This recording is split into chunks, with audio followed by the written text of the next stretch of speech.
got just what you need right here at Femi Wash Media. Call it the Midas Touch and you wouldn't be wrong. Let us record, produce, mix and master your audio like nobody does. Reach us on our contact today for the best quality job.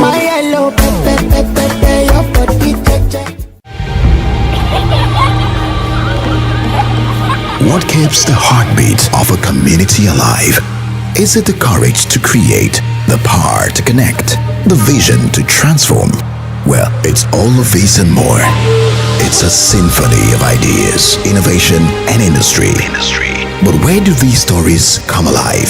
It's right here on The Isle, 104.9 FM, the station where dreams meet action and growth finds its voice. The Isle, 104.9. Business, economy, development. Stay tuned.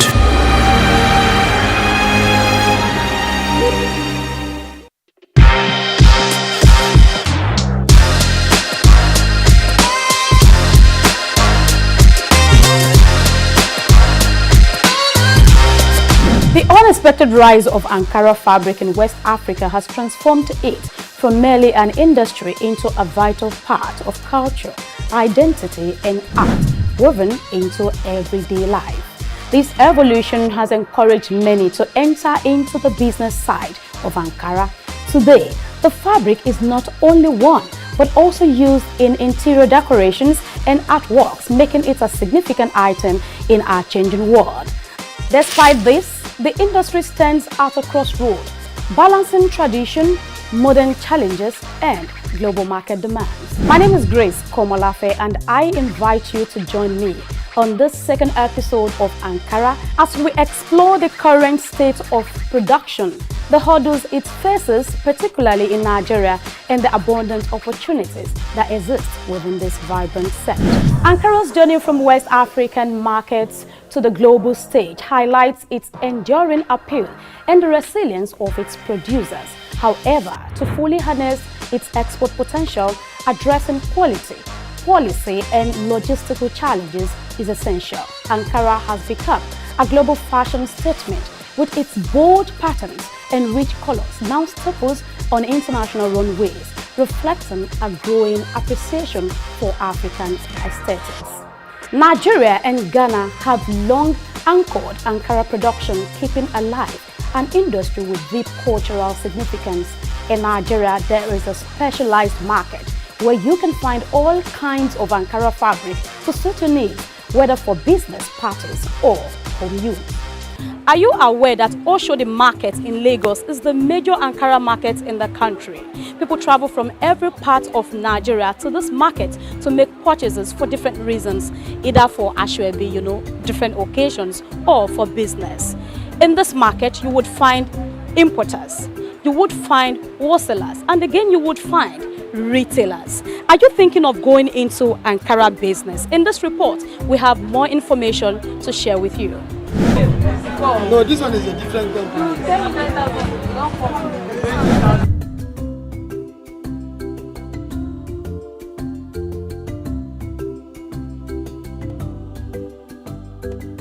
Despite Nigeria's rich resources, skilled workforce, and a large domestic market eager for Ankara fabric, the country has struggled to capitalize on this potential.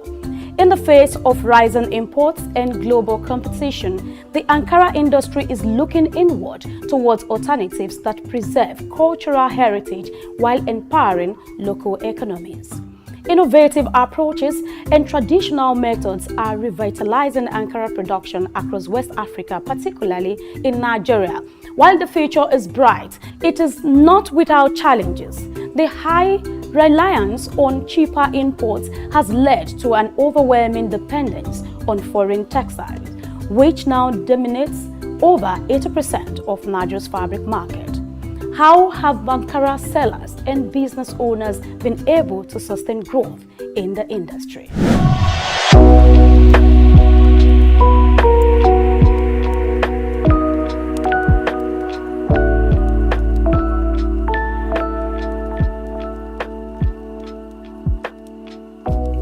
What kind of Ankara Ankara do you sell? Big or small? We sell big, small, and medium range. Great. I think this is the first person I'm meeting that sells 3 categories of Ankara. I actually met people that does medium and small. I met someone that does just the small. So good to know that you are doing 3 categories: big, medium, and small. So why did you decide to go into a full-blown Ankara business? Because any customer can walk in now and request for small one. I will attend to the person. If you want medium, I have. If you want big one, I have. You don't want to lose anybody. I don't want to lose anybody. You like money. I'm people man now. I suppose like money very well. When someone is alive, where are you going to be saying? So for now, things are so high. When I'm still learning this business to my master, that time it was 700 or 600 like that. So things started increasing every day. So that is the problem we have. The customers are complaining. This are complaining. Both people that are coming from far journey saying that after this, there's no much gain on it again. So that's the challenge we have. Long before Ankara became a global phenomenon, West African textiles were celebrated for their craftsmanship and cultural significance, with Nigeria being a key player. Today, Nigeria's textile industry has faced significant challenges over the past few decades, despite the country's rich potential in cotton production and a historical legacy of vibrant textile manufacturing. Once a leader in the sector with over 180 textile mills in the 1970s employing more than 1 million Nigerians, the industry has been in decline since the 1990s, grappling with issues such as smuggling, high production costs, outdated machinery, and inconsistent government policies. Instead of boosting the Nigerian textile industry, interest in importation continues to rise. With a renewed interest in textiles, including Ankara fabric, local production remains low. An influx of cheap imports surged over 100% to 365.5 billion naira in 2022, undermining the demand for locally produced textiles. As Nigeria strives to engage in the business, the high cost of importation negatively impacts their efforts. The situation is compounded by rising energy costs and a depreciation in currency, leading Nigerians to depend largely on imported Ankara to meet the demands of customers. Importation business now is a hell. It's very, very expensive. Just last month, the clearing of the goods was about 6 million naira. Overnight, it turned to 14 million. Should we stop selling Ankara? No. We have to go on, move. The price that we give customer, in 1 hour, it changed automatically. But because we are into the system, we know how to manage the price.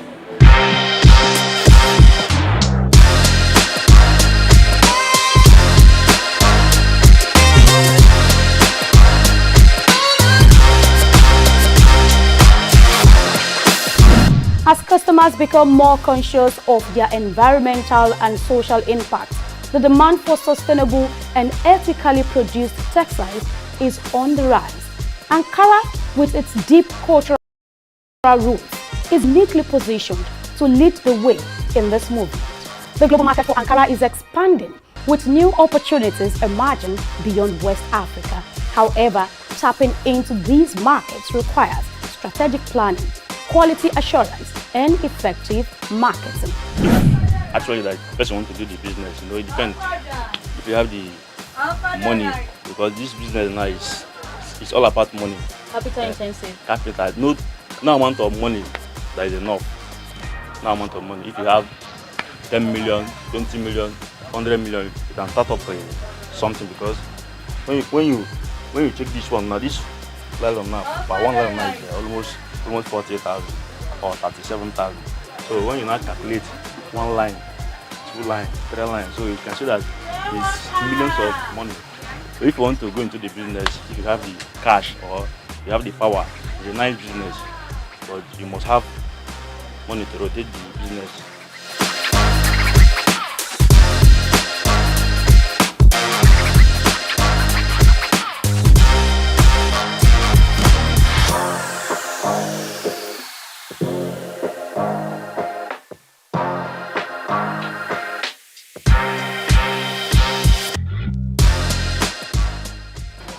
business is not a child's play, I must say, with what I've heard today. You want to go into Ankara business, of course you can start a very small scale. Do not say no to small beginning, do not despise little beginning. But I must say, if you want to do a big time Ankara business, it's not a child's play, you must be ready for it, I tell you. So for instance, you have this line, like I mentioned earlier, you'll be having this pack goes for about 40 something thousand, and you're having a couple of them. So you see 1, 2, 3, 4, 5, 6, 7, 8, 9, 10, 11. I mean, the number you keep counting. Did you see? Same colors, and we're having different designs. It's not a child's play. Millions of naira goes into this business, and you can see this is Oshodi, where Ankara business takes place, the real business. This is where it happens. Yes, from all over the states in Nigeria, they come all the way to Oshodi to do their biddings in Ankara business. The Ankara industry, a cornerstone of West African culture and economy, is deeply influenced by government policies. Yet, the implementation of these policies is not without its challenges. Bureaucratic delays, corruption, and inconsistent enforcement often undermine their effectiveness. The success of the Ankara industry is intertwined with the government's actions. Thoughtful policies and effective implementation can drive growth. Moreover, regional and international trade agreements such as the African Continental Free Trade Area (AFCFTA) offer new opportunities for expansion and collaboration. The future of Ankara lies in the hands of the next generation. Young innovators are reimagining what Ankara can be, blending tradition with modernity and driving the industry forward.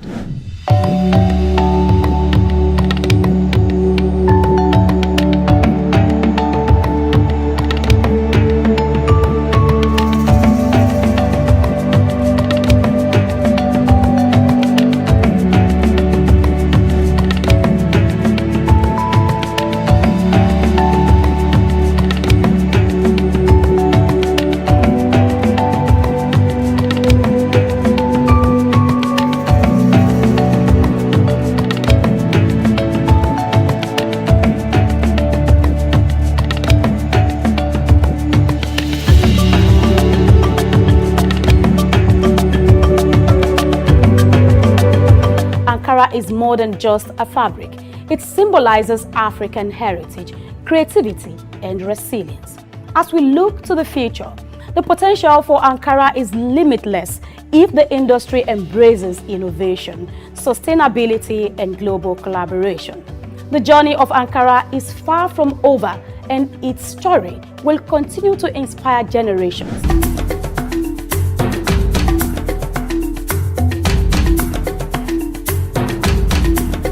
As we conclude our journey through the vibrant world of Ankara, we turn our attention to the future. What lies ahead for this iconic fabric?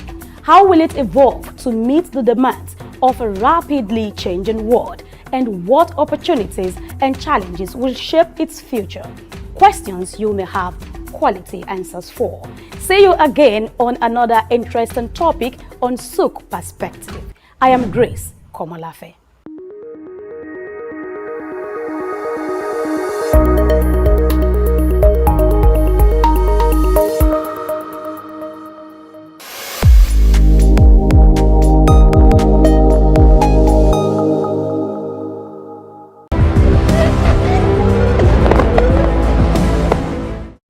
Nigerians aspire for the fruits of democracy to manifest in quality infrastructure and investment in human capital development.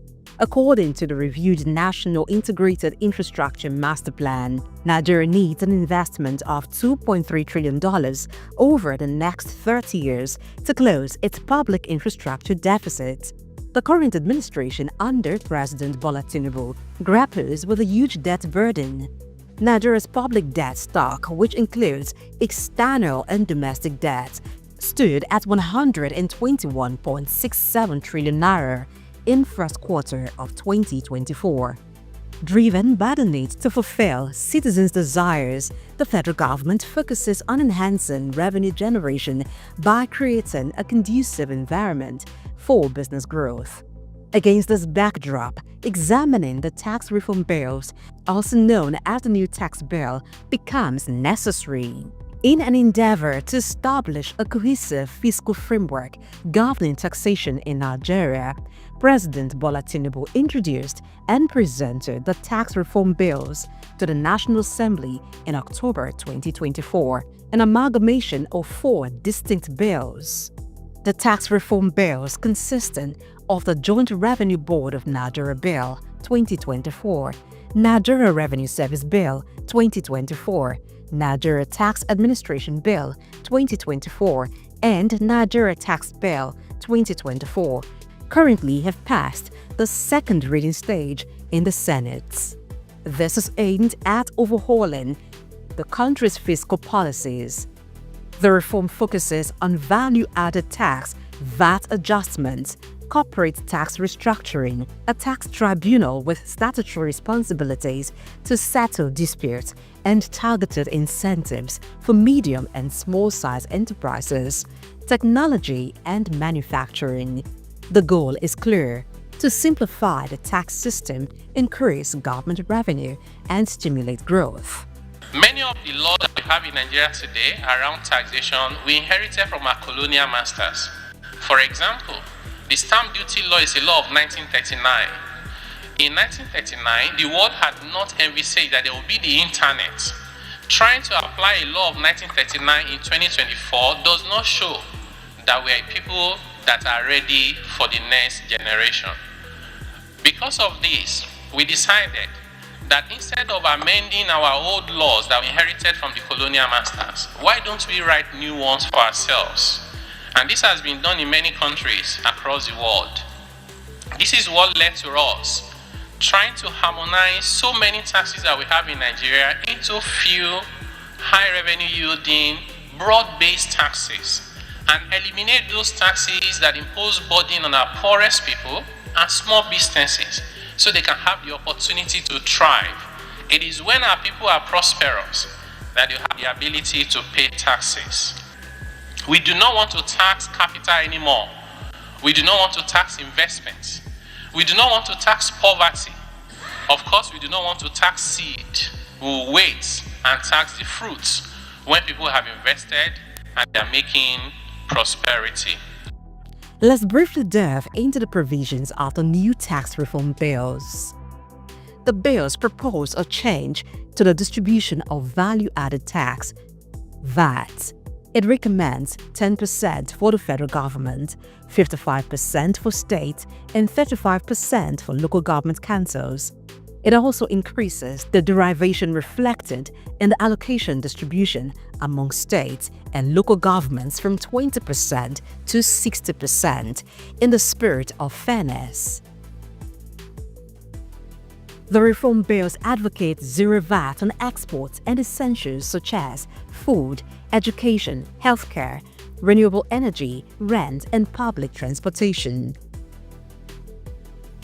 Addressing the needs of Nigerian workers, the bill provides an exemption from personal income tax for employees earning 800,000 naira and below annually. Other beneficiaries of this exemption include low-income households. To make the business climate more favorable, particularly for small businesses, the bill proposes a tax exemption of 50 million naira annual turnover for small businesses, doubling the 25 million naira turnover earlier recommended by the Taiwo Oyedele-led Presidential Committee for Fiscal Policy and Tax Reforms. This section of the bill also grants tax relief to small businesses with total assets of 250 million naira, broadening the scope of beneficiaries. This serves as an economic stimulus for vital economic sectors and enables growth. To tackle the issue of multiple taxation, the bill proposes a reduction in the current company income tax to be implemented in 2 phases, 27.5% in 2025 and 25% in 2026. Furthermore, the bill introduces a 4% development levy payable until 2029. Subsequently, by 2030, the development levy will decrease to 2%, designated solely for the Nigerian Education Loan Fund.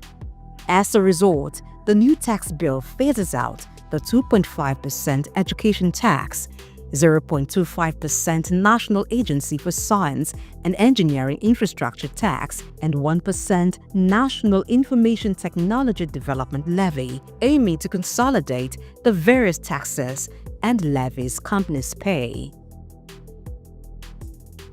The new tax bill emphasizes the importance of registering and utilizing tax identification number TIN to improve tax compliance and data collection. The bill serves as an update to tax laws reflecting current developments. It addresses the rise of digital businesses and emerging sectors, ensuring tax provisions align with modern economic activities to help enhance government revenue. Regarding tax administration, the bill seeks to enhance compliance and improve coordination between FIRS and state tax authorities. Reducing redundancies and strengthening enforcement will increase revenue generation at lower collection costs. Supporters of the tax reform bills highlight several key benefits, harping on the need for streamlined tax processes that could reduce bureaucratic hurdles and foster an environment where businesses thrive. After Nigeria, in West Africa, the second lowest VAT rate is 15%. Okay? It's weird that in Nigeria we want the best of everything as long as we don't have to pay taxes. Across the developed world, there are countries where people pay as much as 18, 20, 25% tax, even in Africa, VAT. So it's a welcome development. And of course, while you look at, the percentage in and of itself, I think what you should also look at is that while VAT is going up, many goods have been exempted from paying VAT. So if you're buying food items from the shelves now, there's a VAT component. Going forward, the VAT component will be removed. The same thing for medicines and healthcare and a lot of other things. And of course, considering the fact that now that the companies that are paying VAT are currently paying education tax, paying cybersecurity levy, paying a whole lot of other things. So by the time you pull out a lot of these components from the taxes they are paying, yes, VAT will go up, but as an aggregate, taxes could actually go down. I also understand that there's a portion, especially if you're investing in infrastructure, of your VAT that you get to reclaim because you are spending it on things that will be around in the country for a long run. But really, moving the VAT from 7 to 15% is in line with global best practices. For example, in terms of our own operation, we have a lot of taxes that is coming from the federal, coming from the state, even from the local government. So I'm of the opinion that implementation of this tax reform will eventually streamline the whole process of bringing every tax administration into a singular format. And also imagine that you are having all different manners of taxations. People coming to our company today, they are from local government, other people are from state, then from federal.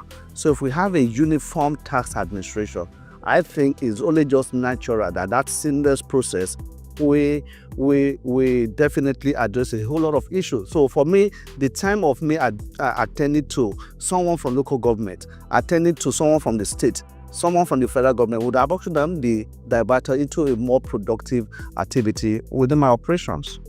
Despite their potential benefits, the reforms have sparked heated debates.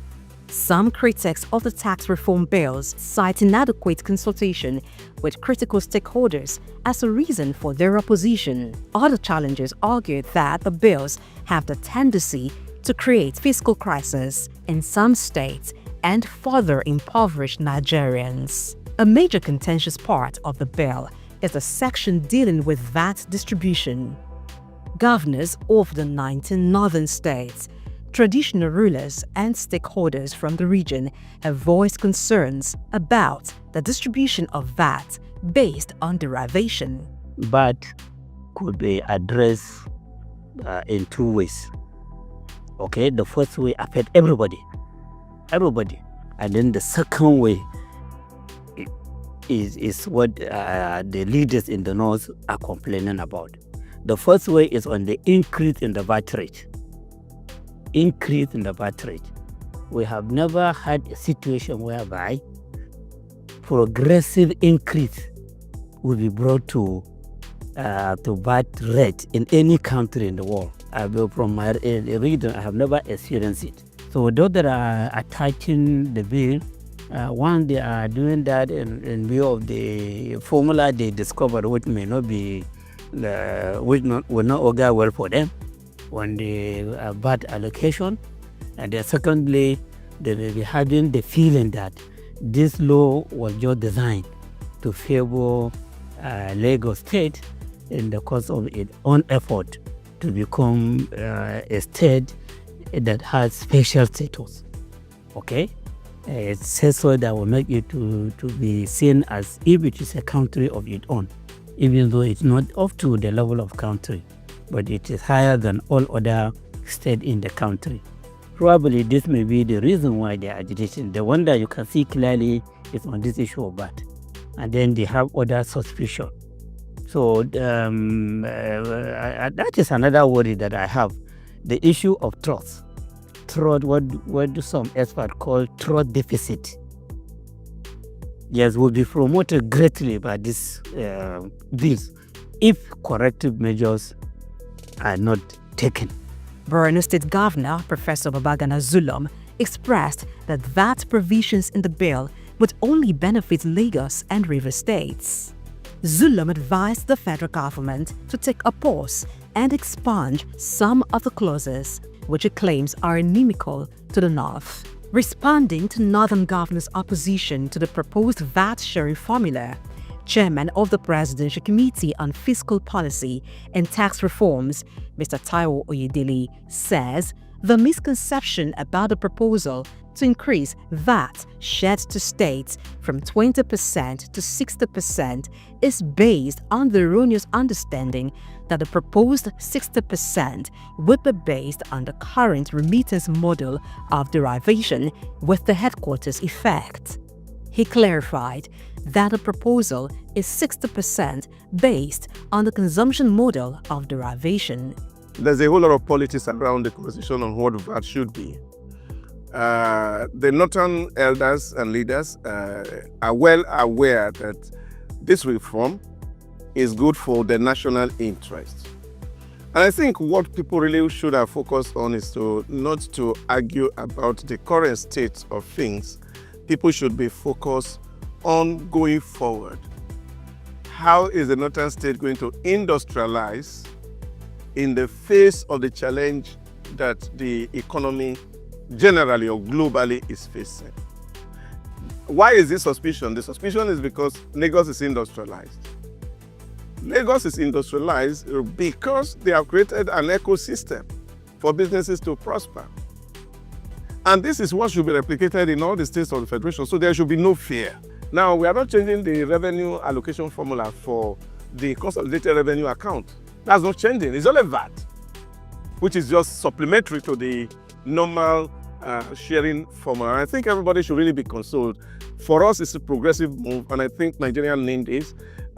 We've talked about, people talk about how to redefine our federation for too long, but I think these are the definite move that actually will portray us as federation and not a unitary state.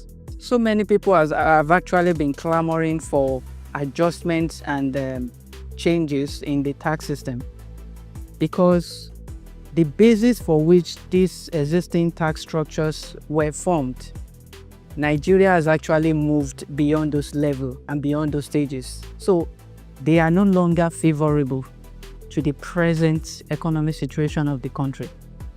You can imagine someone that earns a minimum salary of about 800,000 per annum is still paying about 80-something thousand, which we may say kind of minimum tax to a personal person, not even talking about company now. And even with the present tax system, a company that does not make profit is even paying tax.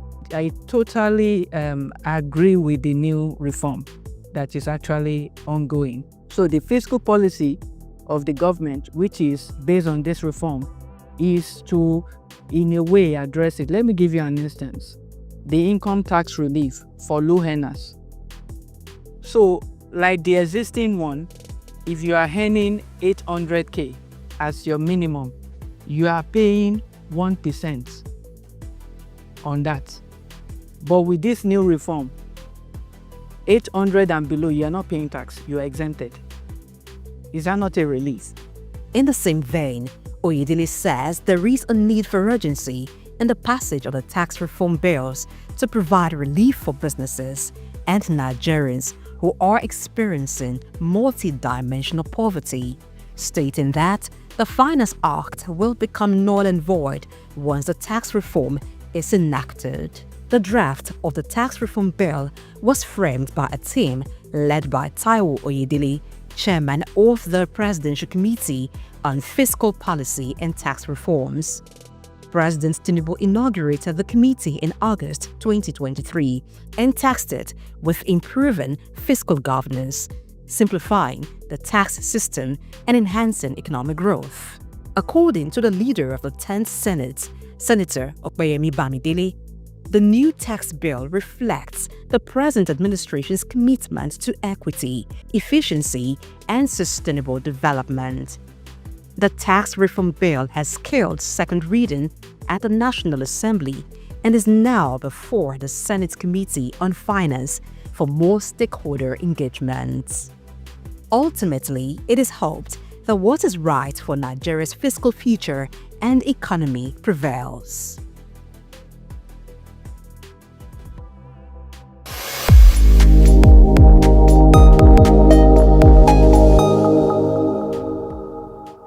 Lateef Jakande.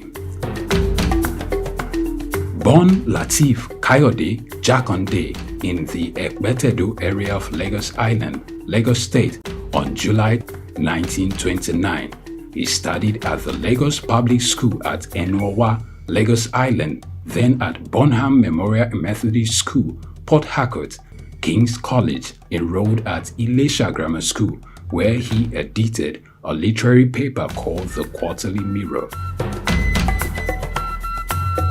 Jakande began a career in journalism in 1949 with the Daily Service and joined the Nigerian Tribune in 1953. The owner, Chief Obafemi Awolowo, appointed Jakande editor-in-chief of the Tribune in 1956. Jakande established John West Publications in 1975 after leaving Tribune and began to publish the Lagos News. He served as the first president of the Newspaper Proprietors Association of Nigeria, NPAN. Jakande ran for election as executive governor of Lagos State in 1979 on the Unity Party of Nigeria platform. His administration was effective and open and implemented the cardinal policies of his party.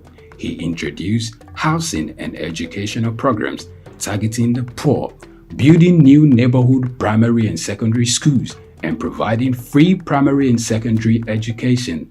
He gave poor people's children education, and many of them are now very prominent in the society today.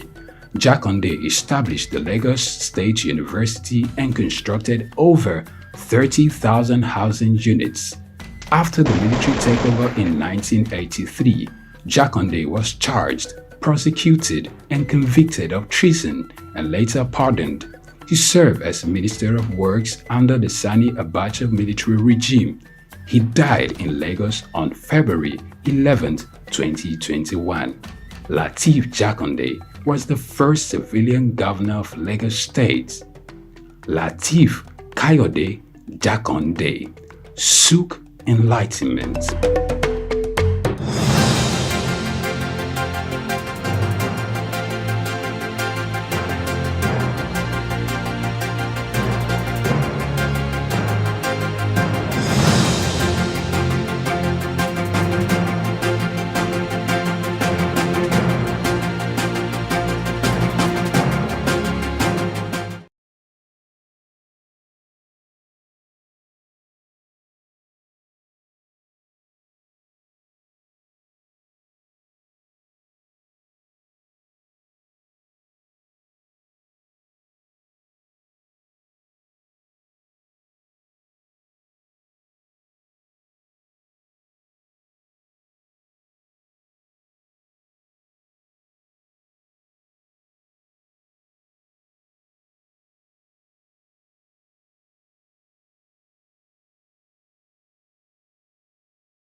the lucky lady who's ruling with 2 wonderful, brilliant, amazing gentlemen. I just hyped all of you, so give me money for that. Good morning, Dr. Dausa Somerset. Morning. We're here again this morning looking at how Africa can become a better continent so that the whole world can start to migrate to live in Africa. Oh, yes. This is the best place actually God created ever. Yes, with so much potential. Good morning, Priya Kumani. Good morning to you, Blessing. Good morning to you, Dr. Samaze. And that's why it is called the Good Nigerian Show. And this is the front burners. Okay. Economics, business, development. That's our forte. All right. That's how we do. Yes, when we were talking about Africa, and Dr. Dausa, it's almost as I said, people will soon start tripping to Africa. An African was dancing. I don't know why, but this African is Swift Aderito, and she has something you don't want to miss. Mom, the African was dancing. I'm going to write this.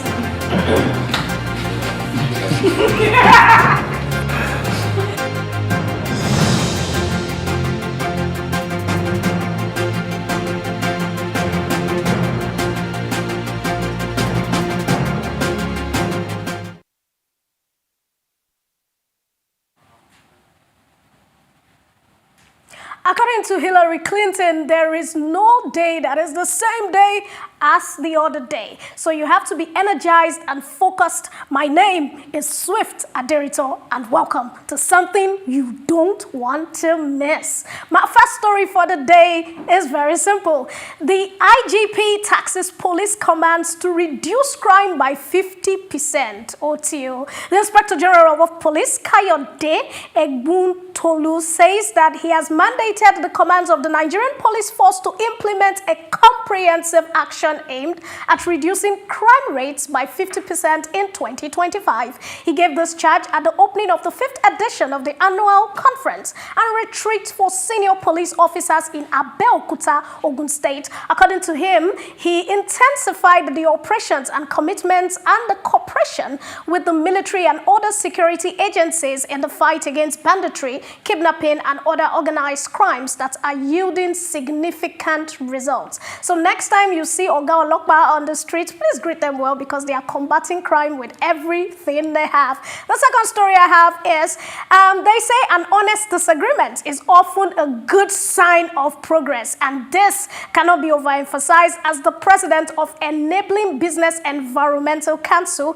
PEBEC, has allied the fears of the federal government's cancellation on visa on arrival policy. Remember, we took the story yesterday because Nigeria's Minister of Interior, Olubunmi Tunji Ojo, had recently said that the federal government plans to discontinue with the policy, and he said it was unsustainable. But the PEBEC Director General Adudu has said that the council is working to find a solution to this decision. And she said, I quote, "We understand the anxiety that this has caused among foreign countries. Our primary objective is to strengthen security around everywhere and progress while maintaining the policies which have been instrumental in promoting tourism, trade, investment in Nigeria. We believe that a collaboration and a dialogue, we can address the issue on security efficient process that will benefit all parties involved." While family and friends at the sugar corner are watching and hoping that, something good gets received because visa and arrival ban. Oleo. My final story for the day is from the United States of America. Well, all United States of American government staff must justify their work or lose jobs, says Elon Musk. Elon Musk, the billionaire and advisor to Donald Trump, has said on Saturday that all U.S. federal employees must justify their work or lose their jobs as after the president pushed him to be more aggressive in slashing government spending. All federal employees would shortly receive an email requesting to understand what they have done for the week. Failure to respond will be taken as their resignation. Elon Musk wrote that the email was going to come from the U.S. Office of Personnel Management, which is the OPM, with the subject line, "What did you do last week?" Okay, that is very serious. And now they are asking the deadline to reply on Monday. So let's go for a quick time out with the front burners. Will continue with Oyipriye, Blessing, and of course Doctor. My name remains Swift at Derrita. Don't go anywhere.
Yes, after that hot stories, something you don't want to miss, Elon Musk and Donald Trump doing a thing in the U.S. Let's find out some of the stories that made it to the headlines that you haven't heard this morning. And we begin this morning from home because they say charity begins at home. So the special advisor to President Bola Tinubu on Energy, Oluvirgin, has reiterated Nigeria's efforts to expand its energy sector. And this, she says, plays a pivotal role in shaping Africa's industrial and economic trajectory.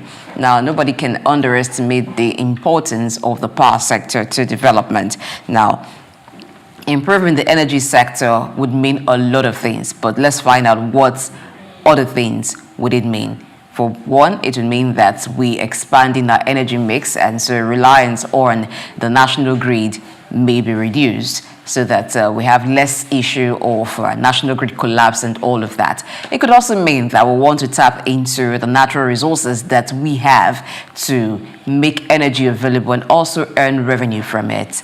Am I right, Dr. Dausa Somerson? Well, it's a big issue looking at the Nigeria energy sector. A whole lot of crisis that is plaguing that sector. And most importantly, the fact that there have been less investment or foreign direct inflow into that sector in the last 30 years. So what you have dilapidated infrastructures. You can imagine that some transmitters are over 45 years and some of them not even serviced. Look at some dams that have been constructed for over 30 years without adequate maintenance and the rest of it. And you look at the entire regulatory environment and you're seeing the opacity in the system, and this is not making it very easy for foreign investors to even put money in. And I think this is what is even worrying the special advisor, why he's saying, oh, there's some money flowing around, but it's not coming to Nigeria. Why? And I think that's where we really need to look inward as our people. What is wrong with us? Why is it that people seize opportunity around us, but they don't want to put money in? And the simple answer, anybody who wants to put money on the ground, first and foremost, wants to be sure that he puts money in a place where it works. And we cannot overemphasize the fact that those who represent the government of Nigeria must demonstrate some good faith so that investors who are looking for where to put money can find reason to bring money into our space. Because one of the greatest deficits we have is trust deficit. And we have not been able to do some certain things. It's not as if that these are rocket science. It is just the fact that you have human factor intervening in almost everything that we are doing. And this slows down process. And you have to do committee on committee, meetings on meetings, and only God knows reason why some of all these things had to take forever to happen.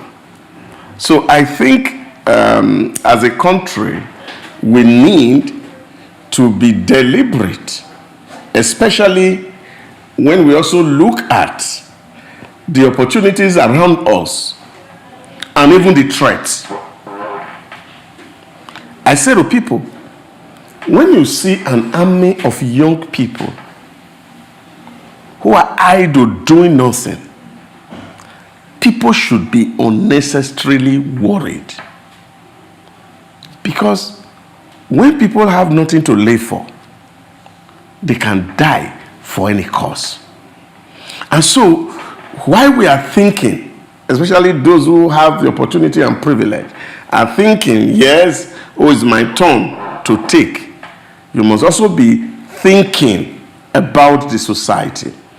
And so there's a sense of urgency for every Nigerian to really see how we can do things rightly. Because the problem here is not resource problem. The problem is not mental problem.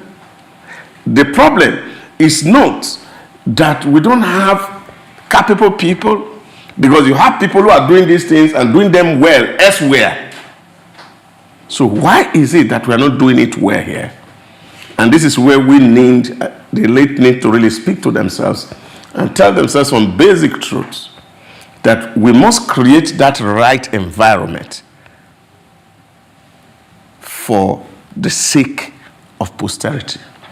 You've really hit the nail on the head, because the key issue here is trust deficit and attitude issue.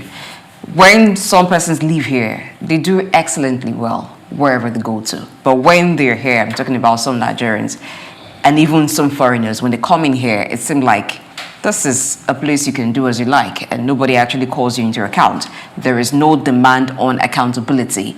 There is no demand for excellence. So people just, mediocrity is it. And there's also the corruption tendency. Now, according to the minister, in last year alone, 2024, Nigeria secured most of foreign direct investments in deep offshore oil and gas investments. Even in the oil and gas industry, there's a decline in investments. Now, some may say maybe it's perhaps due to the shift towards green energy, but I don't think so, because even the West are still doing investing more in fossil fuel and fossil energy. So there is some, you will find sabotage happening in a lot of areas. Are we talking about oil theft? Are we talking about pipeline vandalism? Are we talking about vandalism of even the electricity infrastructure in the country? Are we talking about a deliberate attempt to allow things get to a very bad state? You mentioned the dams, some of them very old and not even being updated in terms of their capacity expanded. And we saw the collapse of a dam in Borno last year, how devastating it was. Before that dam collapsed, there were signs that this dam is receiving water beyond its capacity.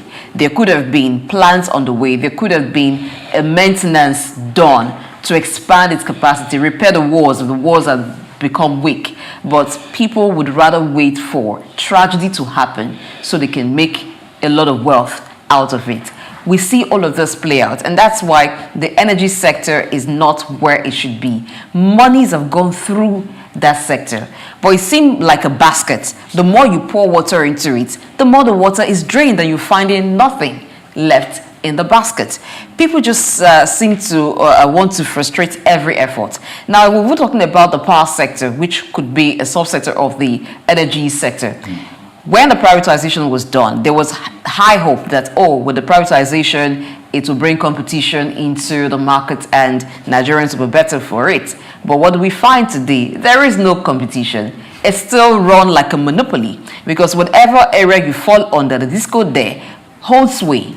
except you have enough fund to create your own energy mix. So maybe you have solar or you have other types of energy. Now we have potentials, we have resources here that can be used to create an energy mix where there is energy access enough and there is energy sufficiency. But still, we're struggling. The rural electrification project, where you still have a lot of areas uncovered in Nigeria, a lot of people without access to electricity, is a challenge. So if we look at the energy situation in Nigeria, if it's the oil sector we want to even look at the amount of gas that we flare that could have been used to power a lot of homes, a lot of cities, but we flare it and we waste it.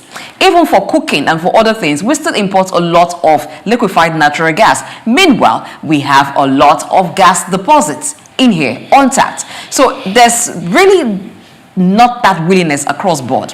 It's either there's willingness on the part of government, but those who are working with government, those who are working in government are sabotaging the effort. Even the people sabotaging themselves for personal gains, not thinking of the wider effect, but people just thinking of what can I get for myself today, forgetting to tomorrow.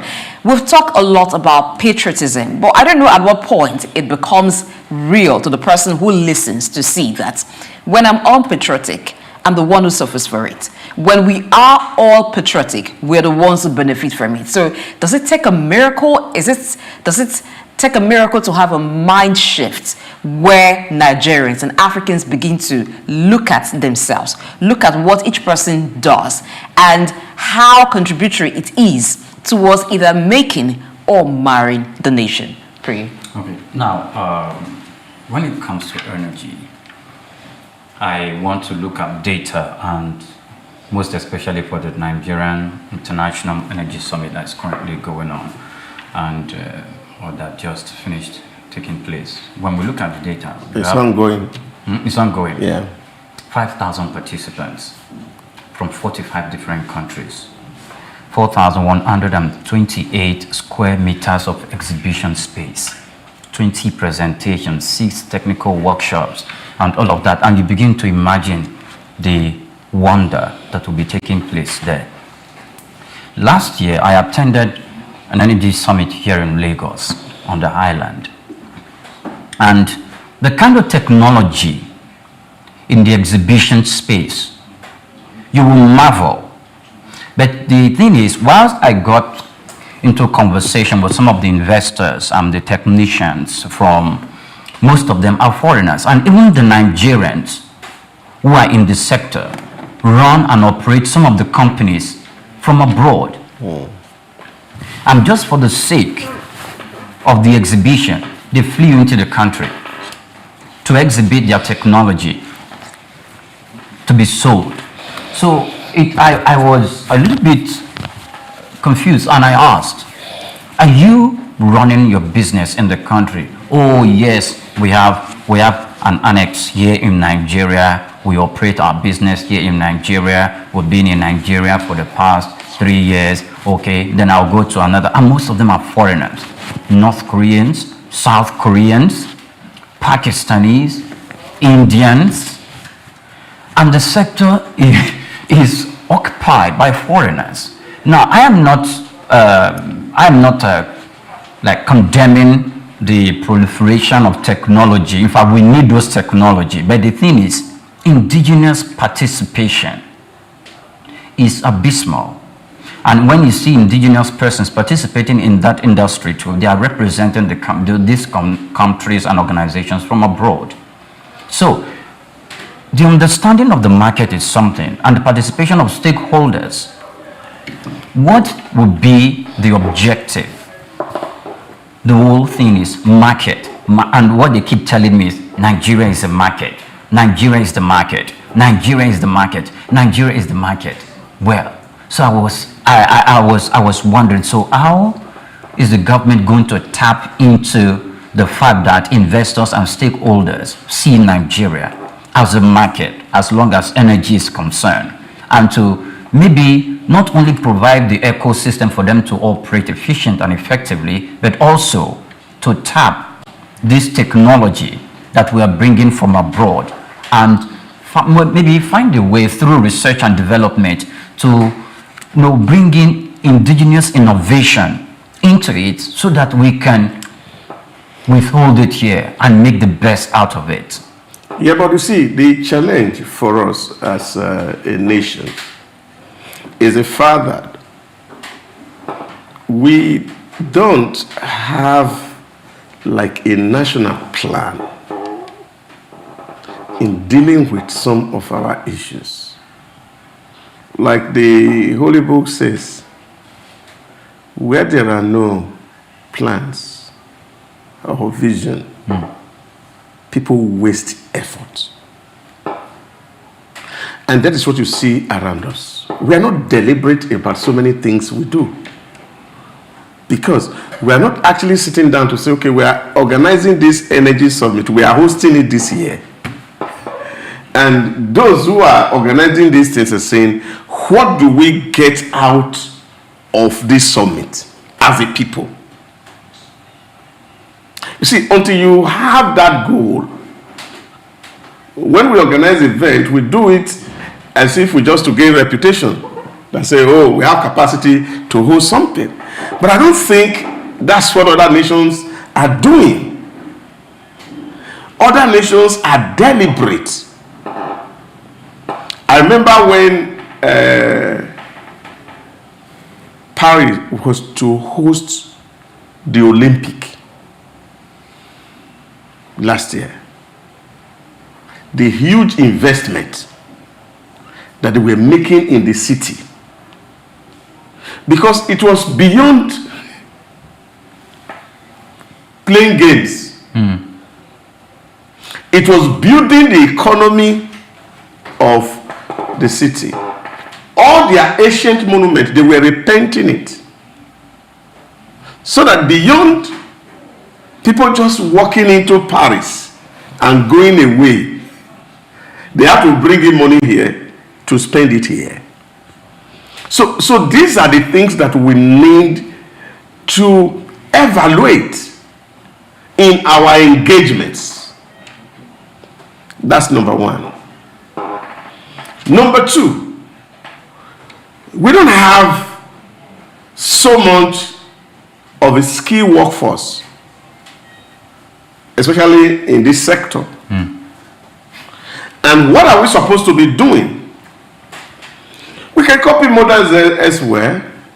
We saw Singapore rose from nothing to becoming something, and Lee Kuan Yew had sufficiently articulated how he was able to move Singapore away from where they were to where they want to be.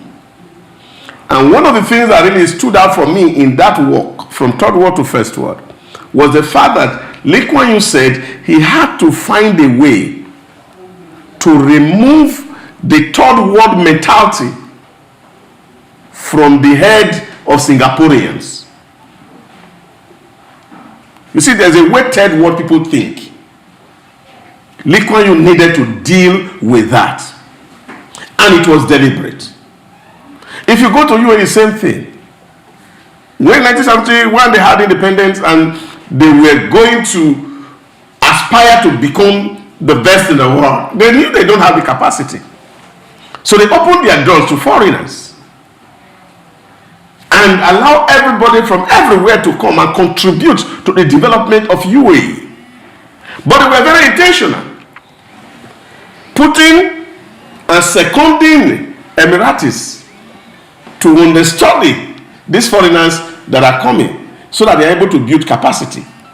And today we see that UAE is a cynosure of all eyes because they have achieved some level of development that the world are imagining. How did they come about it? Let's look at what the government plans to even do to aid investment and to encourage those who want to put their money in Nigeria's energy sector to do so.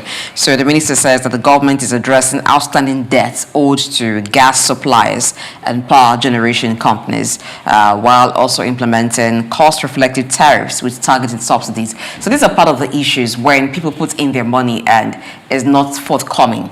it discourages investment. What gets out, and even investors also do their research to know the type of markets they are going into and what happens in that market. We've talked about pricing for energy here before, and I recall that Doc, you were of the view that there isn't adequate pricing for energy yet in Nigeria. But we also look at the side of the consumers. Now, if there is, or let me use the word commensurate pricing, will the people be able to afford it? Now, government looking at targeted subsidy, does it return us to a regime where the government becomes socialist and still pay for utility, pays for some amenities and services for the people? Is that encouraging enough for investors? Is it even sustainable? Yeah, but you see, it's quite discouraging. For me, I am saying, you're asking me to come.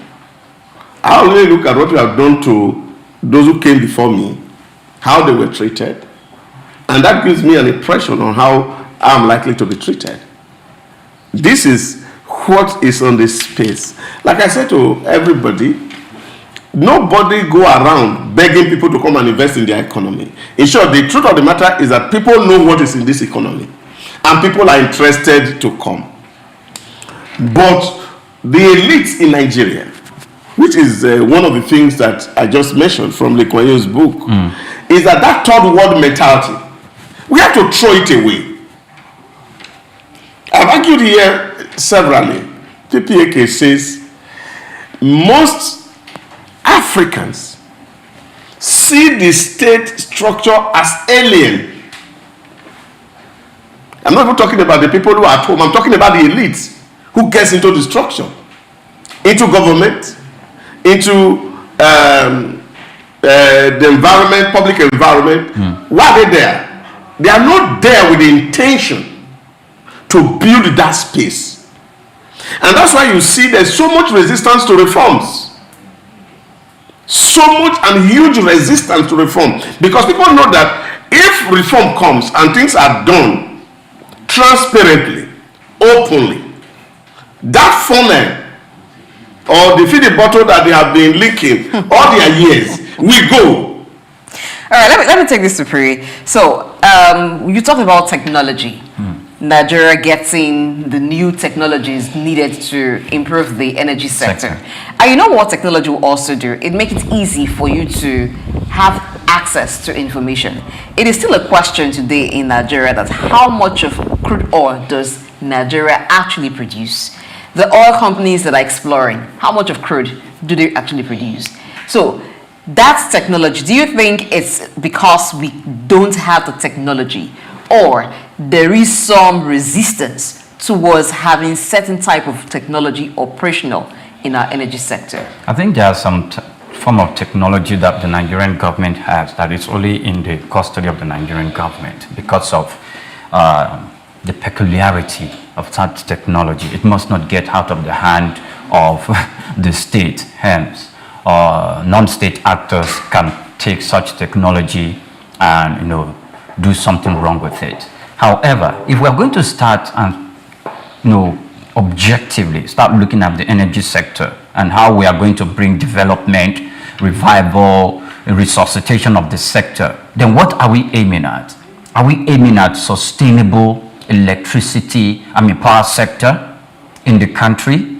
If that is our objective, if that only is our objective, we must go back to start from the solid minerals departments, Nigerian solid minerals. Some of the solid minerals we found in Nigeria, not only in Nigeria, even other African countries, are great sources of energy and power. Now, research and development is the key to unlocking this. Building, of course, the special plants, the special laboratories for our intellectuals and scientists to work in, to develop these solid minerals, because I have few of them here and I can name them. If not for time, I would have named some of their uses. We have talc, we have gypsum, coal, we already know that, columbite, zinc, iron ore, and bitumen and barite, gold, lithium, uranium, you name it. If the scientists explore this for the purpose of developing the power sector, we will get somewhere very, very far. And of course, you, Doc, spoke about Nigerians, or probably not Nigerians, maybe the third world countries and their resistance to reforms. I remember it was in this table we were making some references to this source of energy that you said, no, we don't have that infrastructure. It is quite dangerous, the nuclear technology. Okay. I remember when we had that conversation. But you see, the countries that has it, they're doing that. The Lee Kuan Yew that Doc spoke about, that man put in policies that will bring in the foreigners to come invest. In fact, it gave them land. It gave them places, come and build and invest. But you know what? There was another plan that, look, a quota of some of your money must be retained in this economy. And of course, secretly, the citizens of the country, the intellectuals, the scientists were learning from them. And there was a time they left and they picked it up from there. China that we spoke about today, some of the technologies that they used it was not indigenous. They were moved from the United States. We have foreign participation in almost every sector in Nigeria. In fact, even the energy sector is primarily run by foreigners, by expatriates. So at what point do we begin to learn or have that technology transfer? Now, the participation of government must have a singular objective.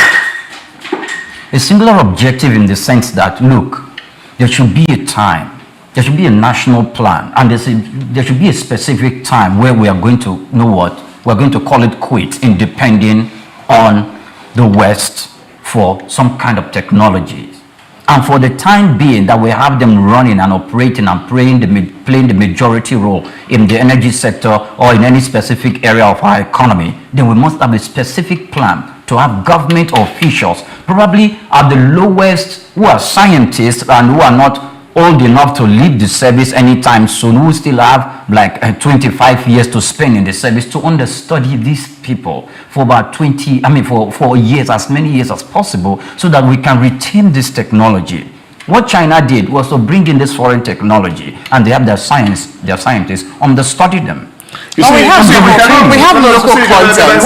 How do we, hold on, Doc, my question is this. We have a policy for local content. Now, how do we ensure that local content doesn't mean that people who are participating in any sector, the indigenes, are not at the lower rung of the ladder? They are part of the top echelon, so they are decision makers as well. They are exposed to this technology and what it takes to handle key aspects of the energy sector. Blessing, I'm a very frankly brutal person.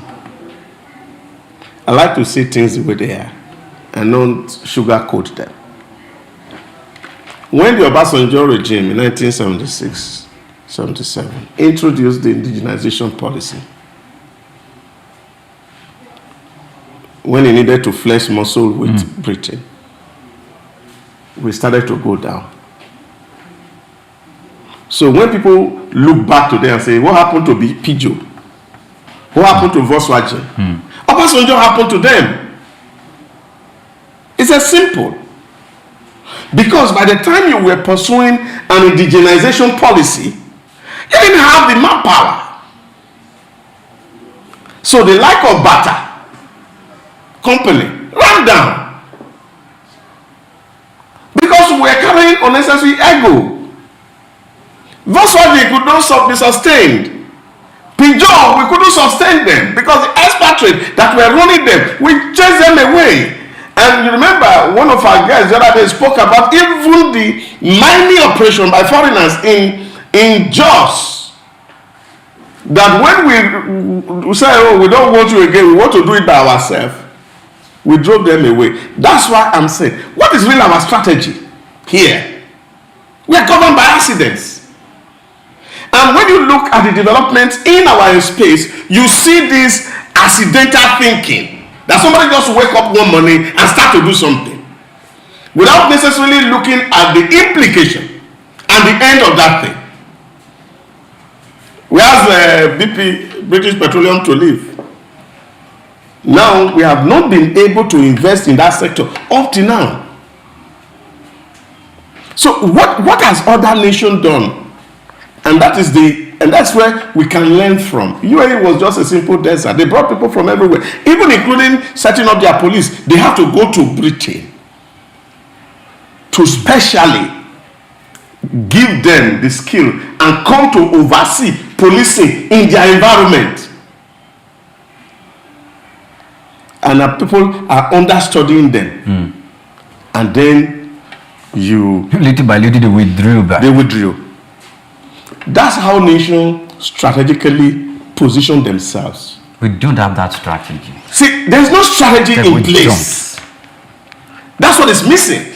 All right, let's look at strategy. Would we say that having special economic zones is not part of the strategy to encourage investors into Nigeria? Let's look at the story. Stakeholders in Nigeria's special economic zones have called for enhanced collaboration and well-defined policy frameworks to drive growth and efficiency in the sector. At the third annual general meeting of the Nigeria Special Economic Zones Association, the Minister of Trade and Investment, Dr. Jumoke Oduwole, underscored the critical role special economic zones play in Nigeria's economic resurgence and called for policies that would enhance the global competitiveness of the special economic zones. So there's a problem with framework and there's a need for collaboration as well. Would we call this doing things without properly thinking them through? Now we have special economic zones, but the framework for these special economic zones to function doesn't seem to be well laid out. Now, take for example, there's no nation that's done free trade zone better than the UAE. No nation. In short, as a matter of fact, UAE survived on free trade zone. But what is in the UAE? Go and check out the infrastructure in UAE. Take, for example, port facilities. A single port in the UAE can take all what African ports put together can receive in a month, in 1 day. Look at the road networks built in the UAE. Whether it's the speed train, whether are the airports, whether they are the roads, go and check them out. They are first class. Energy, they are sufficient. And above all, which is the mother of them all, security. UAE is seen as number one. Your fund is safe, your life is safe, your investment is safe. Corporate tax is 0. Personal income tax was 0. So as long as you are there, you do your business. The government does not care how you move your money out or how you move it in. It's not stuck with government. And you also find that the financial institutions in the UAE are strong enough that if you are able to register in the UAE a business today, the banks are chasing you to give you money at a single digit to start operation. All right, Pri. Where are they in Nigeria? Okay, the minister, Madam Oduwole, right? Yes. Who made some good news about the special economic the zones. special economic zones. She spoke extensively about how Morocco is leading, how some other African countries is also playing their parts. I looked up, I know Tunisia is doing well, Egypt and itself also, they are doing well. But when we come to Nigeria, she rated Nigeria to be the second performing country in Africa. And she talked about 200 of them and how Nigeria comes second. So I was beginning to think, okay, the special economic zones, these are special economic zones. When these zones were established, what were the objective in place for us to make these zones to be operational, and not just to be operational for the time being, but to be operational in a sustainable fashion. I have some of their names here, Nigeria, and I have like 25 of the economic zones. Those are, some of them are free trade zones. Some of them were established as way back as 1905. And the status here says it's still operational for manufacturing, oil and gas, logistics and movement. Now, the most recent, some of the recent ones I want to read out is the Ladol Logistic Free Zone. It's in Lagos. The status is operational. But They're into oil and gas. They're actually functional because even recent news says that 20 out of the over 50 special economic zones that Nigeria has have not been functional. So there are plans to revive them. Some of them here, they established way back in 2007. And the status. I think we need to visit the camera. I'm just going by the document I have. The status say it is under construction. What I'm saying is that you need to take your camera there. Okay, yes. And see whether they are verify it is operational. Yeah, it's easy to say I have a free zone. We have people who are working, who are collecting money and are government sponsored. About 5 of them that are established here from 2007 to 2009 says development yet to commence. From 2007, development yet to commence. So I was beginning to wonder, okay, when we established these free trade zones, there were budget allocations for it. There were objectives for it. I believe some of them come into existence through an act of parliament, through an executive initiating a bill that runs through the legislative arm of government. So do we question this? If we don't do this, how are we going to really participate if we cannot really do this? I mean, run our own free trade zones locally. The participation in the African Continental Free Trade Zone, how are we going to make sure that Nigeria will not serve as a dumping ground? Because if our local free trade zones are not functioning, even up to 50%, and we have the other ones where we have a convergence and has a continental name and the participation of that. One of the reasons why Egypt joined that free trade zone, the Africa Continental Free Trade Zone, not only did they join, they send in emissaries to come and speak to President Buhari to make sure that he appends, like, you need to be there, Nigeria needs to be there. So now that we are there, is it that our 200 million people is going to serve as a market for other African countries? Or we are bringing in products, local products, to that zone where we can export to other African countries? All right, let's look at our own first. Let's look at our own special economic zones before we talk about the AFCT.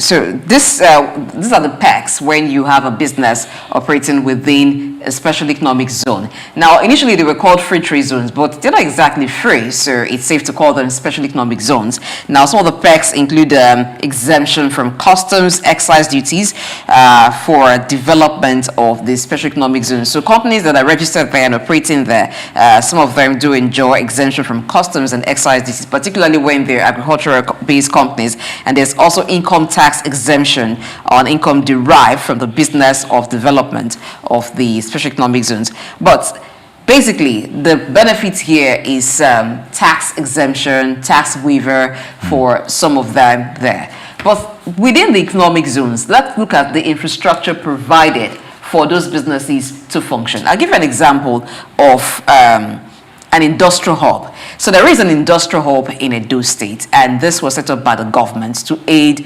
manufacturing, producing companies that are into production.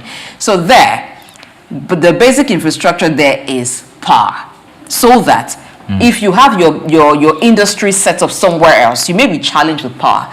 But if you are located within the industrial hub, power is available regularly for you, and the power is not sourced from the national grid. It's by the state-owned generation, so you are sure of power, and it's ensured that the rates you pay there is something that businesses can also cope with. So there's security and there's a network. So whoever comes in there, for instance, knows that I can find this type of business here, I can find that type of business here. I think that's a prototype of what a special economic zone should be at a large scale. Yeah, you are very correct. And I think that's why I have said that there's no country that had modeled this better than the United Arab Emirates, who had deliberately put structures in place.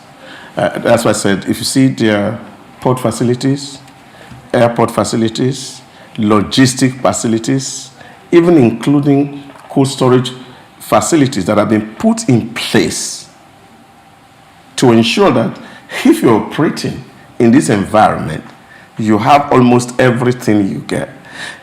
Security of life and property is guaranteed 100%. Fund security is guaranteed. And most importantly, is access to funding.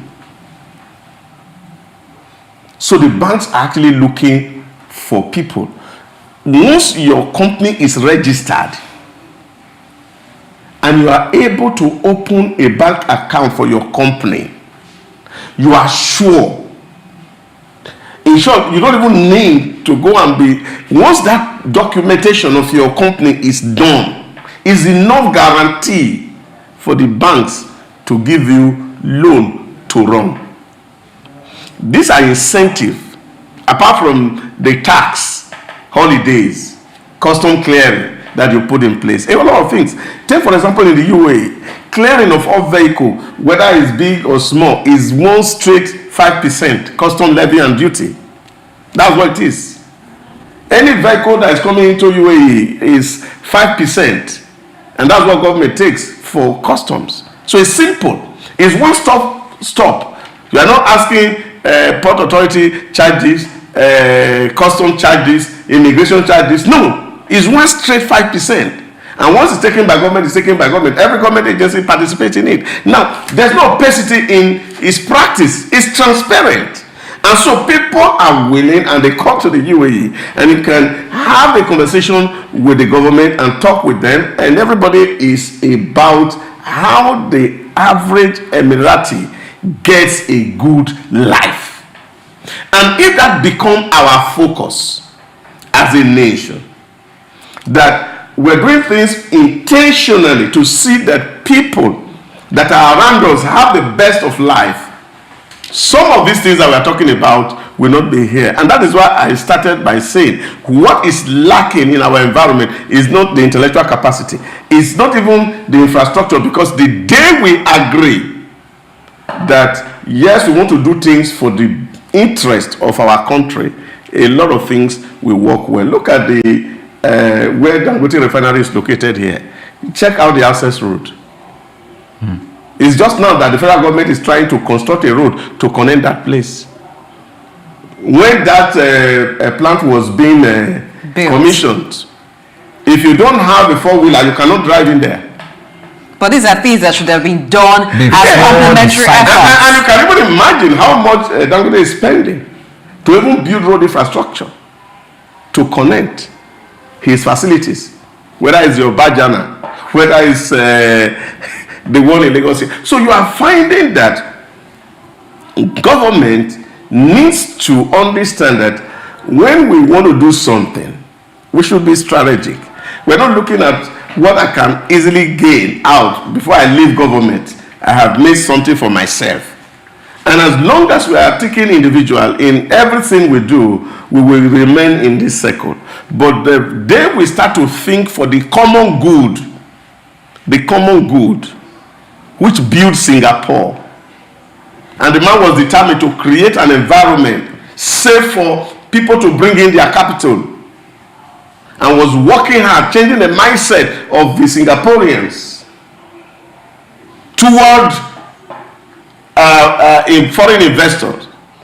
That day, Singapore changed for good. And I think that is what the elite that govern us, especially when we even have a president that is determined to reform the entire process, he needs the support of the bureaucracy to be able to guarantee that space for investment to come in. Because when investors are coming, they want to see things that are smooth. They want to see things transparent. And I'm also very happy that yesterday the Nigerian Institute of Strategic Study had dropped a document for the president to see that we can have onegovernment.org in Nigeria, where everything that happens around government can be done on one single portal. What is the role of even the people, the common man here, in aiding some of these special economic zones, in aiding businesses here? Now, we find a situation where for businesses that are located in areas where there are no access, like Doug pointed out, some of them have to construct roads by themselves. But even when they want to do that, sometimes government stands in their way and saying you do not have the right to construct roads as an individual, so you must pass through the fund, through government. Now, sometimes even in their operations, you have host communities acting as a barrier to the business progress, saying you must give the community this amount of money in order for you to operate. You must employ some of our people, you know, whether or not they're qualified is a later issue. They're saying we must have a stake in this. This thing of what's the need for me? What's in it for me? Can we have it? And still is on the right track? Can people still have legitimate something for them in everything and it works? It's a systemic problem. I will challenge. Fine.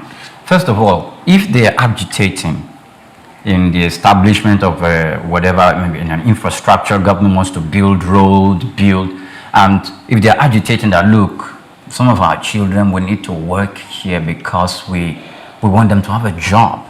I see that as a justifiable reason. Whether you cannot say, okay, I want my son to work in this organization because a foreign organization as an engineer when he doesn't have he didn't even go to school. But the company will know how to handle that because what they need is a job. But those people who stand on the way that look, you can't do this. There are several cases I've heard, even in some parts of Lagos, where this is a specific case I even know about, where someone came, he's even a Nigerian, and he built a very nice hotel in that vicinity. There was a local chief, a local king in that vicinity. And because he built that hotel there, the roads were bad, and he wanted to fix the road. And the local king demanded that the money to be used to fix that road should be given to him so he can fix it. And of course, as a wise businessman, he refused, he declined. That road stayed there for years. Now we're talking about a local chief, not even the boys now. There's another case where it was even a church that wants to actually build the road because they felt our church is located here. The members should have a smooth road to drive in, park, and drive out for free access. Because if the roads are bad, there'll be traffic jam. The government refused. When I say the government, sometimes it could be members representing that constituency in the National Assembly, in the State House of Assembly. They refused. Yeah, but because there are certain laws that actually say individuals can't build road. Okay, and these laws needs to be repealed for them to be able to do this. And if you have to do it, it has to be in partnership with the government. And I think there's wisdom in it. So one individual don't build road, and it becomes like his estate or property. So naming it after himself. Yeah. So, but we also find abuse of that. So that PPP is what the laws really permit. So if you have to do it, it has to be in conjunction with government. But however, not giving the money to the government. Yeah, of course, and I think it's like that. I remember some years ago when Spintech wanted to also do one road, because it's a local road, so you have to do it in conjunction with the local government. But they are also not too sure that if we give this process to the government, that we are going to see the road done. But there are specific arrangement that can be entered into, because if you look, for example, the Oworo-Shoki-Apapa Road, Dangote built it. But it built it on behalf of government in place for tax exemption. So certain arrangements can happen. Can happen, yes, for individuals. So what you're doing here is that you're building this road and government is saying, well, this is the tax you are paying. We have calculated it for this number of years. Use it to build this road for us.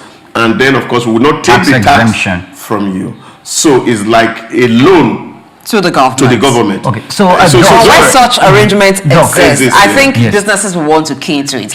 But when you want to hamstrung businesses and say you want to exploit the law by saying as an individual you do not have the right to build roads, so you must pass the money through the government and then the government handles the project. And then in some cases we see that the road never actually is built or a shoddy job is done. That creates fear in the businessman to say, if I give my money to you and the road doesn't, you don't build the road or you don't build it to standard, I'm the one who runs at loss here. And then they say, okay, well, let's have it your way. No road is constructed. The businessman is frustrated at the end of the day. In fact, there's another case I wanted to point out. The reason why those touts and those boys do that, because they feel, I think I mentioned or I referenced it yesterday, they feel, look, this government, from their body language and from how they've been having some form of combat with the EFCC, the ICPC, maybe some of them are done with the administration and the rot that comes into public while a public official siphon public money away. And the boys are beginning to have conversation. All these people, they are just there to take their own national cake and stuff like that. Some of their reasons could be that, but it's not justifiable. There's an organization, a bank in this country, not in Lagos, somewhere in Osun State, in a very big federal university, built an Olympic standard swimming pool for a tertiary organization. Now, it built that through the corporate social responsibility arm in which it is dealing with the public and with the school. The reason why it did that was because that school was going to be hosting the the all universities game in that school and in Osun State. So the bank actually built that and refurbished the whole stadium in the school, and it was, in fact, you'll be proud you are in that school. So these are things that organizations can do, and government should not hamstrung. In fact, when boys or when street louds are coming to hamstrung any organization that wants to do things, the government should go out with full force against those kind of people, because they are restraining development and they want to maintain the status quo where we cannot go anywhere. But there's something that Blessing says, which of course for me is also something that we really need to pass out to Nigerians here. You see, people spend money to build infrastructure. Government spend money to build infrastructure. And then you're having private citizens who are vandalizing those infrastructure. And that's one big challenge and the failure of our state. And we cannot but emphasize it. You look at it this way. People say, oh, because people are hungry. Oh, there's poverty in the land. Oh, there's a reason for them to have done it. There is no reason good enough for anybody to go break in infrastructure built with public money. And that's why I stay with Peter Eke on the theory of the two publics. You can imagine if that was done in a rural community, that person will be cursed and will be ostracized from their society. And I think we as communities also must need to come together to ensure that our children don't vandalize infrastructure that government is putting in place. And if it is situated in our locality, we also have the responsibility to ensure that that asset is safe and not unduly vandalized by youths. This is important. this is critical. Because if you put something down and you keep replacing it and replacing it, the money that would have been meant to do or solve other problem, we keep channeling it to one source. In short, as a matter of fact, the power sector and the energy sector in Nigeria is facing the biggest problem of vandalism. People remove cable, people vandalize transformer, and sometimes I imagine how they're able to do this and shut down the entire community for having light just because of private gain and greed. And I think that's what we also need to address, that we need a society of righteous people where people don't spoil things that is built with the commonwealth of the state. I think sometimes we don't even to wonder how they're able to do it, because it takes a person who works with a tool, who is very familiar with the area, sometimes to know where these things are and how to carefully detach them and without nobody knowing, and being able to part away with them. And on the other end, if there is no market for a thing, you wouldn't have people buying, you would have people selling or producing. Those who will go to remove manhole covers and sell, the person who's buying the manhole cover knows that this definitely is a manhole cover. Do you ask the person who's selling to you how you came about it, or you gladly buy at a cheap rate and repurpose? So in this way, if we look at it, some of us have been complicit to this crime. You may say I'm not the one who stole it, somebody brought it to me and I bought it. But you know clearly well that it's stolen property. The person is vandalizing roads that have been built by you and I, by the government, for you and I to enjoy. So when we get into the rainy season and the road become flooded and someone falls into the manhole because the manhole cover was removed, and you know when it rains and the road is flooded, nobody really can tell that, oh, there was a manhole here and it's open or that. So we see how this things are connected. We need to be careful what we do. Now back to the main issue which we were talking about, and is the special economic zones.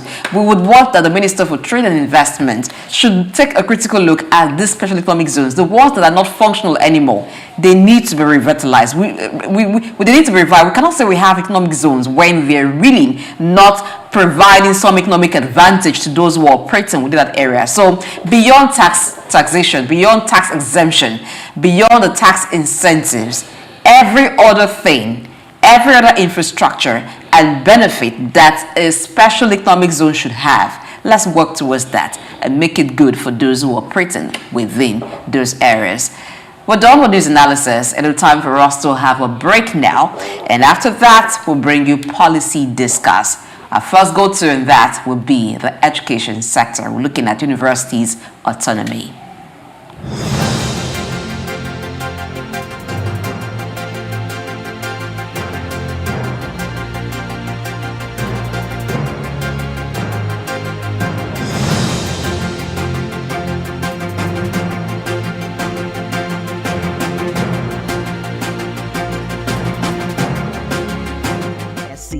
We are committed to driving sustainable growth and development across Africa through innovative training and research. Our mission: empowering leaders, policymakers, and professionals with the tools they need to create lasting change. With customized training, dynamic research programs, and study exchanges on leadership, management, and other critical development topics, ADSC offers a platform for exchanging cutting-edge ideas and global best practices. We provide comprehensive services in research and consultancy, capacity building and training, education programs, publishing and knowledge sharing. Our esteemed faculty, composed of seasoned experts and researchers, ensures a learning experience that is insightful and practical. We specialize in policy development, implementation strategies, and monitoring and evaluation.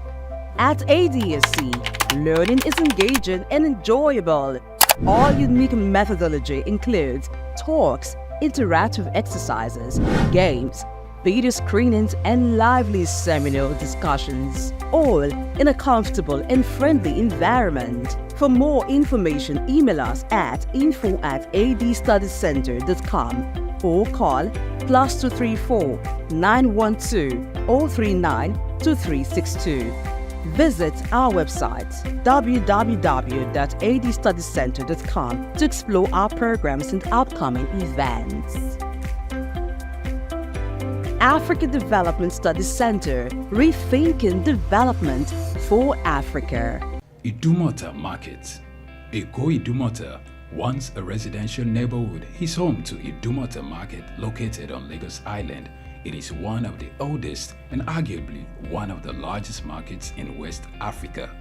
Idumota is a historic neighborhood adjacent to the Lagos port that facilitated the slave trade, and later under the British indirect rule, it surrounded to exports that fueled the colonial enterprise. Idumota was also the location of an armed forces remembrance cenotaph called Soja Idumota, built as a monument to Nigerian soldiers who served with the West African Frontier Force. An Eyo Masquerade statue and a clock tower are also some monuments at Idumota. Idumota Market is so popular that large sales are recorded as early as 7 a.m. The market is made up of hundreds of locked-up shops occupying several multi-story buildings, with some measuring about 5 or more floors. In 2010, the Lagos State government demolished some illegal structures in order to improve vehicular and human movement in and around the markets. During weekdays, the neighborhood of Idumota is densely populated by shoppers, traders, and bus passengers. From the Carter Bridge ascending into Lagos Island, passengers can see the neighborhood before disembarking at their final destination. Idumota Market accommodates the substantial inflow of imported goods. The bulk of import from abroad are routed first through Idumota and then on to other markets through Nigeria and other West and Central African countries. The energy of private Idumota traders and wholesalers facilitate this activity, where millions of US dollars worth of wholesale is exchanged daily. Idumota Market, Souq Enlightenment.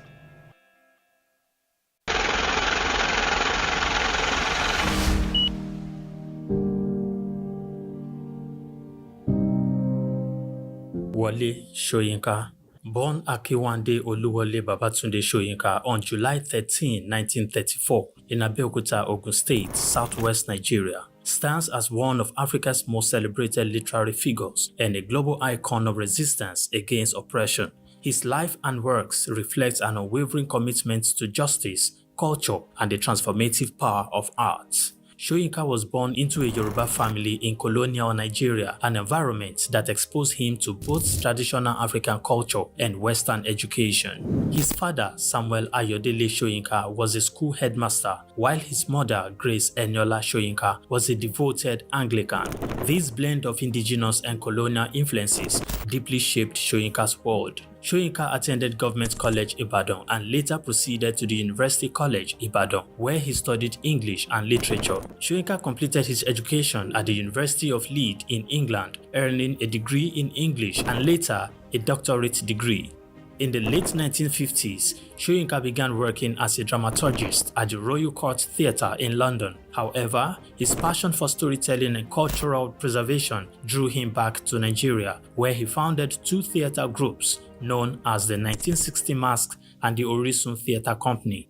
Soyinka's works, often a fusion of Western dramatic techniques and African themes, address universal issues of justice, freedom, and human dignity. His early play, titled A Dance of the Forest, which was introduced in 1960, written to celebrate Nigeria's independence, critically examined the nation's socio-political trajectory, setting the tone for his career as both artist and activist.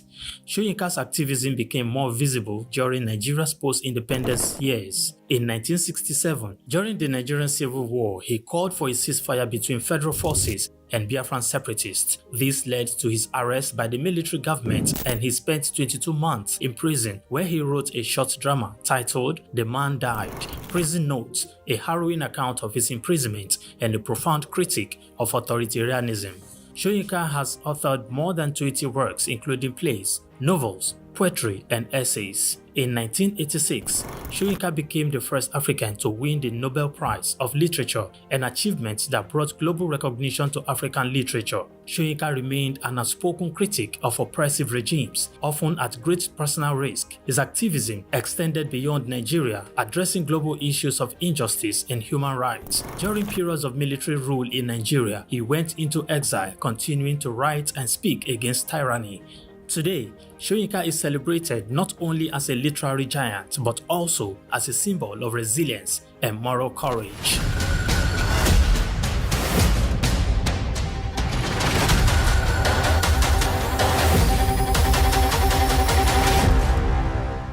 Known as the father of African literature, Chinua Achebe was born on the 16th of November 1930 in Ogidi, now Anambra State, eastern Nigeria. He was born to Isaiah Okafor Achebe, a teacher and an evangelist, and Janet Anenichi Ilegunam, a vegetable farmer. Achebe has reshaped the global understanding of African identity through the power of storytelling. Raised during the twilight of colonial rule, Achebe's education was steeped in both Igbo tradition and the Western values of post-colonial Christianity. As a student at the University of Ibadan, he became fiercely critical of how Africa was portrayed in Western literature. Achebe believed that Western literature often painted Africa as a dark and primitive continent, but he sought to tell the African people's lens. In 1958, Achebe's groundbreaking novel Things Fall Apart shattered colonial narratives through the tragic story of Okonkwo, an Igbo warrior. Achebe illuminated the complexities of African culture and the devastating effects of European colonization. Things Fall Apart became more than just a novel. It became a symbol of African resistance against the oppressive narratives of colonialism.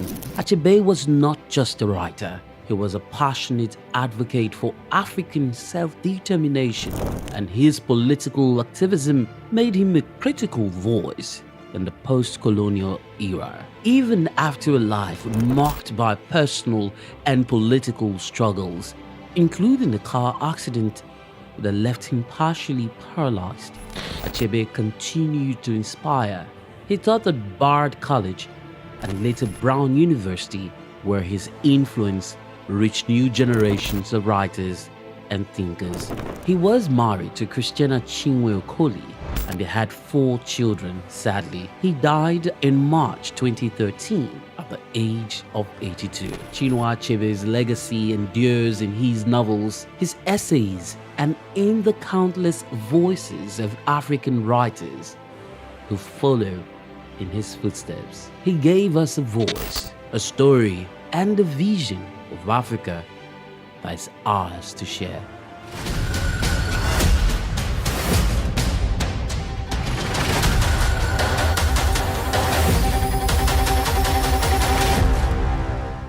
Broad Street. Broad Street, situated in Lagos Island, is steeped in Nigerian history. Once the biggest financial hub of the country, it housed the headquarters of major banks, linked the CBN, the stock exchange, and the loads of lender companies. Broad Street is a historically significant street. It has played a central role in the development of Lagos and history, an important commercial and administrative center for the British colonial authorities. It was also a home to some of the city's earliest modern buildings. Broad Street was a residential area in the pre-colonial era. With the British came the Methodist Boys High School in 1878 and the Broad Street Prison in 1882, renamed Freedom Park. The General Hospital, which was a British military hospital, was built in 1893, being the first general hospital in Nigeria. The old British Secretariat building, which is now the Federal Ministry of Justice, was built in 1906. Broad Street has seen a full turn into modern commercial office blocks, complexes, skyscrapers, and markets from the outer marina through Akpombo Heading into the Adeniji-Adele Road, Broad Street is one of the busiest streets in Nigeria on weekdays, where commercial activities take place day and night. From modern buildings to ancient structures, this street gives one a raw dose of life in Lagos. Broad Street is often referred to as Lagos Financial District. It boasts a mix of architectural styles, reflecting its long history, colonial-era buildings, Victorian and Edwardian architectural features, alongside more modern skyscrapers and structures. Broad Street remains a vital, vibrant part of the Nigerian economy. Broad Street. Souq Enlightenment.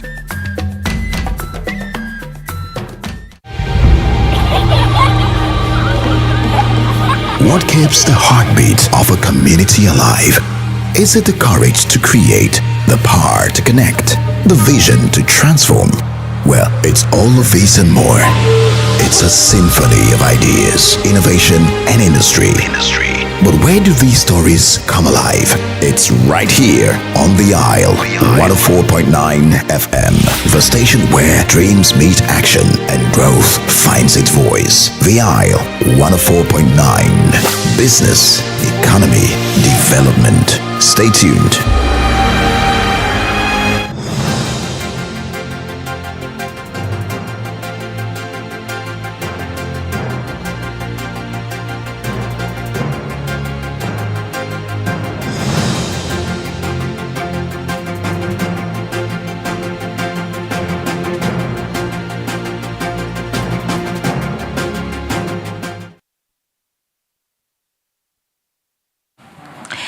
Many thanks for staying with us on the front burners. It's time for us to look at some policy issue, and today we're looking at the education sector. There is a call for universities' autonomy by TED Fund. That call has been made severally by even the universities themselves and some other people. Some analysts think that when universities are autonomous, it will be better for them, but there are other sides to it. Let's find out what these other sides are. Our guest in the studio today is Samuel Orobuje, who is a public and international affairs analyst and has also been in the education sector before, so you can call him an educationist as well. Good morning. Thank you for joining us. Good morning, Blessing. My pleasure. If we look at the universities' situation in Nigeria, where the universities in Nigeria receive funding from the government, particularly the federal universities and even the state's universities, they're funded by the government. But we still find that there is a lack in terms of funds needed for research, for development, even infrastructure. For some faculties, because of the population, you still find a very populated lecture hall, lecture theater, and then students standing, some not even having seats. And then the TED Fund, which is supposed to be the tertiary education fund to compensate where government is not being able to provide fund, build infrastructure for the school system, has been coming in some way to help. But now they are the ones advocating for universities' autonomy. What would university autonomy mean? Thank you very much indeed. This debate in terms of university being autonomous in terms of decision making has been on the public space for a very long while. But what is really autonomy? When you talk about university autonomy, it simply means university should be able to make decisions based on their funding, in terms of education planning without interference from the principal, in which case the federal government or the state government, as the case may be. But then, to what extent, even within the system, when you now talk about autonomy, even where the university even have internally generated funds, to what extent are they able to deploy those funds in terms of using them for faculty development, for curriculum development, and the like. So this issue is born out of the main interference from the principals of those universities. They want the university to make decisions, but to what extent can the university really make decisions in terms of funding, where the education sector is highly subsidized?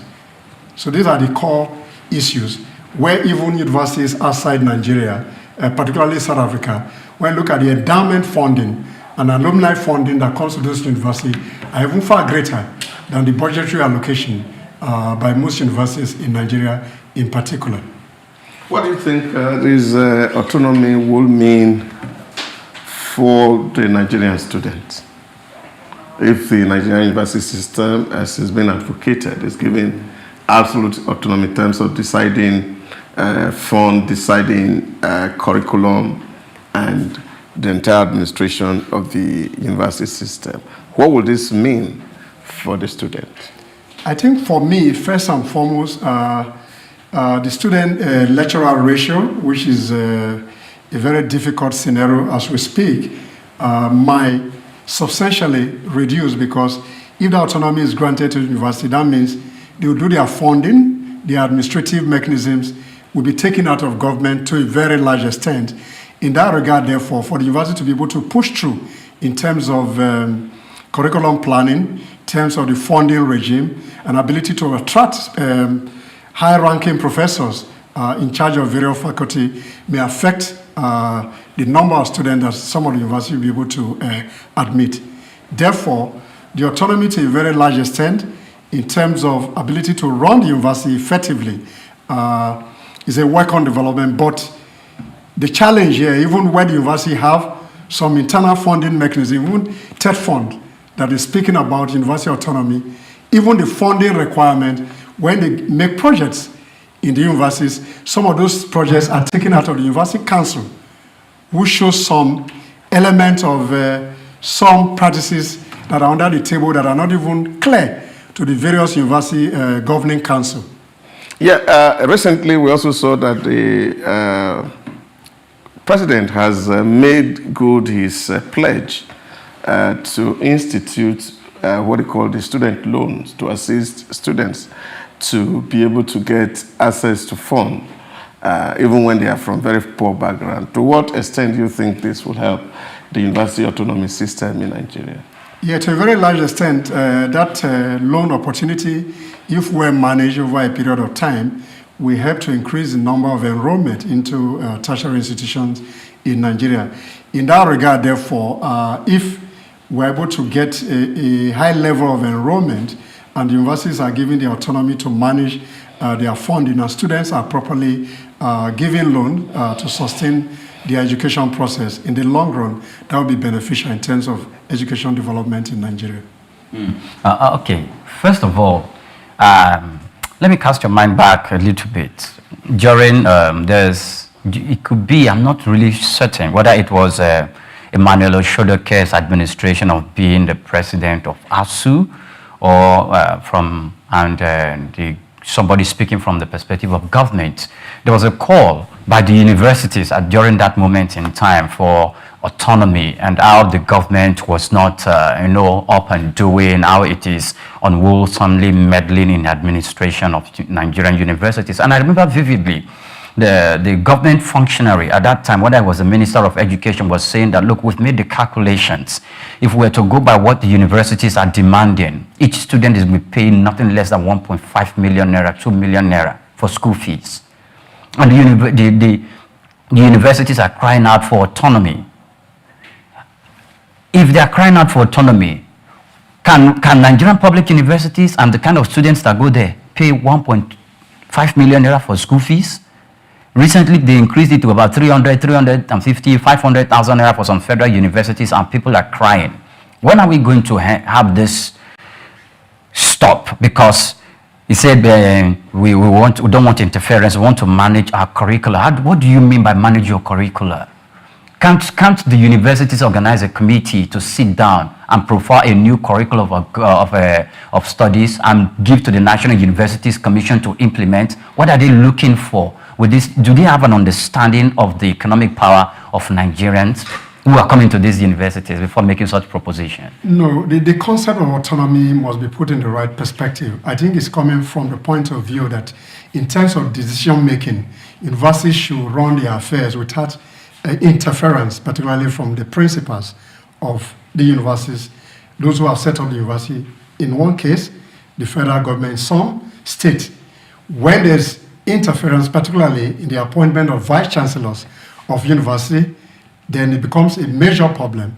Like the concept of first among equal, which is a concept that runs in university. So organically, a vice chancellor of a university, a registrar of a university should evolve from the internal mechanism that were put in place in the university. But you have an interference from outside in terms of choice of those who become the vice chancellor. So autonomy is in terms of decision-making process, in terms of able to use the funding that are available without interference. So we must put it into perspective. On the other hand, the cost of education is very high. So the universities themselves must look at ways to get funding, particularly endowment, to endow professors in terms of research. That is not really happening. Most professors are not even able to attract research grants, even for their projects. So these are the core elements that we need to look at.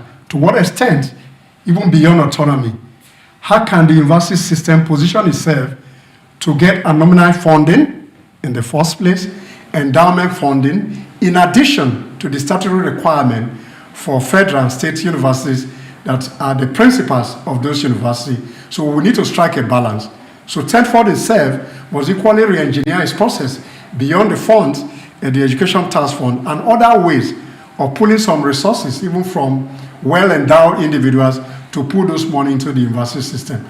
But as we currently stand, the cost of funding is low. Even the student fee is very low. That cannot sustain an adequate process of really educating the greatest minds in society. Now, I'm also looking at the whole politics within the campus in terms of how vice chancellors emerge and the internal wranglings, the struggle and the bustle to become vice chancellor. Do you think that the Nigerian university system, especially the federal universities and state-owned, are really ready for a complete autonomy? I think this is a very tricky question, but I will just attempt to answer it from my own perspective. The question itself has raised some of the issues. There's a lot of interference from the TAN and the GAN, and that has increased the politics in the academic environment. So, but if a proper autonomy is put in place and the university principles and practice are really in top jar, then the internal wrangling in terms of the emergence of who becomes the vice chancellor, the registrar, the bursar, the librarian, as the case might be, may reduce minimally. But then, with the interference in terms of the way people are wired, once you get to a certain level, you begin to look at your circle of influence and see how you can get into things. But before now, up to the early 80s, the emergence of the vice chancellor of universities were really organic in a way that once the Senate put 1 or 2, 3 people and they vote, the person who is best among equal emerge, and organically that administration grew over time. But with interference, particularly some of the academia who had left the university system to go into the political scene, now come in there and bring those practices in the open space into the university arena. So we must strike a balance in terms of autonomy, in terms of interference. Let's look at the provisions of the Universities Autonomy Act 2007. Now, the Act provides for autonomy in areas such as academic matters, which is curriculum development, administrative functions, and financial management. Let's look at 2 key areas here: administrative functions and financial management, which seem to be the bone of contention here, where universities say they want full implementation of the Autonomy Act. Now, in terms of administration, which you just spoke to, determining who the vice chancellor of the university would be and other key administrative positions like maybe the registrar and who the bursar would be. We find that schools or universities, to a good extent these days, still determine that. We've even found an indigenization pattern coming into it, where the VC sometimes have to be an indigene of the state that hosts the university. Would we say that in that area, autonomy has not been achieved, or it's not been implemented in schools? Let's look at the financial area. Now, universities wanting to have take complete charge over financial decisions and manage their finances, which they are calling for. A lot of universities, whether state or federal, run businesses. They generate revenue. Do we find this revenue being used in development in the school, as to maybe you find a structure being developed by the school, funded totally by the school or in part? Are we seeing this revenue generation being used to the extent that we can say that if full financial autonomy is granted to universities, we would see a difference in terms of development than we already see now? If you look at some universities, let's take the University of Lagos in particular, in terms of revenue generation, there's what you call the Human Resources Development Board at the University of Lagos that has done so well, and they've made a lot of money. During the Omotola administration, university was able to fund itself to a very large extent. They were even able to pay lecturers even before the federal allocation comes in. So in that case, therefore, some universities, in terms of the ventures that they invested in the university, some has been able to post profit and make development in terms of investment in the university system. But that's not the case for all universities, okay? So what is important is once you put a proper board in place and the funding has a mechanism in terms of financial management, financial planning and all that, those monies will come back into the system. But mind you, going back to our earlier conversation, the interface between the town and GAN has become a major challenge in terms of the decision-making process. So, for example, a Senate has about 2-3 senior professors who vie for the position of a vice-chancellor. But external influence may have a consideration for a particular person to emerge. And you talk about issue of ethnicity and all that. These are all influences coming from the town. And once the university system is able to use autonomy properly over time, they should be able to hold their way in terms of decision-making process and financial management, in my view. All right. So one thing I love about the school I attended is the level of infrastructure in the place. And I could see medical labs, laboratories, and buildings, named TED Fund 2000 and something, TED Fund, XY. And I like the place because one of the fundamental thing about infrastructure, most especially in a learning environment, is how minds, budding intellectual minds, can look at their environment and appreciate the environment because it aids their level of understanding and what they want the outside world to look like. The organic way you spoke about through the emergence of vice chancellors, even though external influence comes in, it doesn't unpick. Lecturers are political animals. They teach political science. Their level of politics is out of this world. They serve as advisors to most of our governors and most members in the National Assembly. They know how to do this game. They outfox each other. And the camp that has been outfoxed will always cry out loud, oh, we need government, we need autonomy because we felt the government. Even when the government is coming in, it's playing politics among the lecturers. And they take sides. It's only when internal wranglings get into the level of crisis that the government takes up its responsibility by disbanding the governing board, sets up a new one, and bringing a new vice chancellor. So why is it that they want the government to hand over the complete running of the university to them, but they do not want the government to hand over, they still want the government to bear the financial burden? Because that's what it's calling from. He said the government yet will not be absolved from its responsibilities of financing the universities, but complete decision making. That, it doesn't look like a the weight, there's a lopsided argument that the universities or TED Fund is presenting in this case. What, do you share that perspective? No, I don't think so. The point here is that there's a statutory allocation in terms of funding to the university. Therefore, if you fund an establishment, you should have a say to a very large extent. But then the university have governing councils. To what extent the pro-chancellor, the chancellor, the vice-chancellor, and other administrative staff of the university able to make certain well-informed decisions without interference. So I think the point of autonomy here is making academic decisions. Blessing just gave the 2007 University Autonomy Act.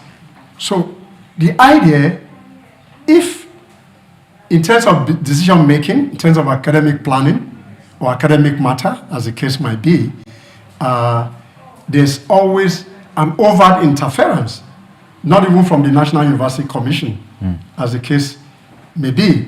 But then you have an overbearing influence from outside, then becomes a problem, even in terms of the organic nature of the evolution of administrative staff that I mentioned earlier, which you just alluded to. Sometimes is not as clear-cut as you see it. There are some political maneuvering. I don't want to mention him, but about 2 years ago, you know what happened at the University of Lagos, where there were issues with a particular vice-chancellor, and the role of the chairman of council and the permanent secretary, Federal Minister of Education, and the Minister of Education. So these are the intricacies that we may not be exposed to in the media space. There's an entrenched politics in terms of interference. There's a cry for autonomy. But then how do you balance the two interests, like I mentioned earlier, is what we should focus on. A complete autonomy may not be achieved. Overt interference in the affairs of the university cannot equally be taken away completely. But what is important is that based on the Act, people should share their responsibility based on what the Constitution has provided. Then we can have a better management of the university system that is very chaotic at the moment. Now, one would have expected that this advocacy will come from the university's commission, but this is coming from TED Fund. What do you think is TED Fund's position here, and why is TED Fund again championing this cause? Well, I don't work for TED Fund, so I'm not able to speak to that issue deeply, but if I make some assumption, is that if you look at the funding requirement to TED Fund vis-a-vis fiscal infrastructure development across the universities, it's becoming very difficult for them to meet up with that demand. So a clamor or advocacy for an autonomy to a very large extent is saying that if the universities are given a better autonomy, maybe the funding opportunity, as it were, and I mentioned endowment. The total endowment fund in South Africa is far greater, more than some of the budgetary provision. Alumni contributions, even other communities within the university contribute to the development. So the university itself should look inward to see how they can get adequate funding for their research and development. Once you have funding, adequate funding, then the issue of autonomy becomes easy to manage because you have your grant coming, so you have some control. But when the government spoon feed you to a very large extent, they want to see the books. How you use the little that comes to you. On the other hand, the National University Commission is like, it has a responsibility for academic programming. So I think they will focus more on how they can see how the universities can design courses that are relevant to industry and town. So I think that advocacy may not necessarily come from them. Rather, the advocacy will come in terms of how they can improve on the curriculum, as it were. Yeah, but also looking at the new tax bill that proposes that by 2030, TED Fund will be receiving zero allocation from the Education Task Fund, which of course the federal government is also hoping to be channeled into the Nigerian Student Loan Board. We're looking at moving money from one agency of government to another agency of government. Now, what would be the relevance of TED Fund itself? By implication, TED Fund itself is an interventionist agency, and if there is a perspective planning that by 2030, there's a likelihood that it will be zero funded. At that particular point in time, I'm sure the relevance of TED Fund as an interventionist agency may not necessarily be in place.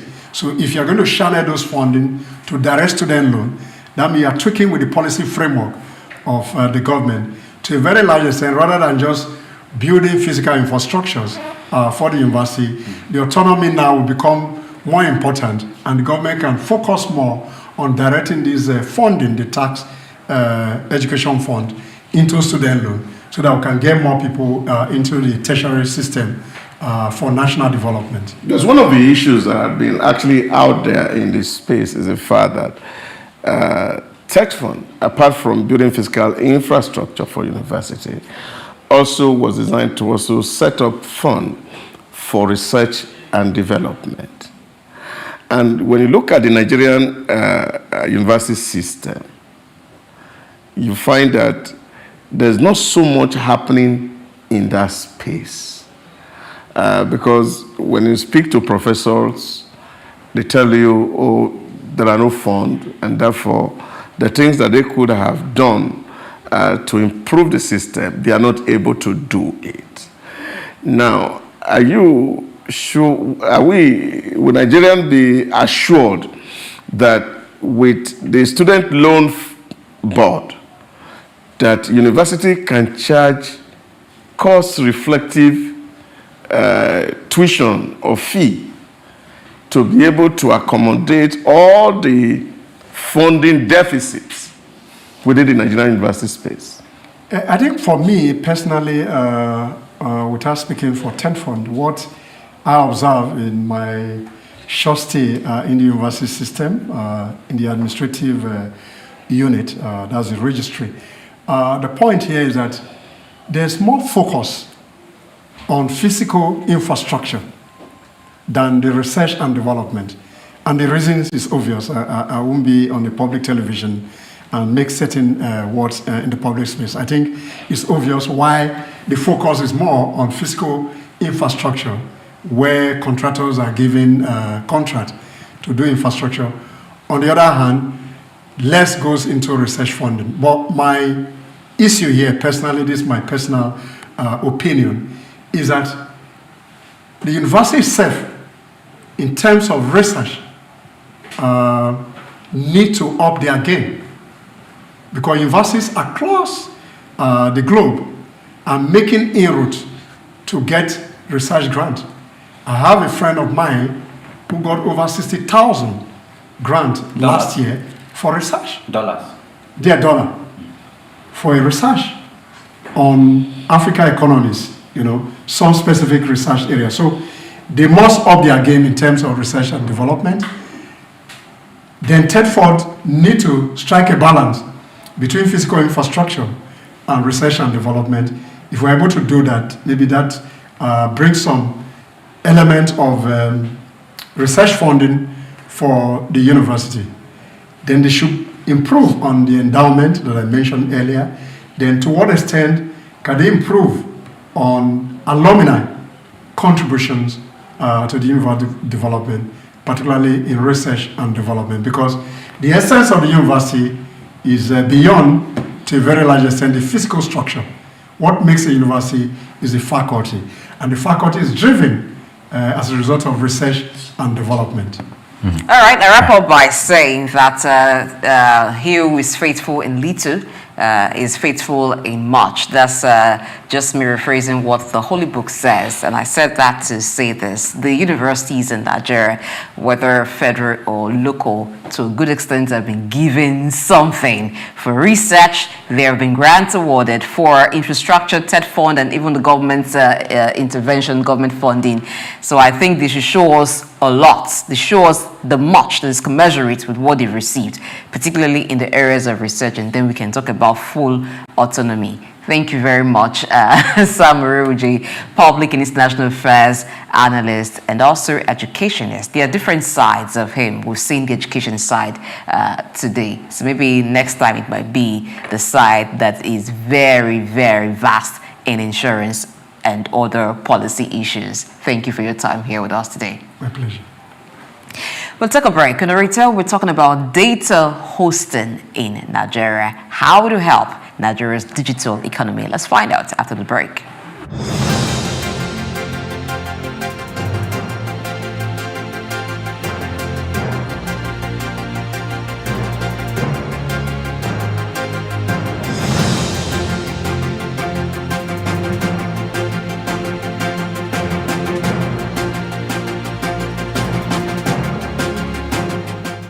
Africa Development Studies Center, ADSC. We are committed to driving sustainable growth and development across Africa through innovative training and research. Our mission: empowering leaders, policymakers, and professionals with the tools they need to create lasting change. With customized training, dynamic research programs, and study exchanges on leadership, management, and other critical development topics, ADSC offers a platform for exchanging cutting-edge ideas and global best practices. We provide comprehensive services in research and consultancy, capacity building and training, education programs, publishing and knowledge sharing. Our esteemed faculty, composed of seasoned experts and researchers, ensures a learning experience that is insightful and practical. We specialize in policy development, implementation strategies, monitoring, and evaluation. At ADSC, learning is engaging and enjoyable. Our unique methodology includes talks, interactive exercises, games, video screenings, and lively seminar discussions, all in a comfortable and friendly environment. Ready to make an impact? For more information, email us at info@adstudycenter.com or call +234 912 439 2362. Visit us today at www.adstudycenter.com to explore our programs and upcoming events. Africa Development Studies Center, rethinking development for Africa. We've got just what you need right here at Femi Wash Media. Call it the Midas Touch and you wouldn't be wrong. Let us record, produce, mix and master your audio like nobody does. Reach us on our contact today for the best quality job.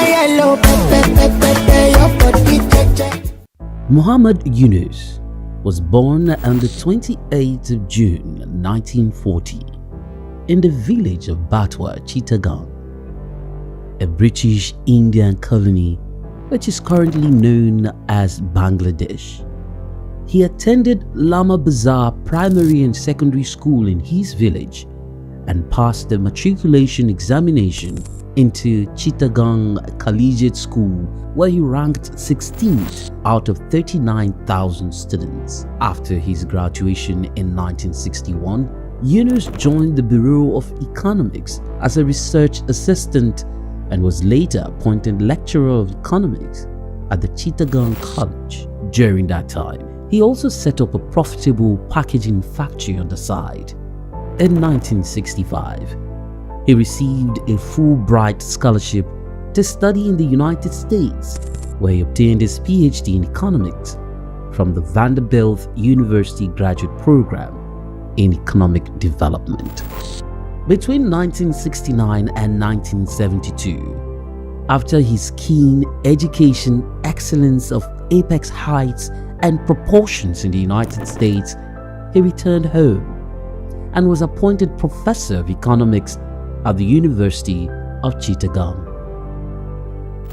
He was eventually appointed onto the board of directors to the United Nations Foundation, where he served for 33 years. When Bangladesh suffered a famine in 1974, Yunus felt he had to do something for the very poor. In his country, he founded the Grameen Bank. His motivation was to create economic and social development for the very poor, giving long-term loans to those who wanted to start small enterprises to pay back when they can. The aim to help was to get many of them out of poverty. For this, he was awarded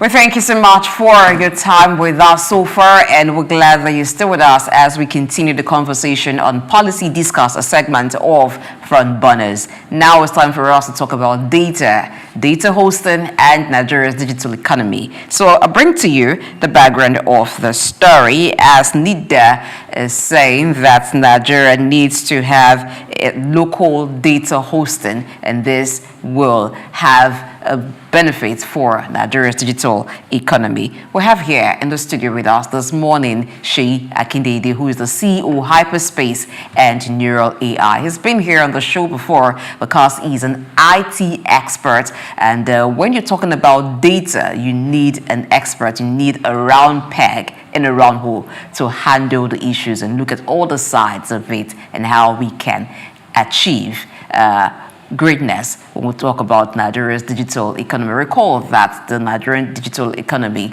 was projected to be $1 trillion economy. Let's see how we can make that money with data hosting. Good morning, Sheyi. Welcome to the show. Good morning, good morning, good morning, sir. Good morning. Good to have you again on the show. Thank you very much, sir. Thank you, sir. When we talk about data hosting, can we break it down to know what data hosting, local data hosting would be? And what has been the situation so far for NIDA to be asking that we need local data hosting? Does it mean that most of our data has been hosted outside Nigeria or have been hosted by companies that are not indigenous to Nigeria? Okay, thank you very much for that wonderful introductory question. Yes, I would like to look at the data hosting from possibly two perspectives. So you have the public-facing data hosting. So for instance, now every organization has a presence on the internet. So you have a website, you have some kind of thing that talks to your customers. Now a lot of that traditionally has been hosted outside the country. So where your customers can go and get information about what you want to do.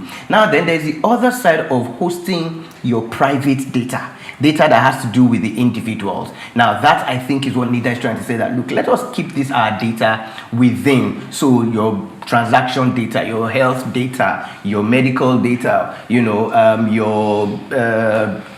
any kind of data that is personal to you. So that is the other side. That's data that you store in a database that needs to be protected. Now over time, because of the infrastructural challenges that we've had, it's always been difficult to actually host this, because this data, apart from the fact that you need to store them, they need to be available all the time. So you need to now have, it's not just about storing them in one location, you now need to find a way to store them in multiple locations. And if you look at the way the global corporations work, all these big Amazon and Google, they are nearly everywhere in such a way that even if one server is down or one location is down, they can always present the data to you. So I think what NIDA is now trying to do is, can we find a way, can we find a middle ground, can we find a situation where Nigeria, we have a population of over 200 million people. Why can't we build that kind of infrastructure that will enable us to host our data and query our data? The challenge obviously has always been that in order to get this kind of data, you find out that most times we don't have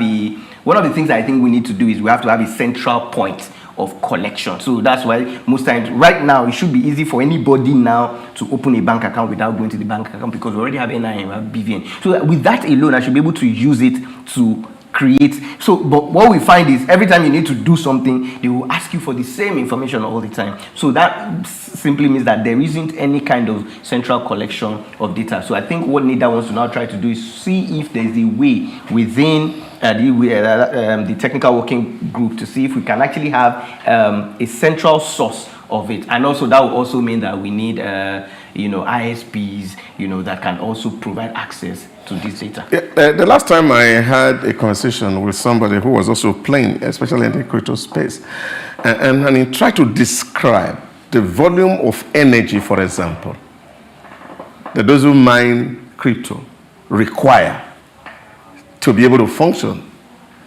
Now, looking at our own energy challenge in Nigeria, how feasible is it to have local participation in this space? No, it's not feasible. It is not, because you need, if you've seen an average mining, grid, you need access. I don't even think if you want to do it, you probably need an alternative source, which is even why even in the countries that are doing the mining, they are not using the traditional grid. They're actually going off grid. They are using something like renewable energy, because that is the only way you can actually do this thing. You cannot, because at the end of the day, if you look at the trade-off, so think about it. Okay, we're talking about cryptocurrency now. Now they have value. So we are saying, let's take for instance BTC. For instance, there's a value attached to it. Now, if for instance you say you can mine within and it's not guaranteed, because at the end of the day, when you set up this infrastructure, if you look at the way the algorithm works, it doesn't work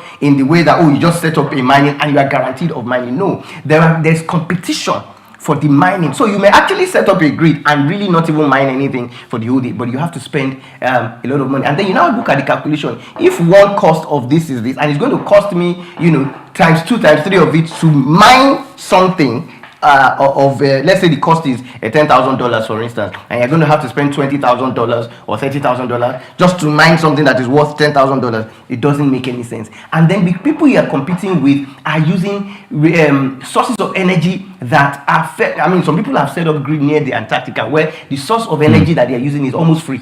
It's almost like zero. But you can't compete, at that level with them, which is why it is not feasible for us here. But where we can play a lot of this is, which I always say, is at the application, layer of application, where you abstract away the infrastructure. I believe that the internet has become a global village now, and with a lot of security and privacy, you can actually protect data using things like encryption. So the data center can literally be anywhere.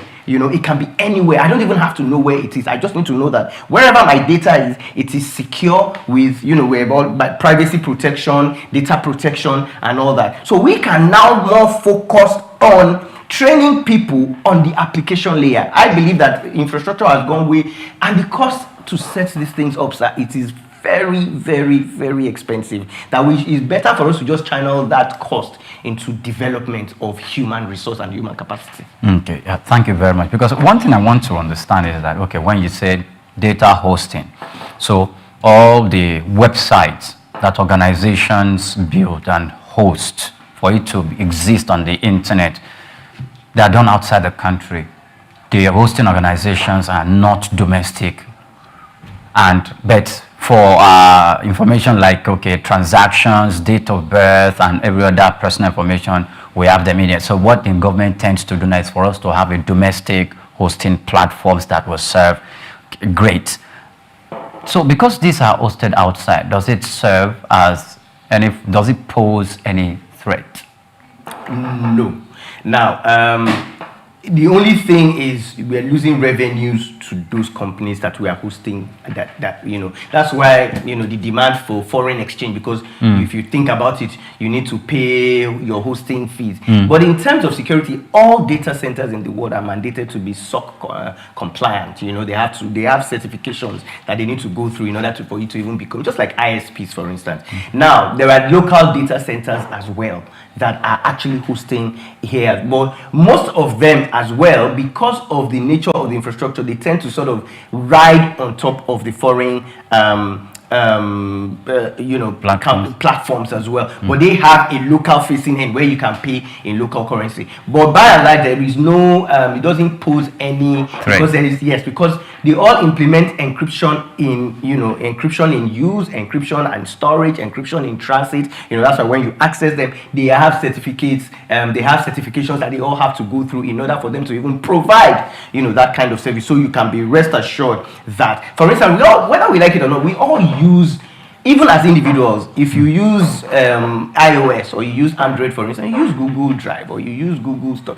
Sometimes you just store data. You don't know that sometimes you're storing it. You use Dropbox. So the reason why I asked that question was because in this TikTok, yes, the previous administration in the United States was telling TikTok to leave because the government in China has a stake in it, and through government act, it can require data from it, irrespective of whether data exists in the world, as long as it is attached to TikTok. So, through that way, is when we have our hostings outside the country, can't foreign government have data of some of the strategic establishment in Nigeria that are even connected to the government that could expose intelligence? Well, yes, in that case of TikTok, it's not just about, the data, because for instance, even if you have TikTok and they are hosting the data center in your country, they will still have access to the data they have. In that way, I think what they are trying to stop TikTok is they have a lot of information about citizens, not even just about, them hosting the data.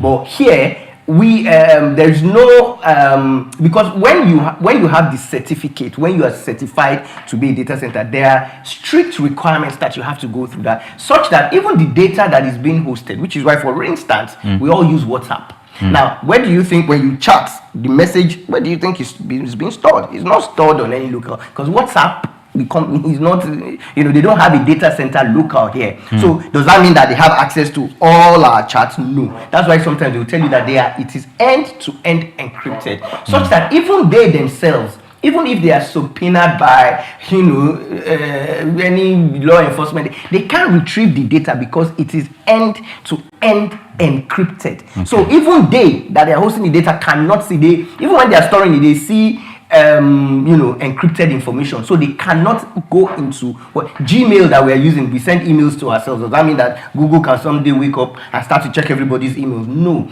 because they are all stored encrypted on the server. That is process they have to go through in order to be able to. But in Nigeria, we don't have, because at the end of the day, we look at data storage from just storage. But at the end of it, it is a service. When you provide a service like Google is doing Gmail, for instance, it's a service that people need. In Nigeria, how many providers of free email do we have? So if I want to set up a free email, the next thing is to go to Google, no matter what government says. Unless there's a local provider that can give me the kind of service 24 hours that I can depend on, nobody is going to use sentiments to do that. So I'm going to eventually use Google. If I use Gmail, you use Gmail. Eventually, one day, Gmail, Google is going to have data on everybody. But can they use it? No. So that's what the certification is about, to know that they are storing this data appropriately. Let's look at what some countries have been able to do with data hosting. Now, Singapore is a leading data hub in the Southeast Asia, and it serves as a regional data bank, sort of because of its excellence in connectivity. Now, for Nigeria, the Minister for Digital Economy has projected that by 2026, Nigeria should have made about $18.3 billion from the digital economy. But what has helped Singapore is a strong digital infrastructure. Now, how can Nigeria position itself so that it can attract the kind of investment it needs? Recall that recently the AU just made Nigeria digital trade champion in Africa. To do that effectively, to function in that office effectively, Nigeria would need a lot when it comes to digital infrastructure. Yes, the data is like Doctor said at the beginning, that you need a lot of finance. You need infrastructure. You need to build these servers. These things are not cheap. So that's what we need. We need the technical skill. Another thing we lack here is the technical education, for people to, which you talked about Singapore now. They have a massive educational system where, by now, if you want to build that kind of infrastructure, we need to already have, like, behind the scenes before we came online, we're talking about university. We need to already have, like, a technical school where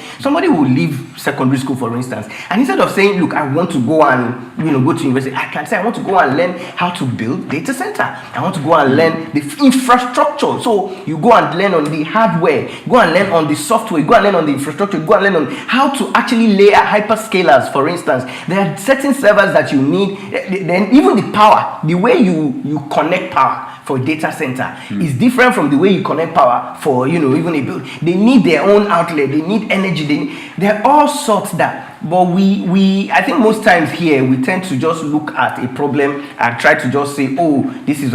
But there are things that we need to put in place. There are things that it's like imagine a country that just come up and they want to start bringing in cars. Yes, whether you read about cars or not and you say, oh, we must produce our own cars, but before cars can come in, you need to provide the roads. You need to provide motorable roads. So I think we're at the level where we need to start to provide, the level before we now bring in, this infrastructure. That's where, we are at right now. So those policies have to be geared towards, let's create that enabling environment. And there's no way you can say whatever you want to say about infrastructure. A lot of the infrastructure has now become like a power play, and if you look at the people in it, you find out that they are mostly the telcos, the ISPs, because they are the ones that already have this infrastructure. But if you go to Singapore, somebody can actually provide an infrastructure service without being a telco or without being an ISP. But here, because they have already made the investment, and that's why we need to just continue to depend on them. But over here, I think we need to change that silo to make individuals who want to just go into it, get into the. As a follow-up to it, you talked about we need to have the technical education. Where does the innovation hubs that we have spread across the country come in at this point? They come in mostly at the application layer. That's why if you see all the companies making the rounds in Nigeria, fintech and all these unicorns, they are mostly at the application layer. They don't play at the infrastructure layer.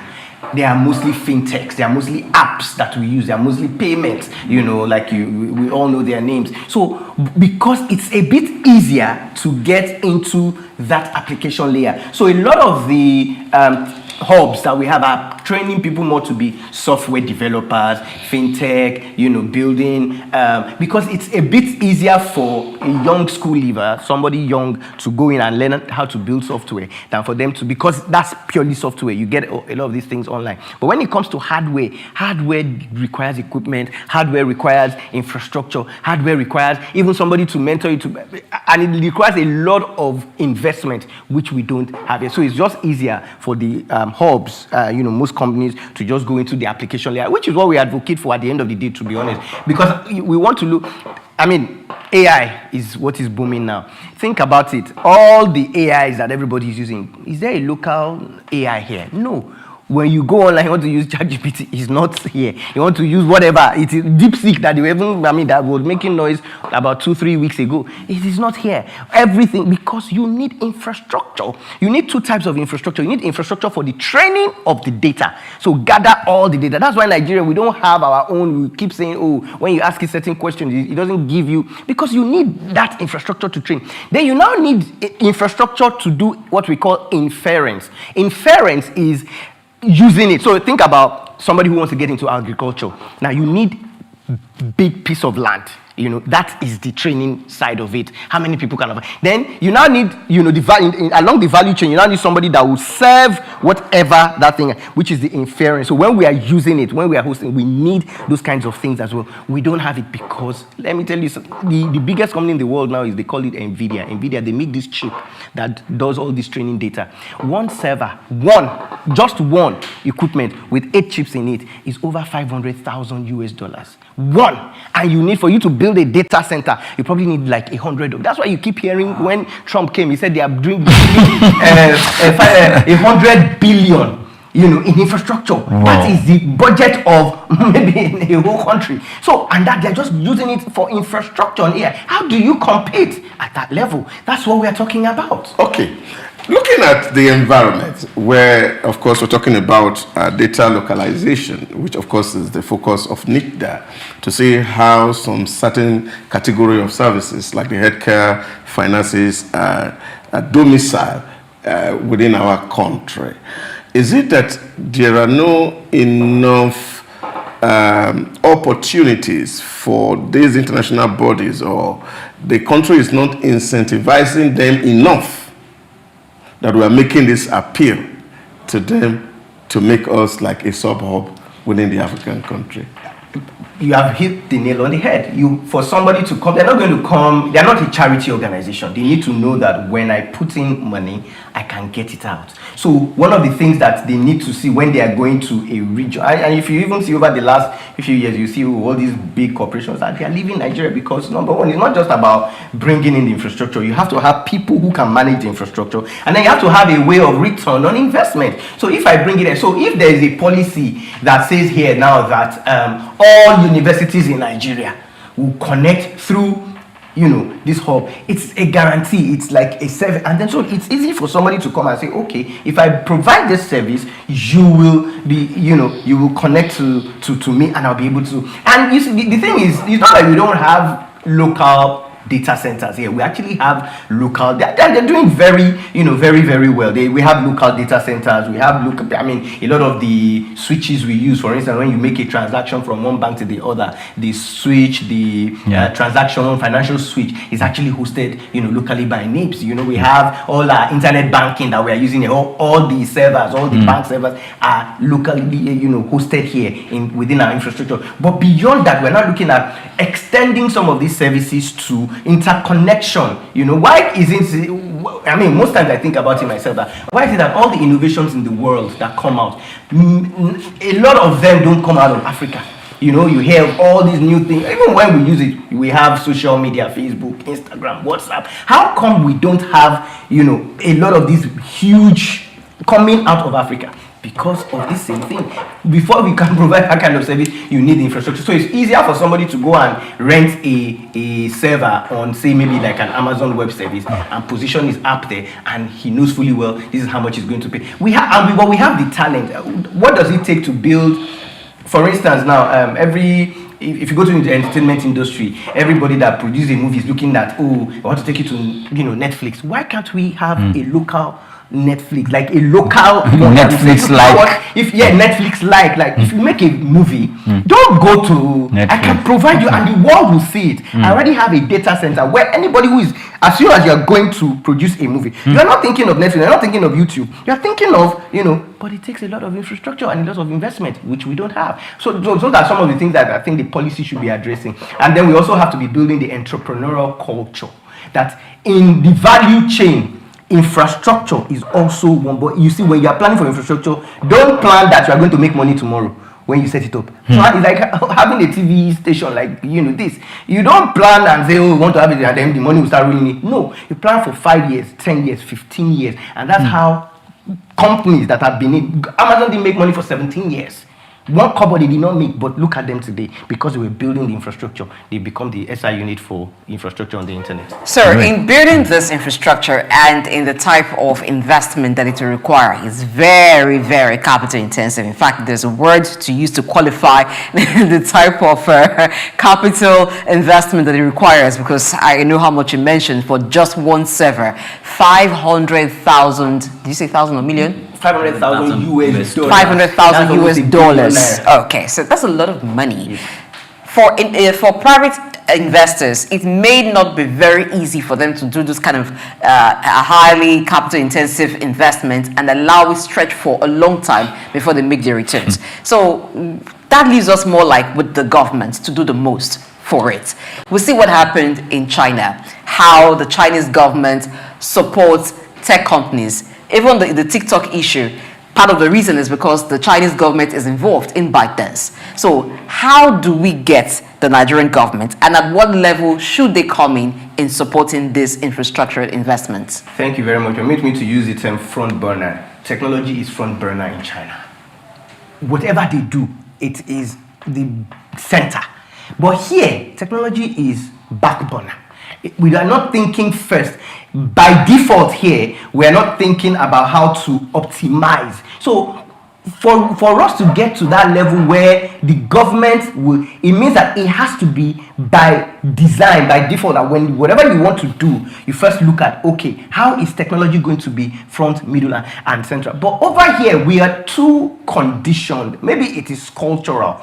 And it happens in every field. So if you go to airports, for instance, now, you find out that when you're passing in other countries, technology has become, you don't even have to present your passport again. You don't have to show your visa. Once you are walking past, they have facial recognition, they have body scanner. You don't even know that you are being. But here, when you want to implement that kind of thing, because also that is also infrastructure, they'll tell you that, oh, okay, so when you get to the airport, there are almost about 3 government services checking your bag. More than 3. Exactly. They'll check your bag here, they'll check your bag here. They'll be like, but you have checked this thing. And they'll tell you that the truth is, people have to eat. If you put technology in and you put one gate, what will happen to these 20 people that are standing here? What will happen to? So at the end of the day, technology for us is, back burner, and then we have to make it front burner. Okay. We thank you so much, Seyi Akindele, who is the CEO, Hyperspace and Neural AI, for finding time to come in here today and talk about data, local data hosting,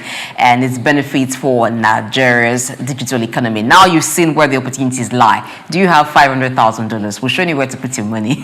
You may not have that amount. Canadian dollars, so US dollars, so you don't get it twisted, what we're talking about here. So if you may not have up to that, but you have some money you want to put somewhere, or you have expertise that will benefit the digital economy in Nigeria. Let's do this and ensure that we make our own grow and we'll become better for it at the end of the day. Thank you so much, Seyi. Thank you for your time. It's been a pleasure. Thank you. Let's take a break. When we return, to be time for us to read your comments. You've been talking, you've been typing. Let's hear what you've been saying.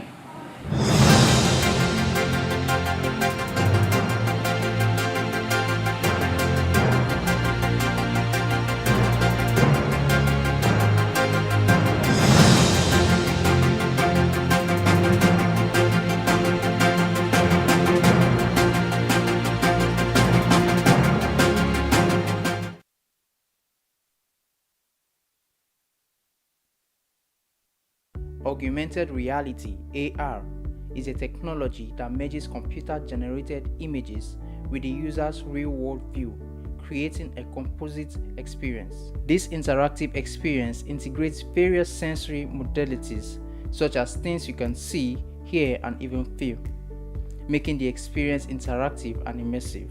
In recent years, the emergence of this transformative technology has seamlessly integrated digital and physical realms. This groundbreaking innovation relies on specialized hardware like smartphones and smart glasses equipped with cameras and sensors, AR software, and Apple's AR Kit and Google's AR Core.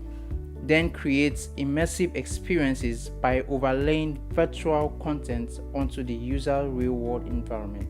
AR software such as Apple's AR Kit and Google's AR Core then creates immersive experiences by overlaying virtual content onto the user's real-world environment. AR's applications span diverse industries from gaming to education, healthcare, retail, and manufacturing.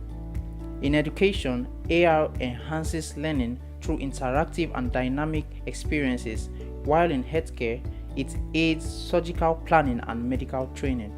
Retail experiences are transformed as AR enables customers to virtually try on products and visualize furniture in their homes.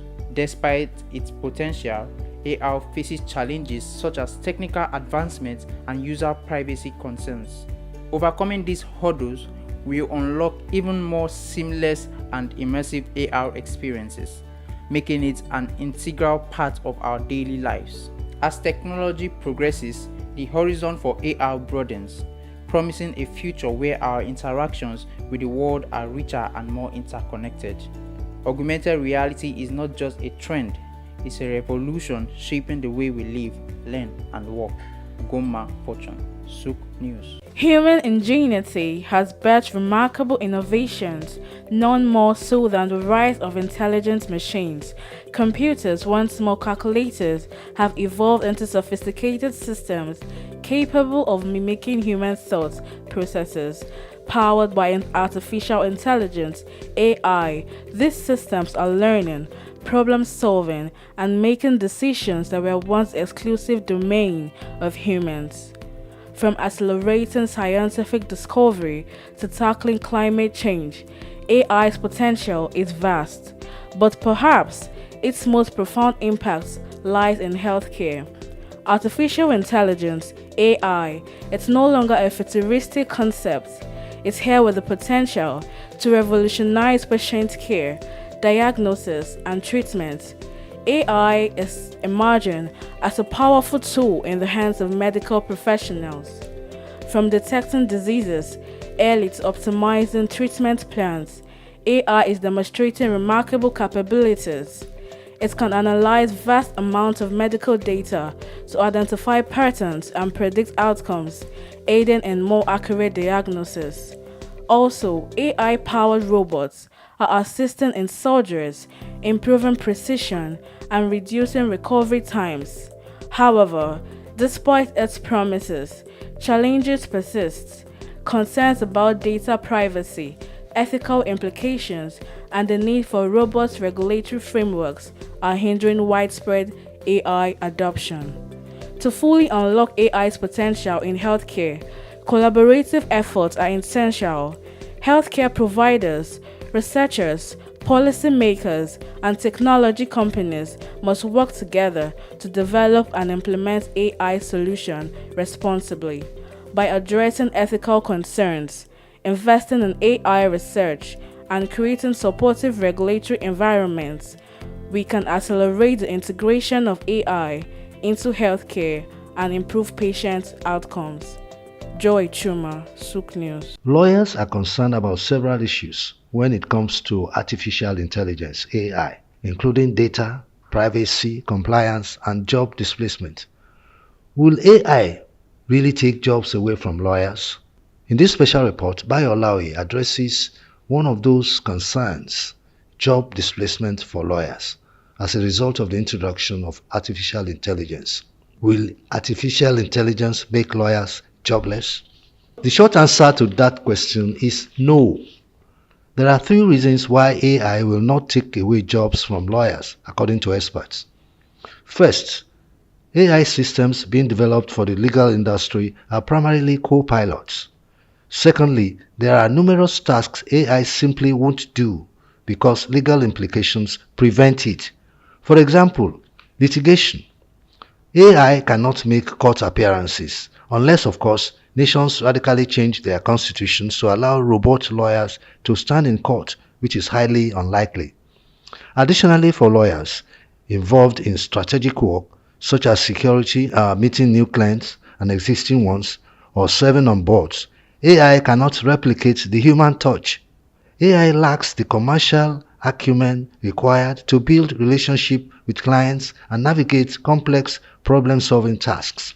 AI cannot engage in the strategic aspects of legal work that require understanding human behavior, negotiating, and making judgment calls.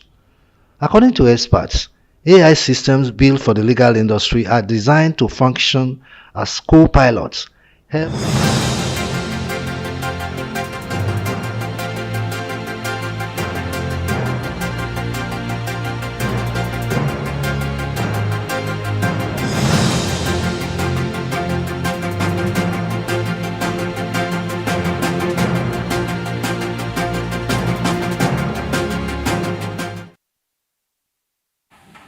Welcome again to Post and Perspectives. This time around, the idea of the show is to get what you're saying directly, because the show is interactive and we believe in talking to you one-on-one. So every comment you have placed or you have said to us, we want to read it out and, of course, reanalyze it, with my team. If you're wondering or you're pondering what my name is Swift Aderito, and I'm here just for you. So the first comment I have, of course, talking about FG to give Nigerian universities autonomy is no other but Ike Onura. Thank you so much for being part of this. You say government cannot completely hands off education in a country where more than half of the youth population is illiterate. You say education is a social good and is of a best interest of all Nigerian governments and citizens alike to have the most qualitative education that is possible, and you hashtagged ASU. Thank you so much for the compliment, or that comment, I mean. The next one says, is from Dayo Abisa. I'm sorry if I murdered your name. Your tag name is at Tomato Josh too. Amazing. All right, so you say, I think universities in Nigeria should think inwards. In USA and the UK, government doesn't put more than 20% of a total expense on university education. What do schools do with all the educational fees and acceptance fees they collect? At this point in time, I want to put Priye on the hot seat. Priye, talking about acceptance fee, there was a time you were complaining that when you were in school, they know they were collecting acceptance fee. Do you think this person has a point? Well, the acceptance fee is not everything. I feel the acceptance fee is statutory. Okay. It's part of what comes in. But it is, for me, it is the school fee. If the universities are going to be charging school fees, they should put into consideration the economic power of the people that comes to the school, or the parents of the people that comes to the school. We know some of the elites send their children down there, but most of the part, because federal universities are subsidized, you have the children of the average so people. So this argument is coming, to court to say that you already have an acceptance fee. You are getting acceptance fee for more than 10,000 people write an exam, who you only take maybe 1,000 or 800. What are you doing with all these extra monies? Why must the school fees be so high? You can make, you can get monies from other avenues and not overstrain, the children's parents that are coming in. Yes, the universities can do that from the internal organizations that they established, like the university where I attended. They had a bakery. Bam. They had water manufacturing plant. Yes. Table water. And they have other investments. There's a large farm in the school. So where the students of agriculture go to carry out the practicals and all of that. So they have earning and sources of earning. However, we'll be calling for the way they manage these funds and not to put the people under pressure. Talking about under pressure, we're still talking about the FG and universities, and we have somebody else here, and of course this is Omolubi, and Omolubi says that is the way university education is an expensive privilege in the world. Only primary and secondary school are supposed to be the responsibility of the government. Nigerian government is wasting scarce resources funding the education of people who hardly use it to build the society. It says spend the money on infrastructure. Doctor, I am putting you on a hot seat. Do you believe that only primary and secondary school education is key, and university education, like what's attainable in other countries? Yes. You know, that guy is actually an Omoluabi. Okay. And if you know what Omoluabi means in the Yoruba context, is a good son of his father. Wow. You see, because the truth is the fact that people think education must be at the university before people can read and write. I think it's just far more than that. That orientation, we need to make it sink into the head of all of us. That is not until we get to the university that we are educated. Wow. And I think this government also had made provision. Recently, the Minister for Education, Dr. Alausa, said that government is trying to reconfigure the system from 6334 to actually make it a 12-4 system. Yes. And what that means is that from primary school to the secondary level, government is making it free so that people can be literate. Yes. And then what you do with your life after that is all yours. So if you decide to go to the university, good and fine. If you decide to go to vocational study, good and fine. And that, of course, is because that's what's going to put food eventually in your table. So government is doing well to ensuring that those who should be in school are there, just like they do elsewhere. Yes. The ratio of university graduates to polytechnic graduates, for example, in Germany is like 1 to 15. Wow. So it's not everybody's in the university. People are doing things with their hand. Yes. In short, as a matter of fact, the Holy Book says, God bless what we do with our hands. Praise the Lord.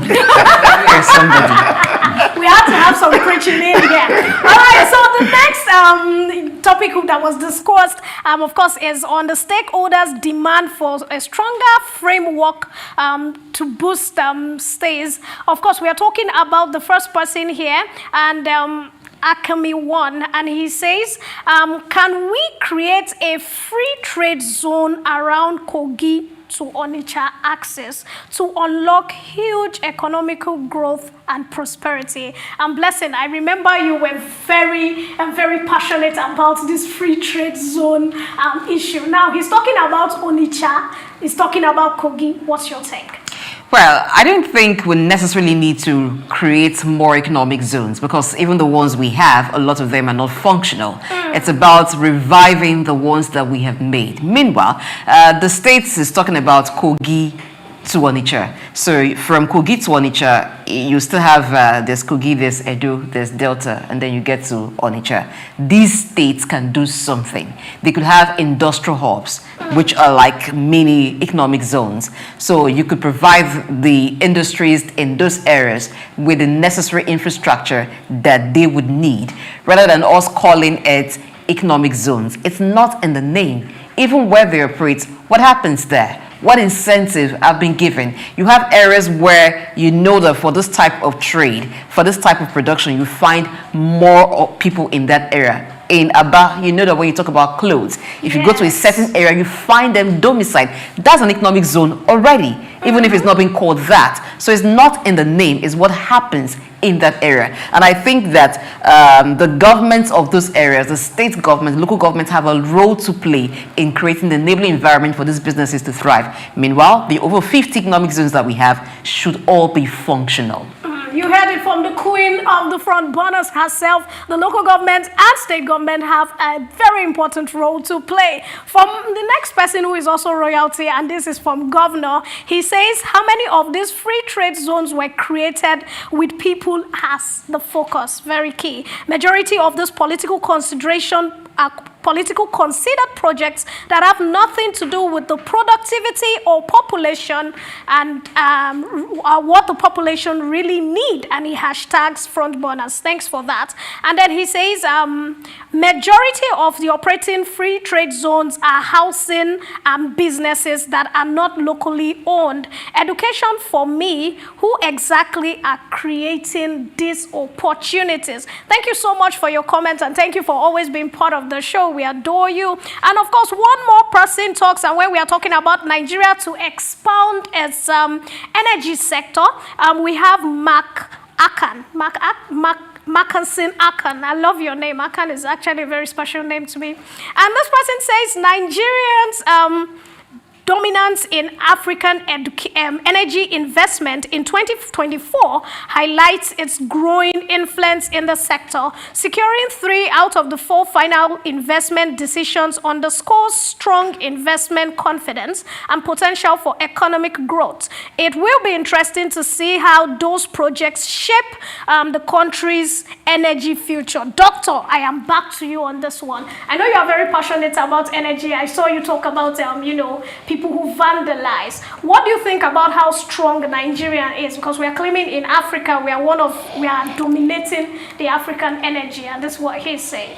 Yeah, but I think, yes, we are on top. We can do better, really. And I think given our population size of over 200 million people, wow, our land size, and even the free gift that God has given to us, that we're sitting on our feet, I think we can do absolutely more.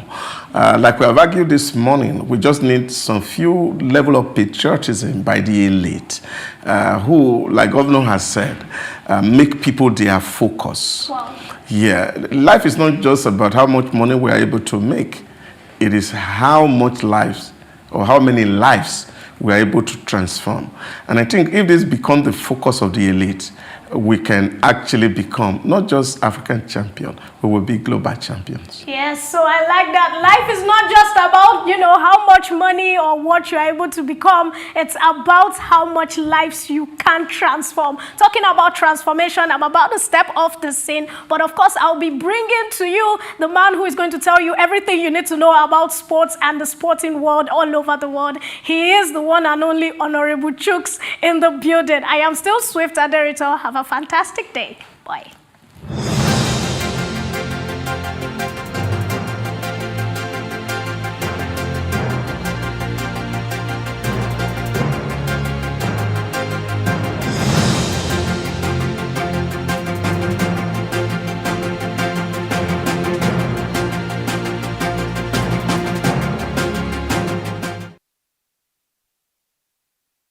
Tafawa Balewa Square, TBS.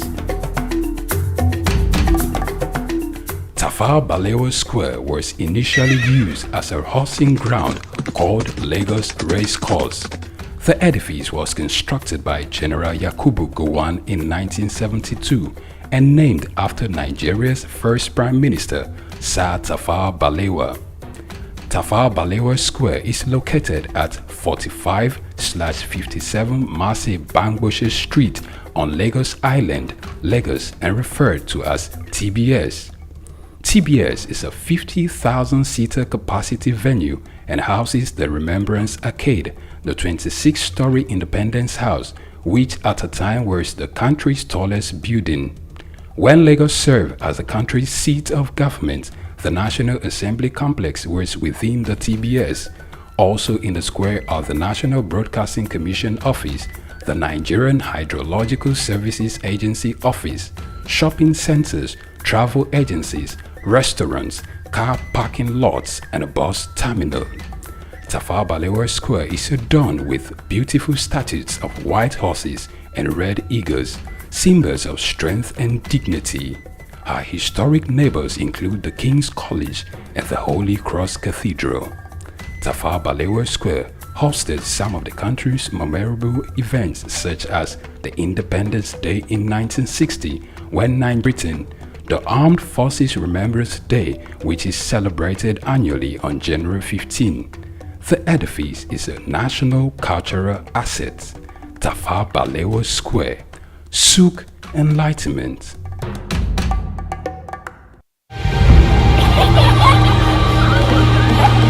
What keeps the heartbeat of a community alive? Is it the courage to create, the power to connect, the vision to transform? Well, it's all of this and more. It's a symphony of ideas, innovation, and industry. But where do these stories come alive? It's right here on The Isle, 104.9 FM, the station where dreams meet action and growth finds its voice. The Isle, 104.9.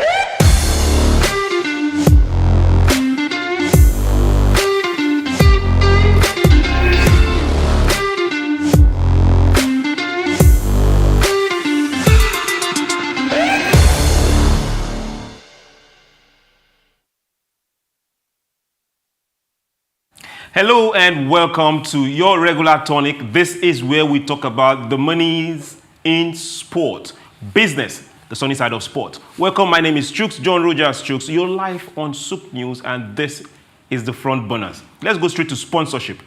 International Olympic Committee, first major alcoholic drink, yes, you heard me right, sponsor, they were in 2024 Paris. I'm talking about AB InBev. They have smoothly, quietly extended its World Olympic Partnership agreement until 2032. That is to tell you that they made sales, the exposure was there.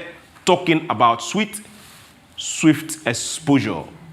Alcohol is selling, people are talking. Now, iconic Ellis Park, for those of us in South Africa, our brothers, they are in the market and they are looking for a new naming rights sponsor. So if you're there and you have the money, please come. Former sponsor Emirates has vacated the agreement. Now, both the Rugby Stadium and the United Rugby Championship is up for grabs. Lions are appealing. Please come over, come over. Now let's still talking sponsorship. Chinese online retail giant Jingdong. They happen to be the fourth and the final sponsor of UEFA Champions League secondary package. Now, starting from this week, you will get to see them at the break. The bumper stickers and the bumper advert. You will see Jingdong right there in your face. Congratulations to them. So let's get straight to that. This is where money talks. Nobody took that seriously. Like, let's face facts. We didn't take it serious until what happened last year and towards the end of 2 years ago. It's all about content to the right audience and numbers. Professional Darts Corporation, they've capitalized on the exposure and the growth of darts popularity in the UK and Ireland, and they have more than doubled its media right value in the market. Show me the money. From a sport that was calculating in just a little above millions, now it's in hundreds of millions. Somebody say darts. If you can plug mango without looking twice and you are in Nigeria, please go and start playing darts. Blessing, please take note. Let's talk about acquisition. Now, DMC Production is changing ownership. 50 million euro is on the line. Now, the investment from private equity firm Courtry partners in this sport are going to change the name of DMC very soon. So very soon, it's gone. They've taken over. Let's talk football. Man U, we are coming for you. My eyes are closed. I have nothing against you, but you are in the red. Last week, Man United's second quarter result revealed £26.3 million loss. Doc stops smiling. Now, that is loss for 2024-2025 season till date. Now, this is partly due to cost of 14.5 million in relation to the exit of their former manager, Ten Hag. Bye-bye. Also, Man U, the loss is going beyond that because they have confirmed that they are going to sack. Let me use the right words. Redundancy. That's what they call it. But we, both of us know it's sack.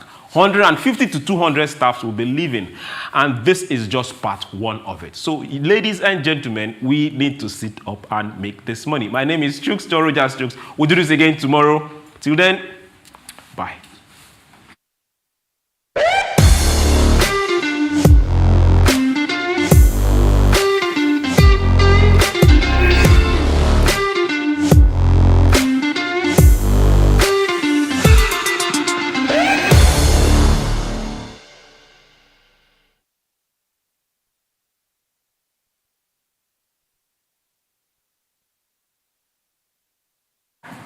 Well, of all the sports, he had to ask me to pay attention to that. Well, good one. We can start from there. Maybe after that, we'll get to lawn tennis and other types of sports.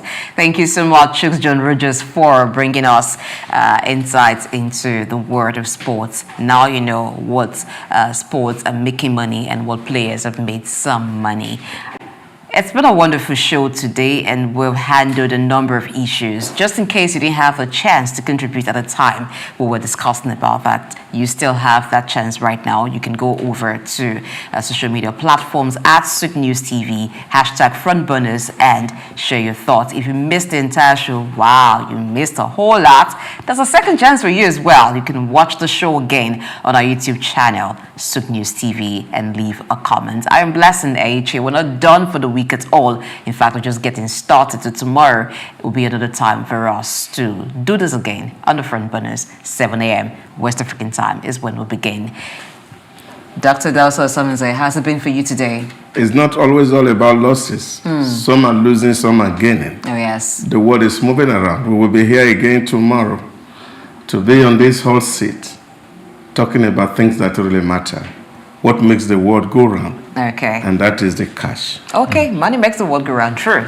Prayer Krumali. Yes, it is. Thank you, Blessing. Thank you, Doc. And for me, you take care of yourself and see you tomorrow.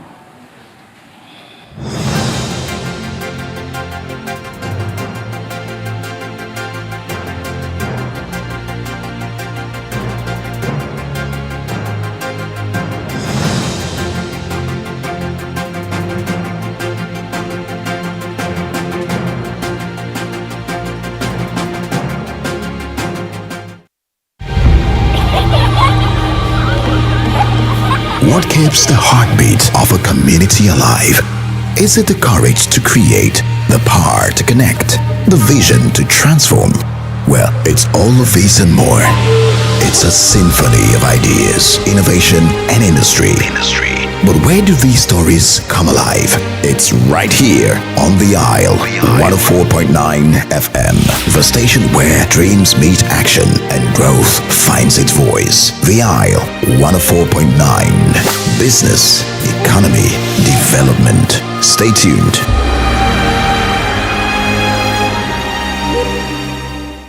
At the Africa Development Studies Center, ADSC, we are committed to driving sustainable growth and development across Africa through innovative training and research. Our mission: empowering leaders, policymakers, and professionals with the tools they need to create lasting change.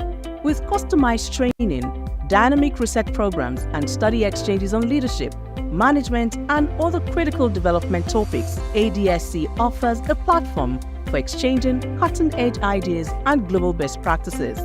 We provide comprehensive services in research and consultancy, capacity building and training, education programs, publishing, and knowledge sharing.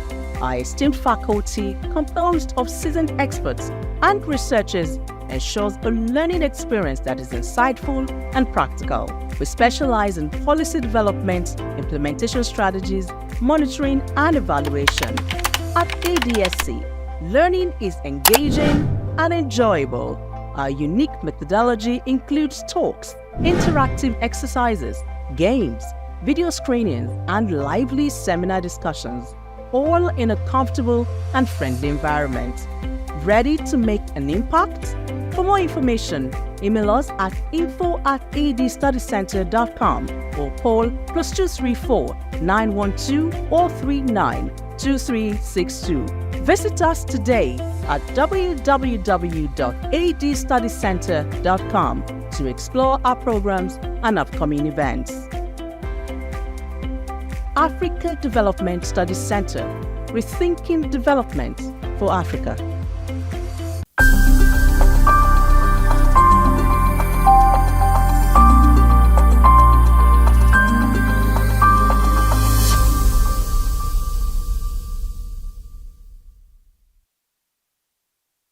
Well, you already know my name is Steve Omojafor, and my middle name is Bamidele. That was the name that my parents gave me at birth, because it was like they regarded themselves as not Lagosians. It is Providence that brought them into Lagos, and I then happened to be born here at Odo Street in Obalende. And in fact, we didn't go to Mercy Hospital then. There was a little home along Odo Street run by a very experienced nurse, Mama Nurse, that's what So I was born in that little place and grew up from there. Like I said, my middle name is Bamidele. My parents probably said, well, we have had you here, but this is not home. As at that time, you will go home with us. No problem. So I started off at St. Matthias Catholic Primary School on Louis Street. And I was in St. Matthias from 1953 till 1960, when we finished with our primary school leaving certificate. Then from there, an extra year at Holy Cross School. We did that extra, they call it prep class. Prepare yourself to go to the secondary school. And from Holy Cross, for 1 year, I moved on to St. Gregory's College, Lagos. Now, growing up in Lagos was one of the best things that happened to us then. Life was good, life was easy, life was safe, life was like everything that a young man could aspire to. We went to school with Scholars Bus, which was virtually provided for free. When Scholars Bus was not available, it was fun walking from Obalende, firstly to St. Matthias, and then from there to St. Gregory's College. Life was good, life was safe. You could go out any time of the day. You could play from house to house. Parents knew each other very well, and so, in fact, when you were late somewhere on your street or in your neighborhood, you could sleep there because they would send a message to your home that Dele is here, so don't bother. The next morning you wake up, have your bath, have breakfast, return to your home. There was this community life that we all lived. Parents could discipline children of their friends. Okay? Not like these days, you dare not touch any other child. The parents will come and, do a battle with you. That I didn't send my child to you to be flogged or to be beaten. So it was a very beautiful life. So went to St. Matthias, went to St. Gregory's College, and then from there to University of Lagos. We were our brothers' keepers. School was fun. Teachers were all there just to teach you. There was no messing around. There weren't any bad habits that people could be developing along the line, So that was my life growing up. So we were all walking through Balinde to Lafiaji, to Campus Square, to Tokunbo, Okekpokpo, So we were children of the neighborhood. We were children of the area. So I'm never ashamed to say I'm an area boy in Lafiaji. Today it has become a taboo, but then we were proud of our origin. We were proud of our place of birth, and we were proud growing up in the neighborhood. So today, still believe me, I get up on some Fridays, I just go to Lafiaji, I stay with the guys. Okay, not all of us were fortunate enough to go through the system.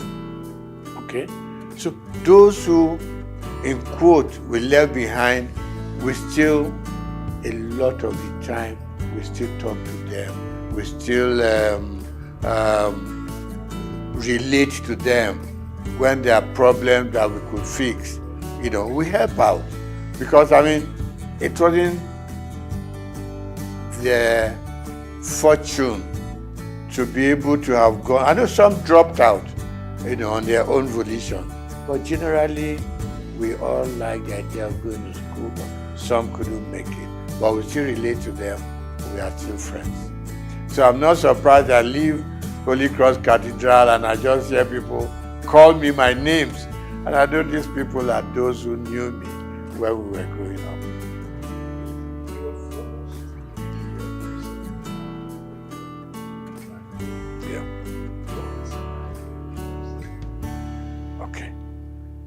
Let me start by saying that even at secondary school, I read a lot.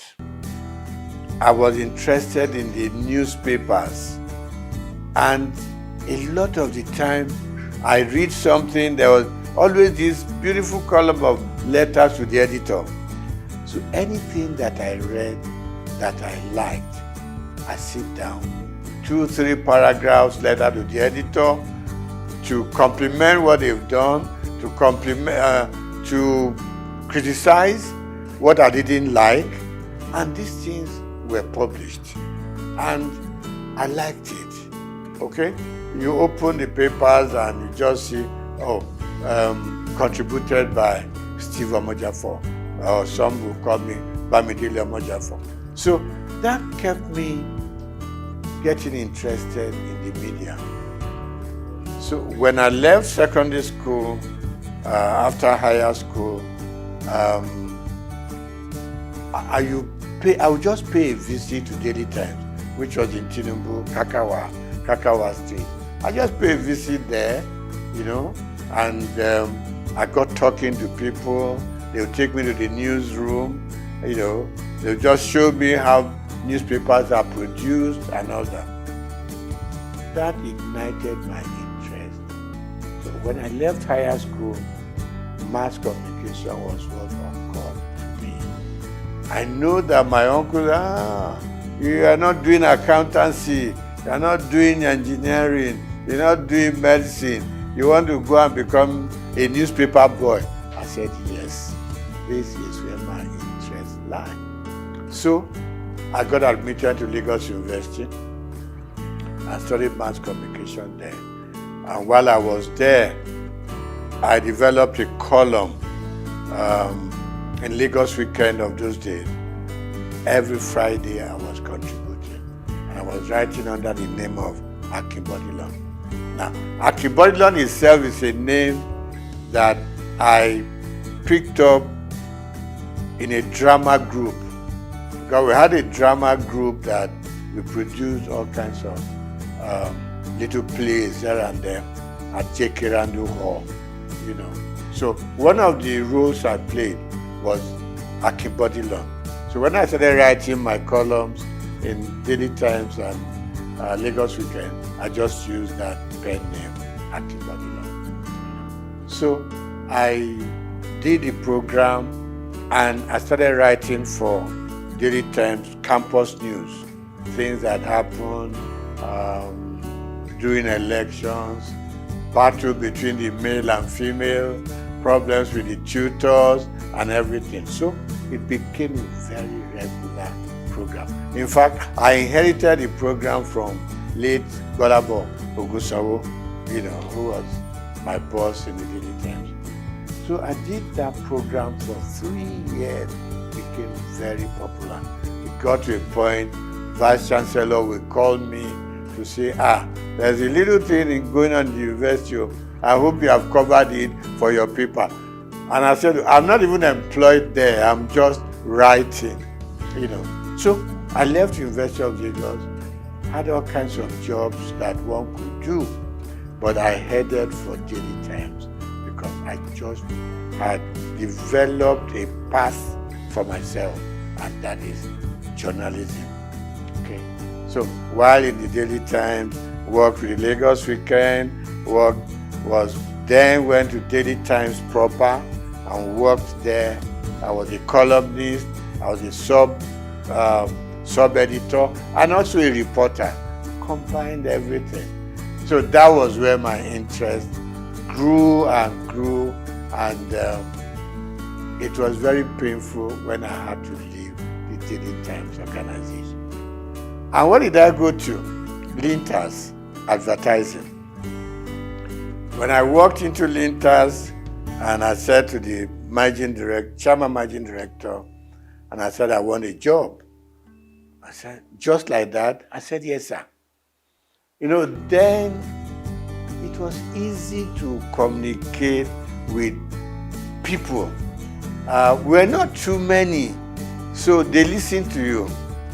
So he said, what are you doing now? I said, I'm a sub-editor at the Daily Times. So why are you coming to advertising? I want to broaden my space.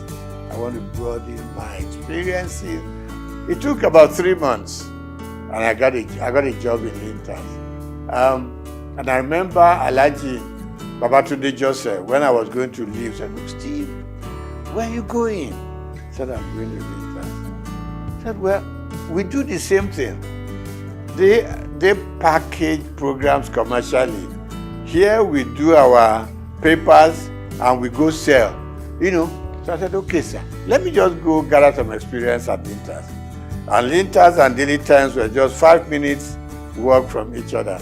And I said, sir, if the editor needs me for anything, trust me, I will spend my time and money, do write-ups for Daily Times.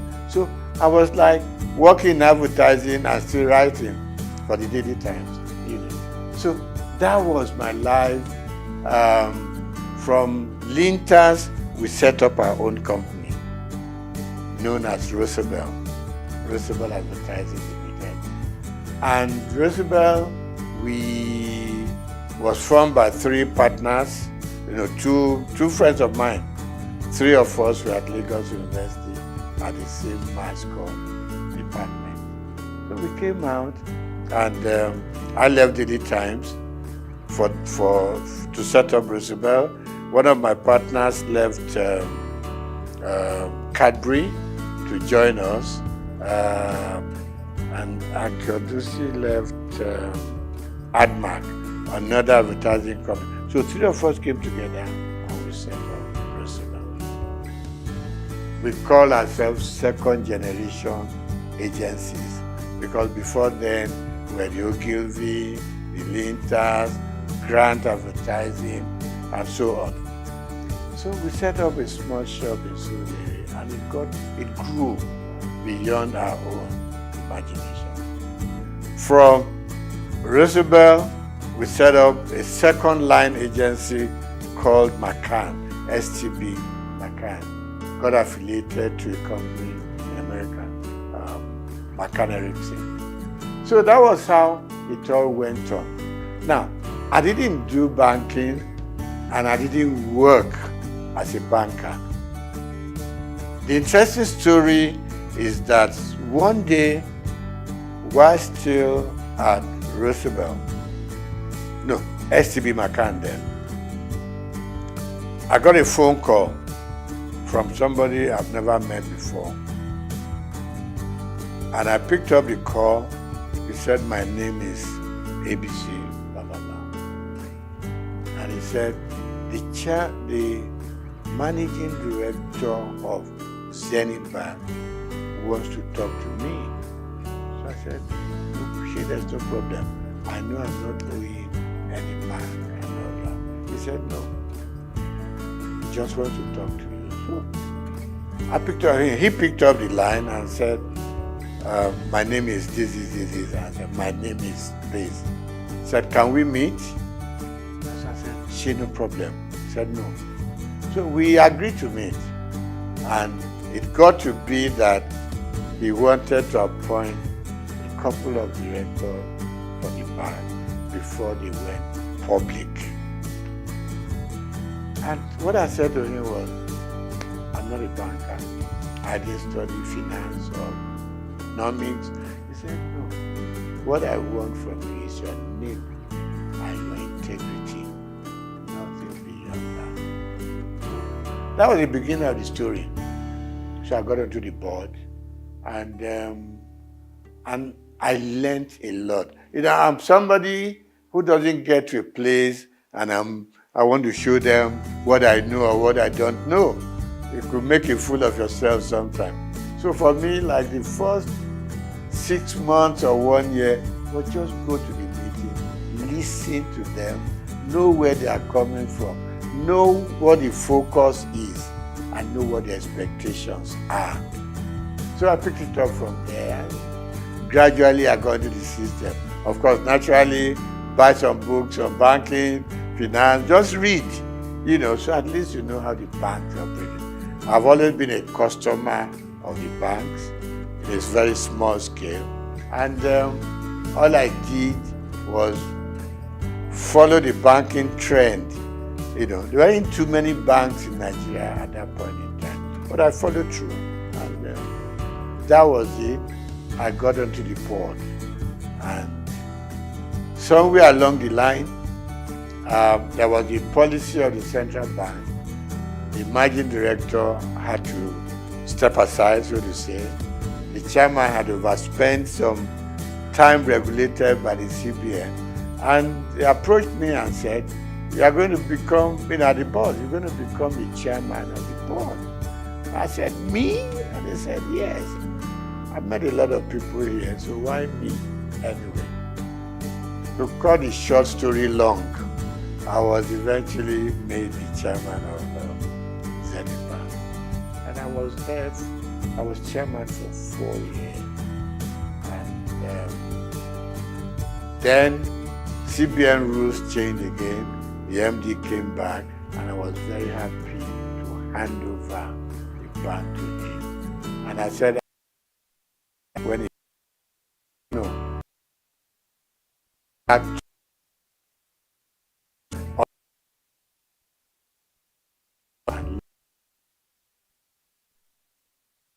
did.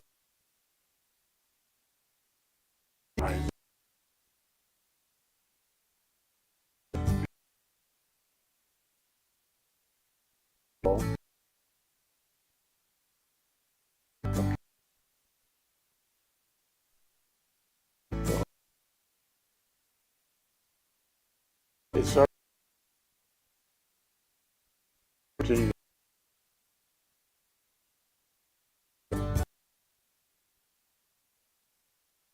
I mean,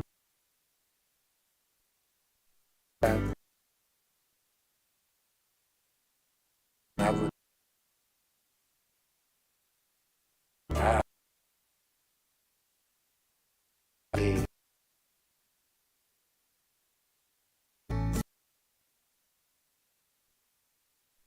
I'm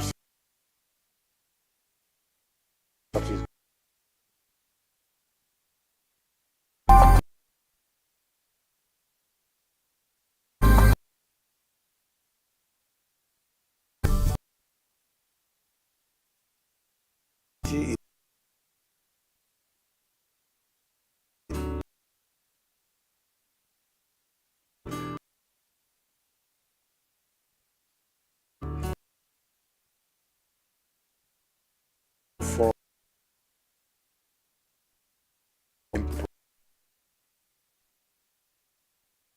and we knew this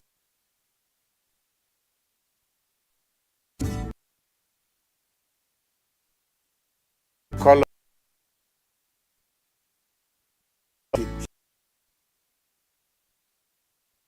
when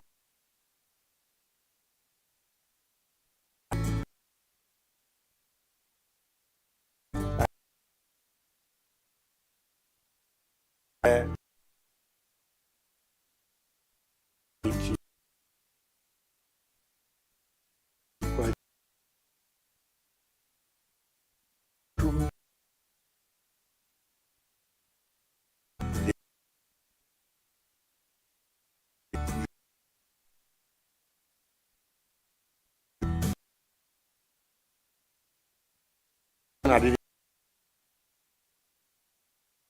journey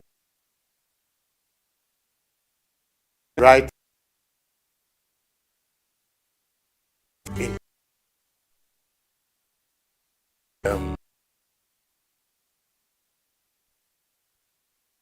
all things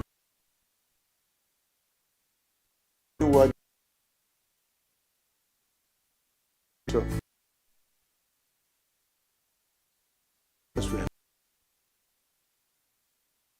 going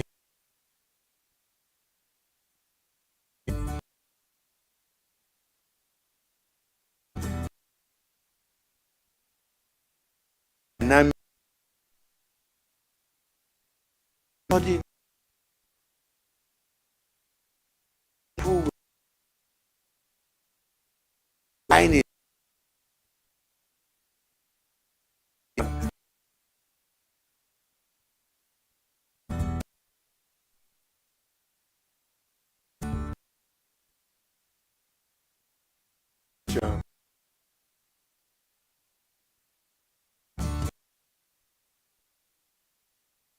by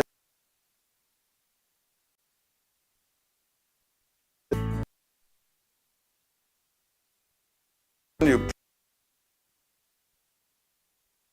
know okay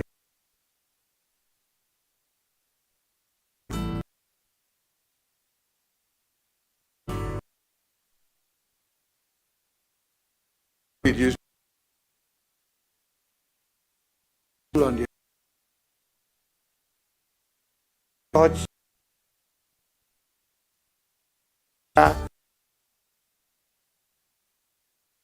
of what is at the station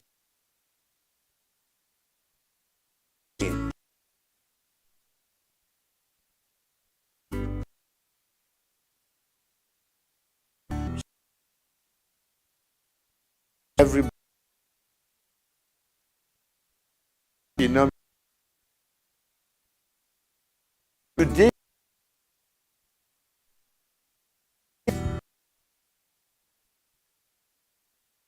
tell you the story really from the days of waiting to read your newspaper to gather your news. Now with your phone on your palm, you could do wonders all over. But of course, standard also, in some areas, standard will improve. In some areas, standards will go down. Because the multiplicity of media sources create problems. The kind of quality control we used to have in those days was disappearing. And people can build up stories without even being there to know if it is factual or not. So of course, the turmoil that we are going through in the media space now is better imagined. But I still believe that for those who have structures like the one you are building up now, will enable people to know that you've got to check, you've got to cross-check. Okay? We have laws that control what we say, what you do, what you publish. Of course, they are not as rigid as they should be. So in terms of content these days, you have to ensure that you check your facts before you can believe, what they are saying or make any sense out of them. So really it has become all commerce affair. And this is not going to be the end. The explosion is going to continue. Maybe in a few years to come, we're going to have a stronger media control than what we have now. People are building content. You go on YouTube, you go on all kinds of media, and you are getting all kinds. What you hear from your WhatsApp is different from what you're going to get in your YouTube. You go to Instagram, people are selling themselves with all kinds of stories. So really, for me, we've gone through the era of sanity. Yeah? And I hate to say, we've gone into the era where anything you can think of, say it, write it, do it. And for the consumers, it's like you either take it or you leave it. But it's good that we can now reach out much, much widely. Thanks to our mobile news. You talk to people in any village in Nigeria, and suddenly one thing that didn't grab us so early was you open up your Google map, and you don't have to stop people on the street anymore. Show me where I'm going. Just go to the app, and it leads you to the front of the house you are going to. So we have a lot of improvements, and I think it's going to be improving some more. All we just need to watch is to ensure that we remain truthful and we remain factual, so that we don't mislead people on the street, particularly people in the rural areas.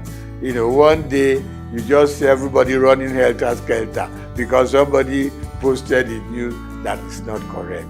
So we need to watch that and put some more control. But I like the growth in the media space. Let's get back.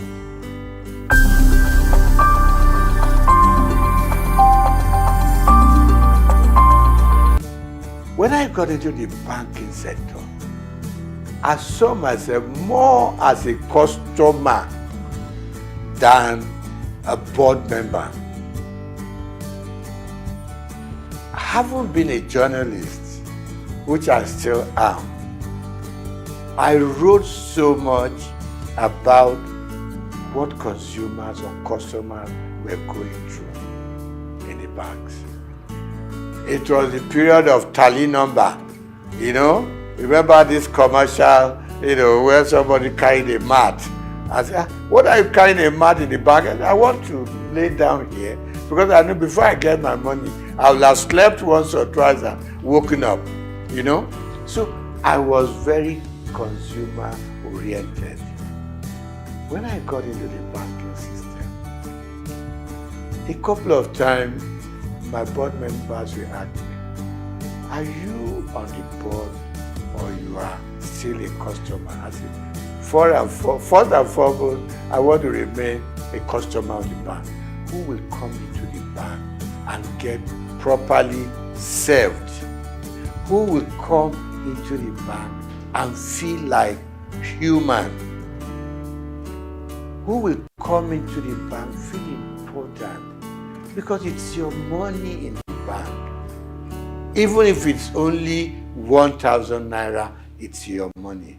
You need to be treated with some dignity and respect. And that was my mentality that I took into the board of the bank. I said, listen, I am not too happy the way customers are treated. It is their money, no matter how small. Treat them with respect, treat them with dignity. So they started listening to me after some time. And I said, customer service is extremely important. In those good old days, you will hardly hear about customer service in any of the major banks. It wasn't there. But gradually, people started being important. It was more of retail. I mean, yeah, you can deal with the big corporate organizations, but at the same time, it is these poor students, poor market women, you know, people who are out there on the street laboring hard to bring their money. So that was one area I was extremely happy that we developed that area of retail banking and being able to make the consumer a king. Okay? So that was part of it. Then, of course, I said to the bank, I said to them, fine, it is very good to make huge profits, okay? But at the same time, the customers that come in here and from their money we make our profits, let us also consider the kind of interest they get from their deposits. Today, when the banks take your money to deposit, okay? No. When you go to the bank and say, I need assistance, I need a loan, and you tell them, give them all the facts and figures, okay? They will tell you, you are going to pay interest of 20%, 23%. When they take your money to put in the bank, they give you an interest of 2%, 3%, 4%. And I just couldn't live with it. I mean, if they are giving me a loan, you're charging me so high. When I put my money there, it's also a loan to you. Why will you give me with 2 or 3%? And I thought the system wasn't quite right. It was too skewed towards the bank than the customer. So I made a lot of pushbacks, in that area. And I must still say, it's an area I think government should still be interested in. I mean, in the civilized world, interest rate hovers between 3%, 5%. In Nigeria, it goes as far as. I mean, maybe in Africa, not just Nigeria. You know, I know we are developing, but at the same time, let's develop together. You know, for both those that we are taking in their money and for those we are giving money to. So there'll be some level of balance. So I really worked hard in that area. I may not have fully succeeded. You know, then I think finally, one other thing that I think I was able to do at the bank is our staff also requires some upliftment. And suddenly, banks started, you know, employing senior people. They started moving people up. They look more at the system now than just ownership. So generally, of course, more banks have come into the scene. A lot of new banks, so people can spread out, and salaries started going up for bankers and all that. But of course, requirements were also extremely high. So generally, I think today we have a much stronger banking system, and we are still growing.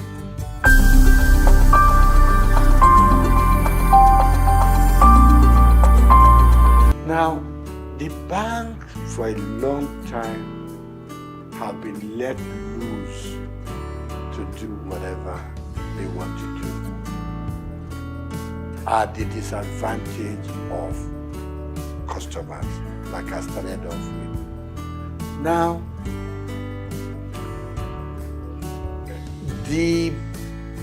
our leaders, and when I say leaders, let me point on just our presidents. The system was such that our presidents could do anything they like with the banks. It was almost an extension of the State House. You just pick up your bell and you ring, and you know, the governor of Central Bank will come shaking, you know, because you had the power to bring him in and fire him. So he had to respect everything that the president wants. And it's wrong. This time around, I can say, even in some parts of Africa, you couldn't run the central bank the way we run it here.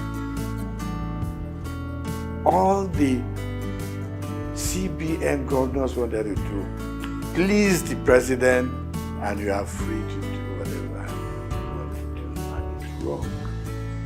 It's wrong.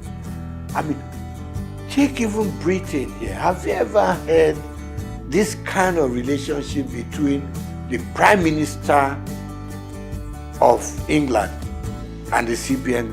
No. Everybody has his mandate. In places, in climes like that, the president doesn't call up the central bank governor. Go and do this. Go and do that. Exchange rate should be done. Change your policy to be done. I mean, that's part of the problem we've had in this country. So the last government and their CBN just ran this country to their whims and caprices. You leave your monetary policy. In fact, you were running both monetary and fiscal at the same time. You took the Minister for Finance, for instance, and you have no dealings with him or her. You ran their own programs for them, and you did things that they should do, but they couldn't query you because the president, you know, had your back. So a lot of things went wrong. And the result is now here for all of us to see. So look at the changing of our redesign, what they call redesigning of the currency. Now we know there are so many ways you should have done it, but we put politics and added it into our financial and monetary policies. We wanted to do it specifically to change the course of history. And it is wrong. So today, we now know what's happening at the central bank. In fact, if the true story of what went on in the last 8 years was told, I don't know what will be left of this country. You know? I mean, you had this little thing in the Constitution that said the government can borrow from the CBN within certain limits. They call it ways and means. But no. And there was a percentage tied to it. You can't do more than 5%. And by the time you're asking for the new one, you should have paid up. We went on piling up. It's like just go and print the money. You know what Idi Amin used to do in Uganda in those days. That's the kind of situation we found ourselves. Very regrettable. But I believe some sanity will now come into this space. The new central bank has at least outlined its policies. It has also said, let me keep to my monetary policy, which is my area, and leave the paperwork and how they want to run it. People who deal with the fiscal area. So we want to change. We think things should change. Now, before now, we borrowed and borrowed without thinking about how are we going to pay? Who are we living for? Now we know it's for you and me to still do our work, put in as much money as we can, no matter how little, into the bank, and revive the banking industry. Okay, so the CBN has its own role, and my prayer and my wish is that they will keep their own part of the bargain, leave other people. The Minister for Finance has said it that much. We should. I mean, we all know simple economics. You don't borrow money to pay your debt. You borrow money for production. You borrow money to fix things like your all maintenance and all that. Where our money should be coming from. That's what you borrow money for. You don't borrow money for wastages. You don't borrow money to satisfy your whims and caprices. You don't borrow money to just go out there and waste it. Now, you borrow money to pay back your debt. At the end of the day, we are back lower than where we started off from. So really, my appeal to both the president and his cabinet, particularly those that do with finance, give them some room. You put them there because you think they know what they're supposed to do. Give them the space. If it goes breathing down their neck, at some point, it will just be, President said so, President said, even things that the President did not say, President said so, and it's got to be done. And we are running a country, even when you run your home, you are able to sit down with your little income and plan. Every day we are being told, if you earn this much, use this little bit, keep the rest in the bank, because you never know about tomorrow. So that's where we found ourselves, and I believe that if everything goes right, we should see massive changes from what it was, the last 8 years. We need drastic changes in the system.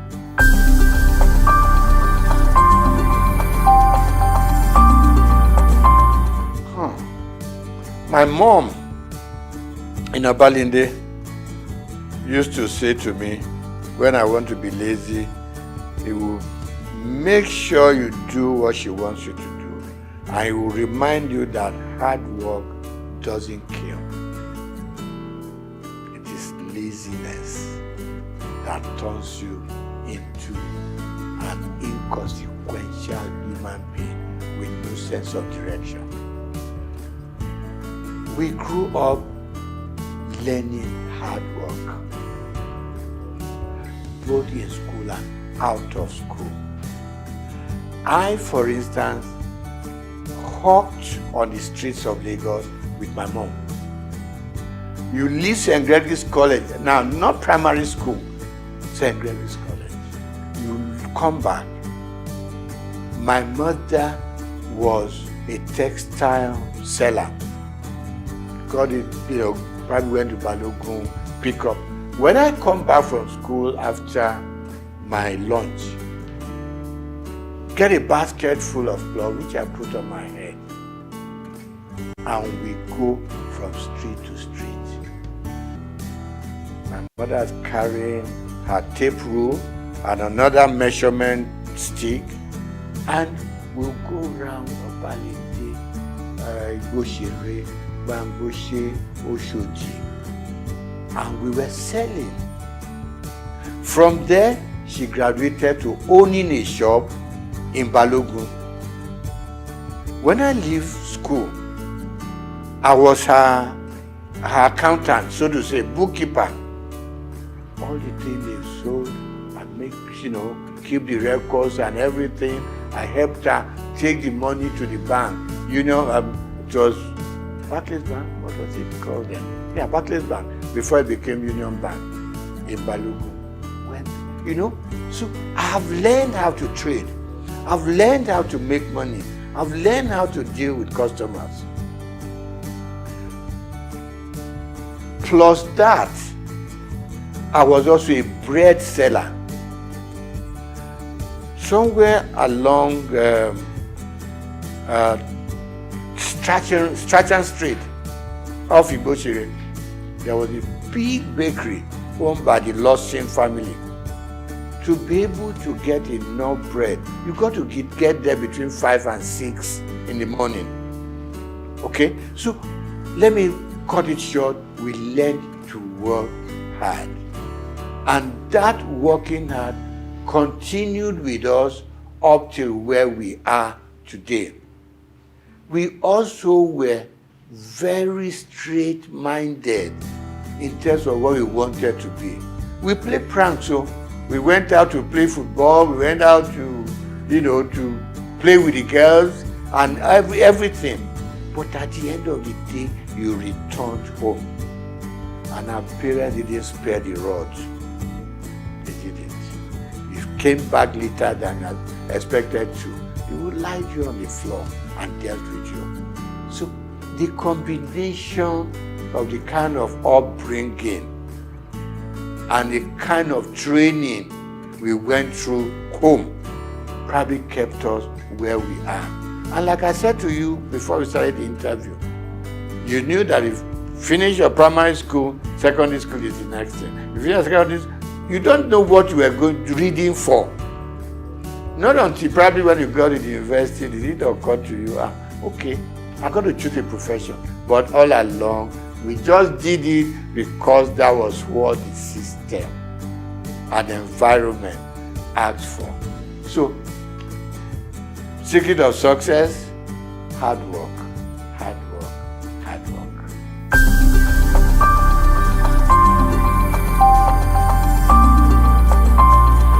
No. I had a father who was very finicky about appearance. When I lived on Igboshere Road, our church was on Louis Street, so to say, walking distance. He taught me how to wear full agbada right from primary school, secondary school. I mean, today, you just wear Buban Shokoto, you go to church. Never was that happening. It's got to be full.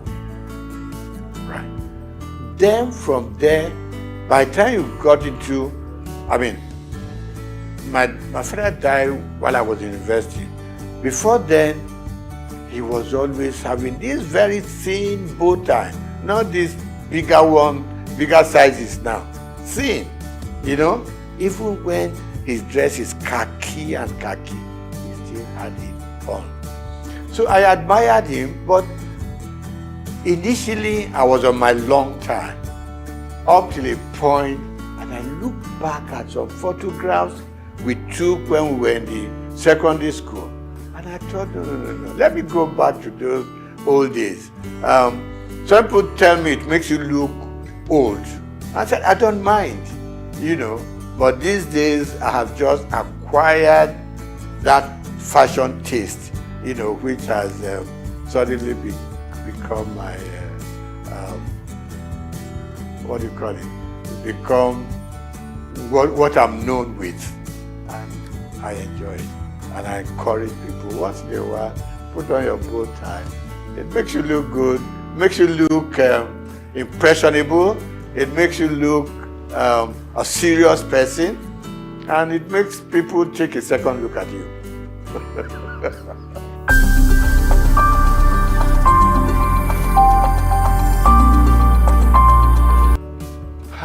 I think number one, parents started sparing the rod. Call it civilization, call it growing up and all that. Parents started sparing the rod because they always whipped us to shape. You knew what was expected of you, and you did it. Because if you didn't do it, your punishment is waiting for you. But as we grew up, I mean, you probably will ask me today, do I use the rod for my children, for instance? And the answer is no. And why it is no is that these days the children look up to you. They are more exposed than what we were. More exposed. They know what daddy does. If you show them a bad example, they will repeat that bad example. If they know that when daddy wakes up in the morning, before he goes anywhere, he needs time to say his prayers. They too unconsciously will copy you. If they know that when dad goes out, he comes back certain time. He doesn't come in at 1 a.m., 2 a.m. Subconsciously, they too will know there's something that this old man sees that doesn't make him go out all night. So they copy from us. But then, like people say, I don't know how correct it is, that these days people are so busy looking for money. They're all over the place. They abandon the home to nannies and housemates and all that. And the children a lot of the time are on their own. But people like you and I, for instance, probably had housemates in the house. You see, but the work that the housemaid does, we were also made to do it. Right? Washing our plates. Staying in the kitchen to see how things are prepared. They took us through it, even if you didn't have to do it yourself. And that's why you and I are what we are today. But for the modern young families, Most if there's some money to back it up, no, the children don't touch a lot of housework in the homes. They can go out by the time they learn. They can wear, I mean, you see some little young girls and what they wear. In fact, even to the church, you want to ask yourself, aren't their parents go to see what the children are wearing? Normally the female.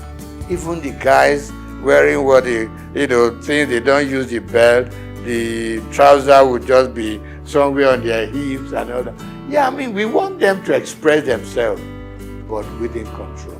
So, wrapping up on that, I'm going to say, yes, we grew up under stronger control.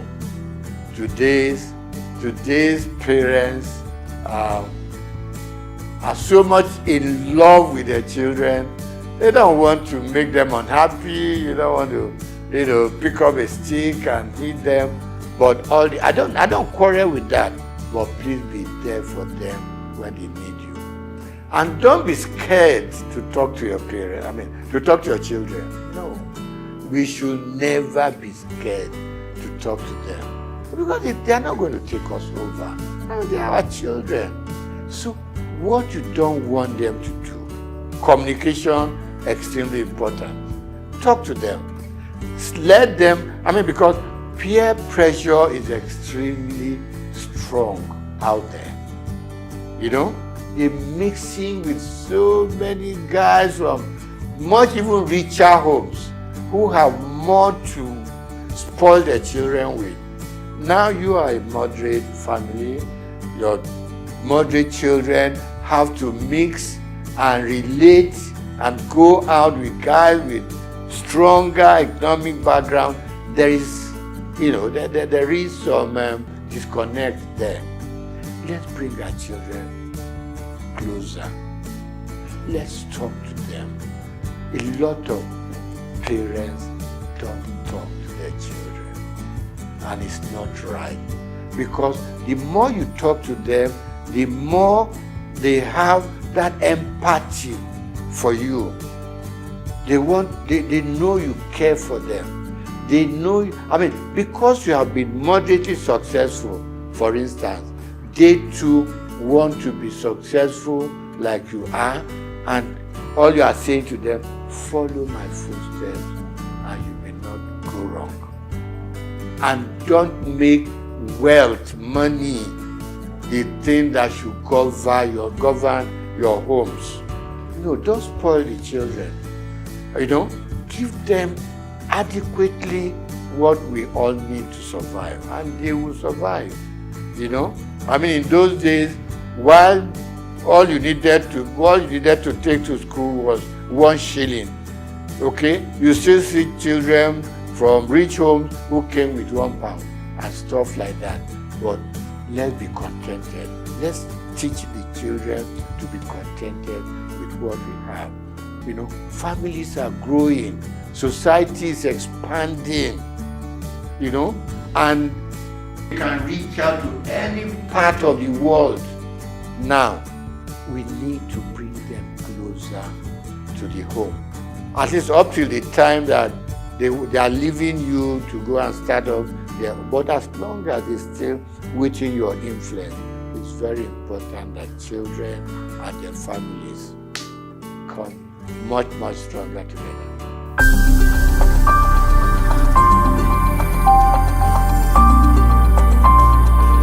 I'm going to start with sports. I was an avid squash player. Okay, back in school, a bit of football, a bit of tennis, and all that. But when I started growing up seriously, I loved squash. And I played squash until I was over 50. Okay, and the doctor said, slow down on squash. So today, I do my swimming. Okay, I still do my swimming 2-3 times a week. Okay, and then of course I work. There's this thing that keeps on saying, if all you can do is work for 30, 40 minutes a day. Okay, and then of course I'm an avid fan of football up to today. I wish we could develop a local league so that I could slow down on my European Premier, Premier League sessions. So I love football and I love lawn tennis up to now. Now, favorite color, subdued. Okay, hot colors frighten me. Okay, and if you have to do it, just make it minimal. When I pick my dress, for instance, you got to know you want the kind of shirt you want to wear to match the color of the tie you want to use, to match the color of your suit, so it doesn't run riot. So it's extremely important. And I say to my friends, just Google it. What color matches this and what color matches that? So you don't become like a Christmas tree, on the road. That was the third one. Food. I grew up enjoying my eba and amala. Growing up from Obalinde, okay? So I do my eba, I do my amala. Rice occasionally. But then these days, from age 70 upwards, the doctors are screaming, watch what you eat, what the quantity you eat. So my wife draws up a weekly timetable. Monday is this, Tuesday is that, Wednesday is that, and she manages to mix up the slightly heavy one and the slightly lighter one, so that you have a good mix. With age, you cut down on a lot of things. Cut down on your booze, cut down on your champagne, you cut down on your wine, you cut down on your salt. In fact, it's like they're punishing us. But then they say that is the way to go, to be able to at least live longer and enjoy more of life.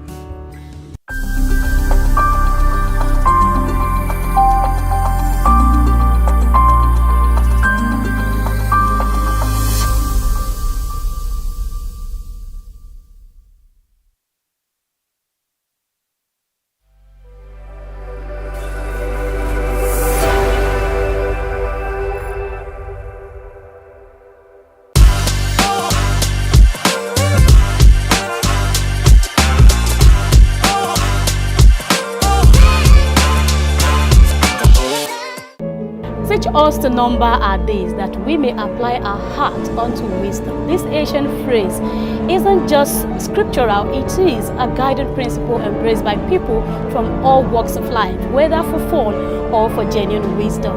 60 is indeed a remarkable milestone, and today we join the world and the Methodist Church in celebrating the Diamond Jubilee of their very own Secretary of Conference, the Right Reverend Dr. Babatunde Abiodun Taiwo, popularly known as Papa T. Hello, my name is Grace Komolafe, and this is Souq Podcast. Like I would always say to you whenever I have the opportunity to do so, I would say that I would take it right from our studio to your very destination to make sure you have a more special moment.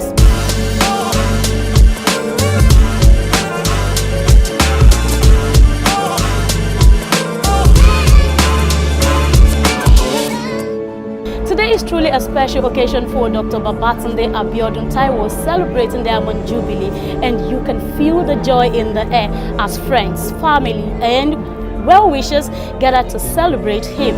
Just as the celebrant is exceptional, so are the distinguished guests who will be joining us on this side today. It is Souq Podcast, and we will be bringing you special moments with special guests after this break. Stay tuned, we will be right back.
All right, so it's a Souq podcast on Souq News Television. Like I told you, we'll be having special guests come around to talk about this celebrant.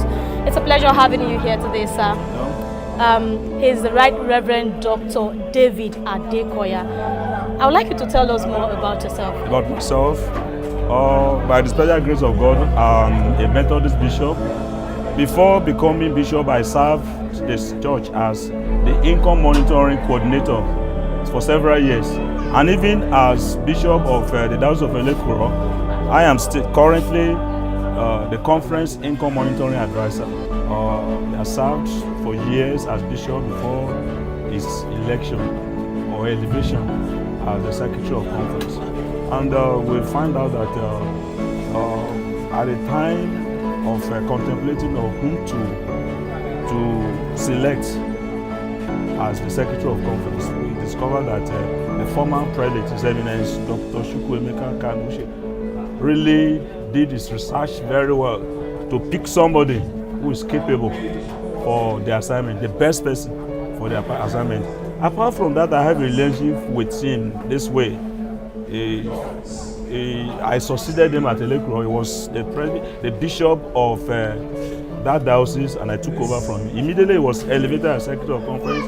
I was also translated from another diocese to take over from him. All right, thank you. So you talked about capability, that he is capable. So would you say in selecting secretary of the conference, would you say that experience counts? Experience counts. You must have served as bishop for some years, and I think with that, he got the experience before being elected into that post. And apart from that, we look at capability, look at the zeal, the passion for the job. And I think he's in possession of all this. So what are you wishing the celebrants today as he celebrates his 60th birthday? Wishing him well, that he will celebrate more and more. 60, another milestone will be 70, 70, then 80, 90, 100. Then the Lord can do whatever he wishes to do after 800. Thank you very much, Right Reverend Dr. David Adekoya from the Elekuro Diocese in Ibadan. Thank you so much for your time. Bless you. Thank you. It's a pleasure.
right, so in celebration of Right Reverend Dr. Babatunde Taiwo, we have another special guest who will be telling us about the celebrant for today, and he is Right Reverend Dr.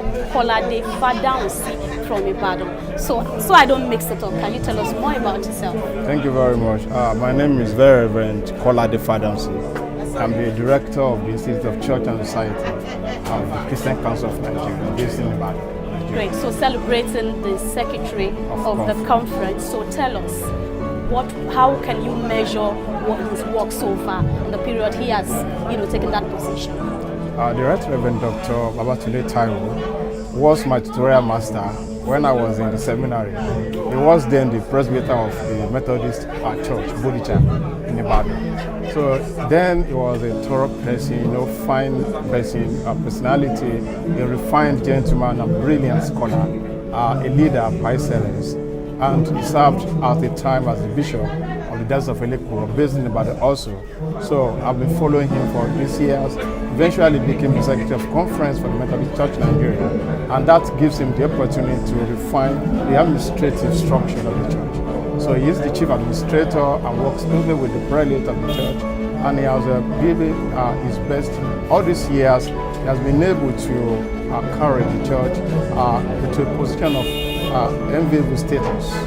And also, he has been able to redefine the job of secretary of conference in a more refined and beautiful way. All right, thank you. So it is good that you have known him for a very long period of time. So I want to ask this again. You've mentioned so many things that he has done, but what is that thing, just one thing that sets him apart, from numerous men of God that you already know? Reverend Dr. Babatunde Taiwo believe in anybody that he comes across, and he can work with anybody, and also can mold people. Even if you make a mistake, he corrects you in a more subtle way and bring out those mistakes for you to become a better person. Wow. So, in selecting the secretary of conference, would you say experience counts? Definitely, because Methodist Church Nigeria is a church that works with experience and also look for people with quality to stand in the helm of affairs of the church. And the position of secretary of conference is not just a status that is going to be handled with levity or that the church will just take just because we want to appoint someone. It has to be someone that has candor, brilliance, and the ability to manage a very beautiful and wide church like Methodist Church Nigeria. Remember, we're the first church in this country, so we have challenges. Okay. And so, anyone that will be the secretary of conference must be someone that will fit into that status. So, as he celebrates his 60th birthday, what do you wish him?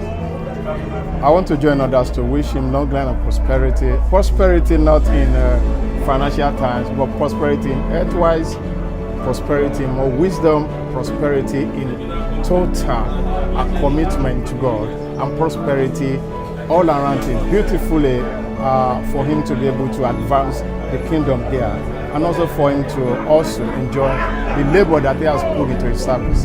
Thank you very much, Reverend Dr. Kolade Fadaunsi. Thank you for your time. Thank you very much.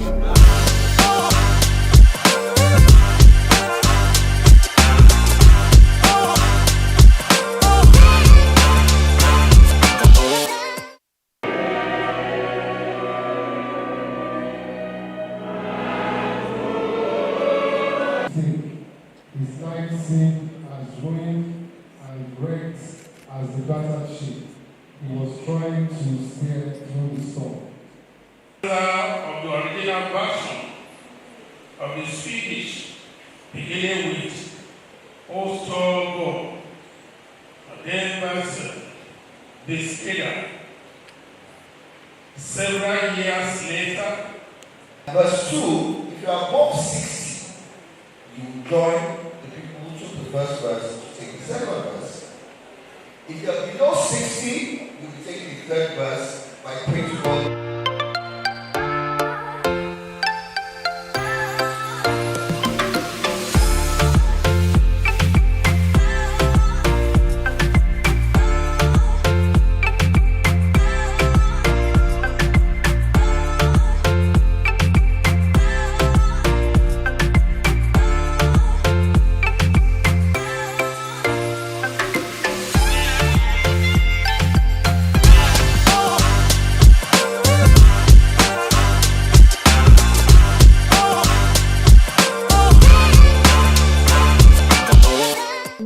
All right, so it's still the celebration of Right Reverend Dr. Babatunde Abiodun Taiwo, and here we have Reverend Oladapo Daramola. He is the minister in charge of the Ikeja parish, if I'm not mistaken. It's a pleasure having you here. Always a pleasure to be here. So tell us, what's your relationship with the celebrant? Well, on a personal note, is what we call it is an egbon to me. Okay. And in the ministry is my boss. The ministry is your boss. Yes. Great. So we have a dual relationship. I see. So we have the one he calls me Aburo, and we have the one that it becomes a formal relationship. Great. So as an Aburo, right? What do you admire in him? I think his courage. His courage. And the passion he has for the ministry. But more importantly, his courage. I know some experiences he has had, and I saw the way he weathered those experiences. I call them his own storm within the ministry, and how he weathered the storm. It's quite motivating. It's quite, for those who are coming behind, it's quite encouraging. And it shows that if you are committed to the work of God, if you are first, I think we must establish the fact that if you are called by God, yeah, things will happen, storms will come, but like he did promise, he's always going to be with us. So, and that's one thing I admired and still continues to admire about him. Okay, so how would you say his journey, or would you say rather that his journey reflects the value and mission of the church? Well, to a large extent, again, maybe that's where his passion comes in. Okay. He's passionate about the church. He wants to see the church, just like his own personal life, he wants to see the church overcome challenges and be better. And I think overall, he has reflected that since he came on board as the secretary of Conference Methodist Church Nigeria. He's an ebullient person. And with that, he demonstrates a lot of, again, like I said, courage. He has faith. And that resonates, through anything he does.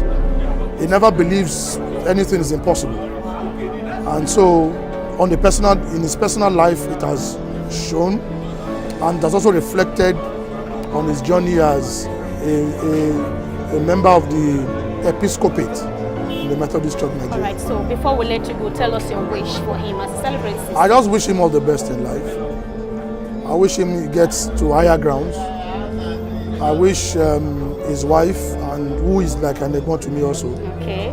So like I said, we have two sides to this. You have plenty of egbons. So I wish them all the best. I wish them all the things that life brings in the positive sense of it. And more importantly, in the ministry, I wish him he continues to grow and grow strong in the mighty name of Jesus. Amen. I say a big amen to them. Thanks very much for your time. Thank you very much. I appreciate it. Yeah.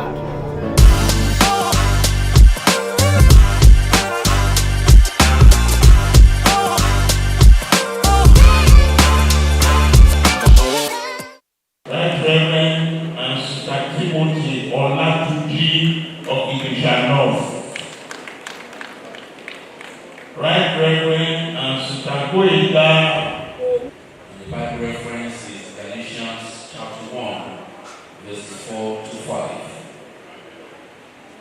While known today primarily as the prolific hymn writer, Fanny Crosby was also an influential. His idea was to bring out the truth that the peace and comfort of the Christian are not founded so much upon the stuff of Christ. He will have done songs of devotion for Christian associations in New York 1870. And then Dawn and Robert Glory, where it was.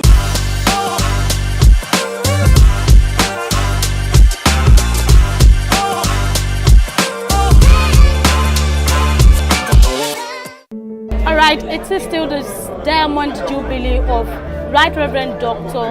Babatunde Abiodun Taiwo, and we've been having special guests distinguished guests come around to talk about him. Do not forget, he is the Secretary of Conference for the Methodist Church of Nigeria. And we have someone very close to him again. I think they've been working hand in hand, and we have him to say something about the celebrant. It's a pleasure having you here. Let's know who you are, your name, your relationship with the celebrant.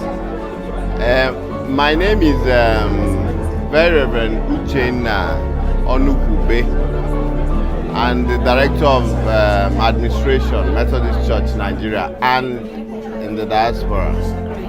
So that's who I am. Okay, so we had a conversation, I think, earlier before this, podcast started, and you mentioned that you are his deputy. So, as his deputy, how would you say what would you say rather his birthday represents to you as a member of the church? His birthday, marking 60, it's a big achievement, especially in our climb, and it's worth celebrating. And I believe that today we are celebrating a man that is focused, is very focused, a man that can be loving, a man that also can correct you in ways that you never even thought he could do it, but at the end he wants the best for you. So working closely with him, it has afforded me the opportunity to understand him as a man of many parts. Okay, so you know now that he's a man of many parts, but I would ask you that what sets him apart? You've actually worked with a lot of people, if you agree with me, but what is that thing that sets him apart when you want to do a comparison? Yes, what sets him apart is that he's a man that wants jobs done. He would harass you, he would cajole you, he would try to encourage you, but just get the job done. So at first I saw him as somebody that is very difficult to work with, but at the time I understood him as somebody that wants the job to be done, and just let's cross the line and finish and get the first position. So the moment I understood him as that kind of a person, I tilted towards that focus. Okay, great. So, would you say that his journey so far reflects the mission and the vision of the Methodist Church of God? Yes. One thing about the Methodist Church is that anyone that is in a position is fitted by God. Because we have so many persons that are qualified, so many persons that could do wonderful things. But God has a way of narrowing it down to our persons. You might be surprised when a verdict is given or a name is mentioned, and you say, in your own myopic understanding or your own little understanding, you say, this person is not worth it, this person shouldn't be here, this person shouldn't be here. But God has his own way of putting people in the position he wants, and it has been so for Methodist Church Nigeria. And when you take time to understand why God put such a person, you see that yes, God is wiser than man. All right, thank you very much. I want to ask you your wish for the celebrant. I wish him long life, good health, more wisdom, and above all, money in his bank. Yes, money in his bank, and I agree to that as well. Thank you so much for your time. We appreciate you. Okay. Thank you. Thank you.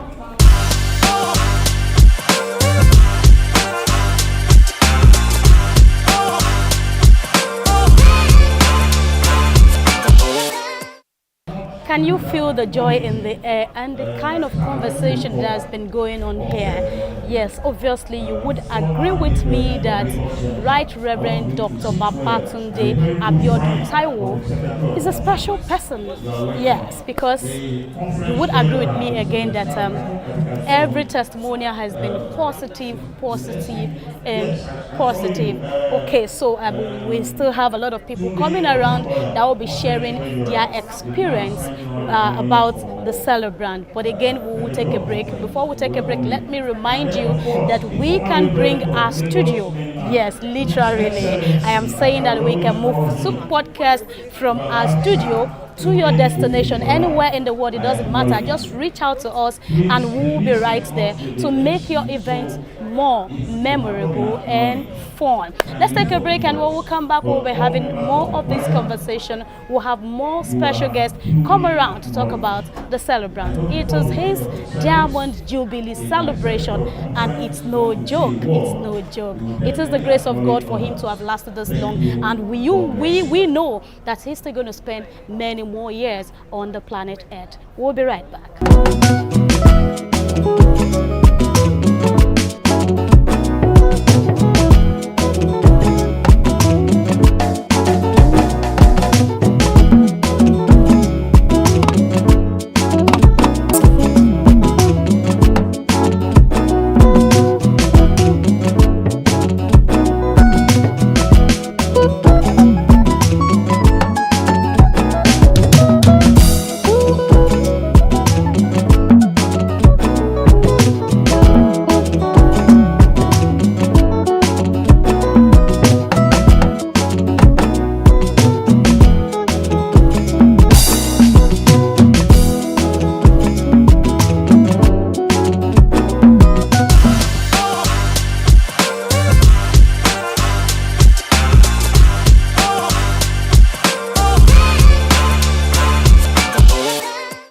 Alright, it's still Souq podcast, and my name is Grace Komolafe. Don't forget, it is a celebration of the Diamond Jubilee of Right Reverend Dr. Taiwo. I'll take it from the top, Babatunde Abiodun Taiwo, popularly known as Papa T. So I think I'm going to use Papa T at this point. Tell me your relationship.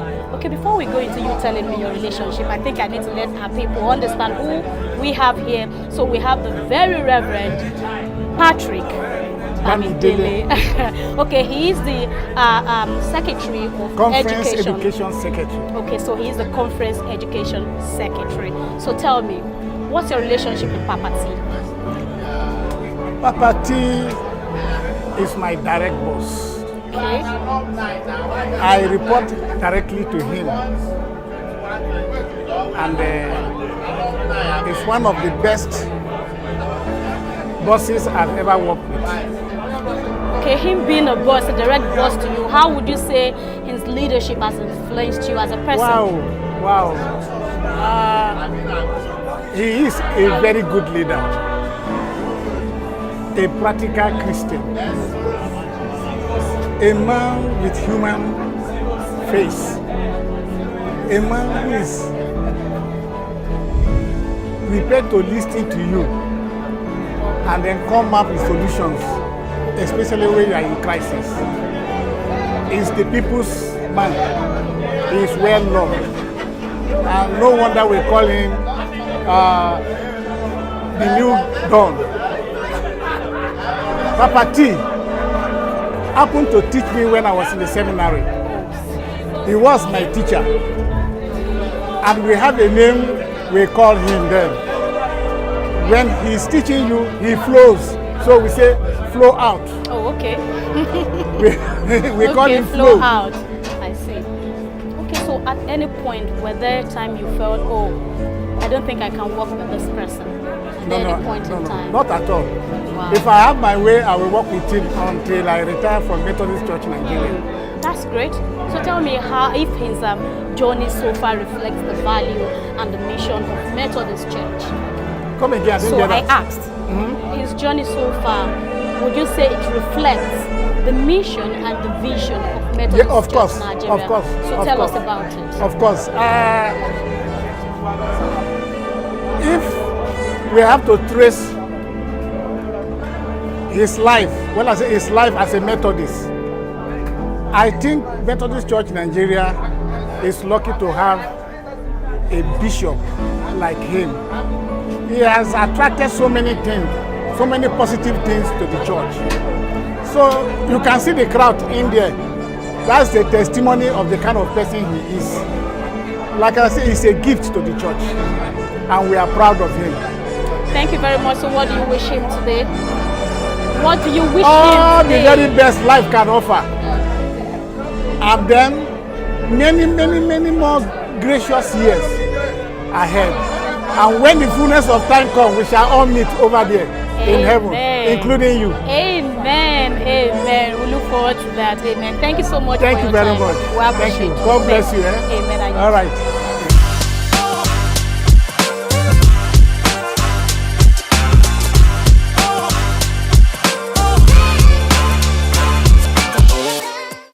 So again, we have someone special right on this side, and he will be shedding light into the life of today's celebrant.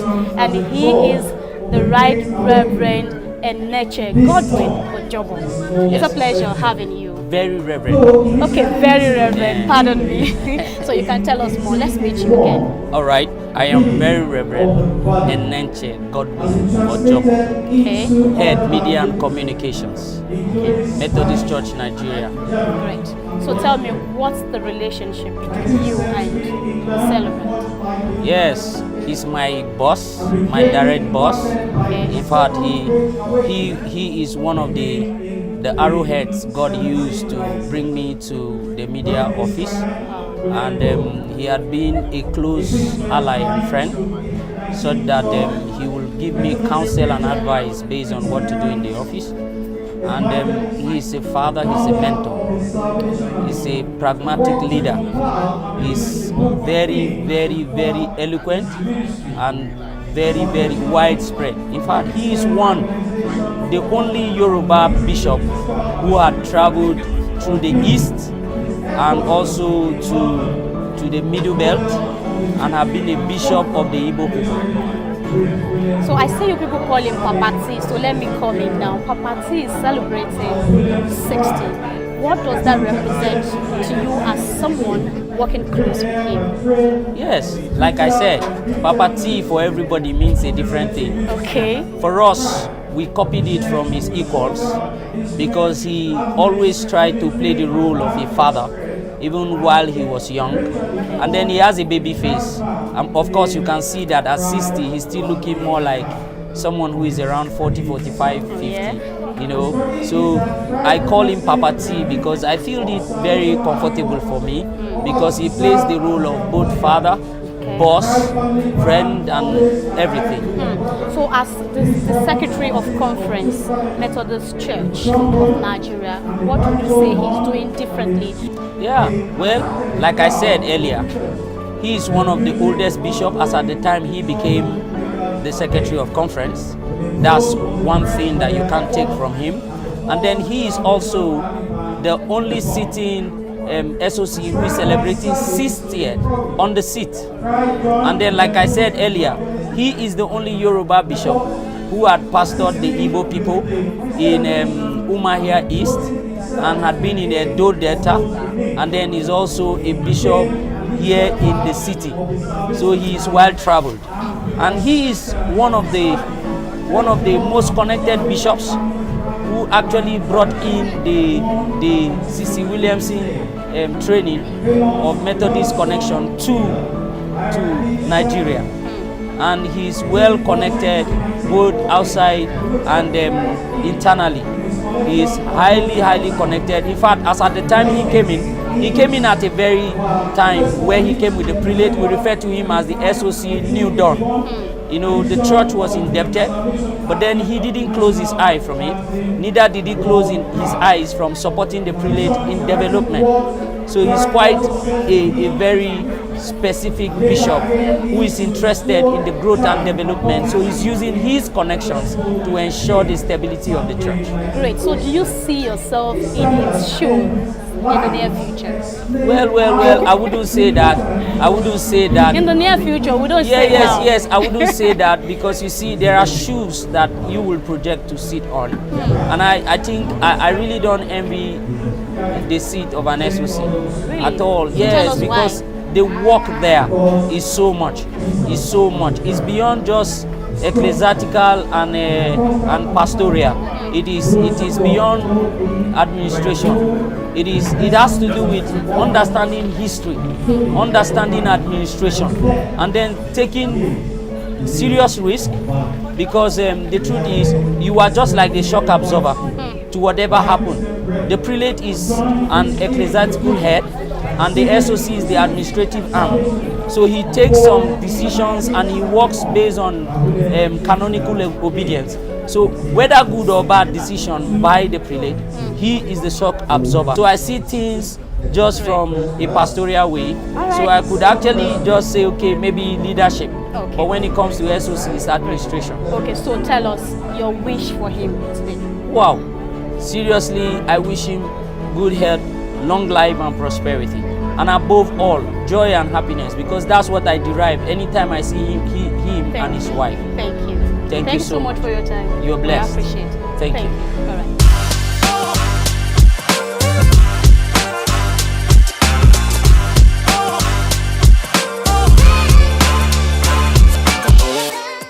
Alright, so we have another special guest with us here, and she will be telling us more about this celebrant. We have Dame Mawuli Shotubo. It's a pleasure having you here, ma'am. It's my pleasure.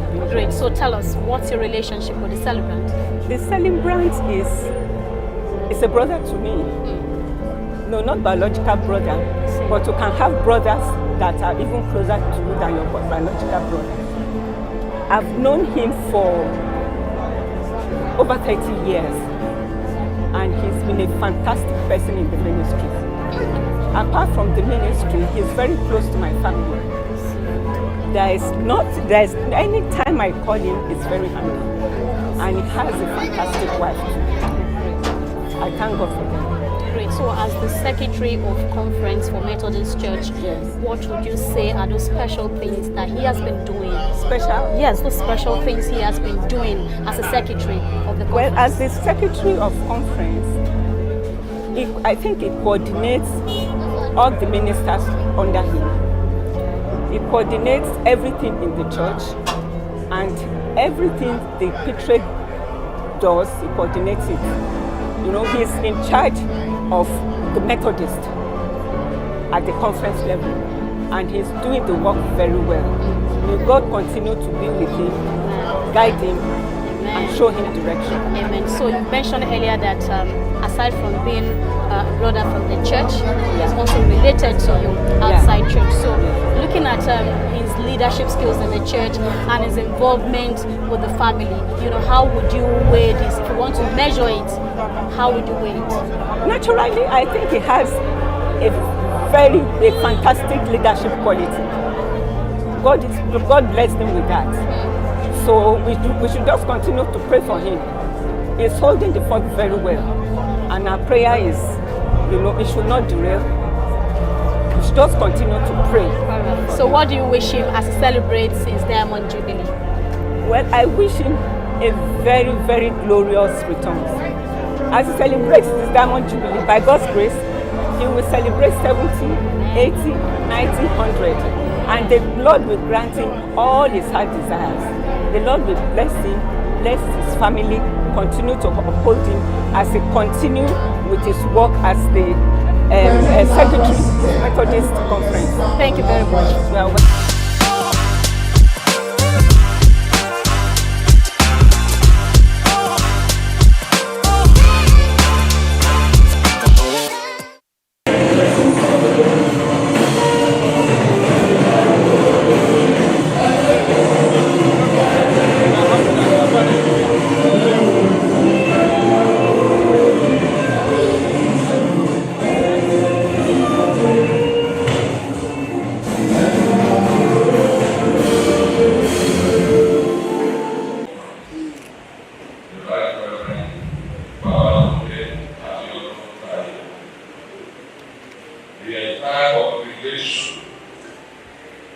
the entire members of his family are before you this afternoon with their sacrifice of praise and thanksgiving. We thank you most especially for making this day a reality. Accept our thanks and praises in the name of Jesus. Thank you, Father, for your grace you have bestowed upon his life. Thank you for who he is today. And thank you for all that you have been doing in his life. As he is today, Father, we pray that you accept his thanksgiving in the name of Jesus. Father, we lift him up to you because you are our protector, you are our defender, you are everything to us. Father, from this moment, continue to uphold your son. In the name of Jesus. As you have spared his life to see this day, Father, we pray for longevity. We pray that your peace will reign supreme in his life, in his family. Surround him with your peace. Continue in you, the author of life, in the name of Jesus. We pray, O Lord, that all it takes to succeed.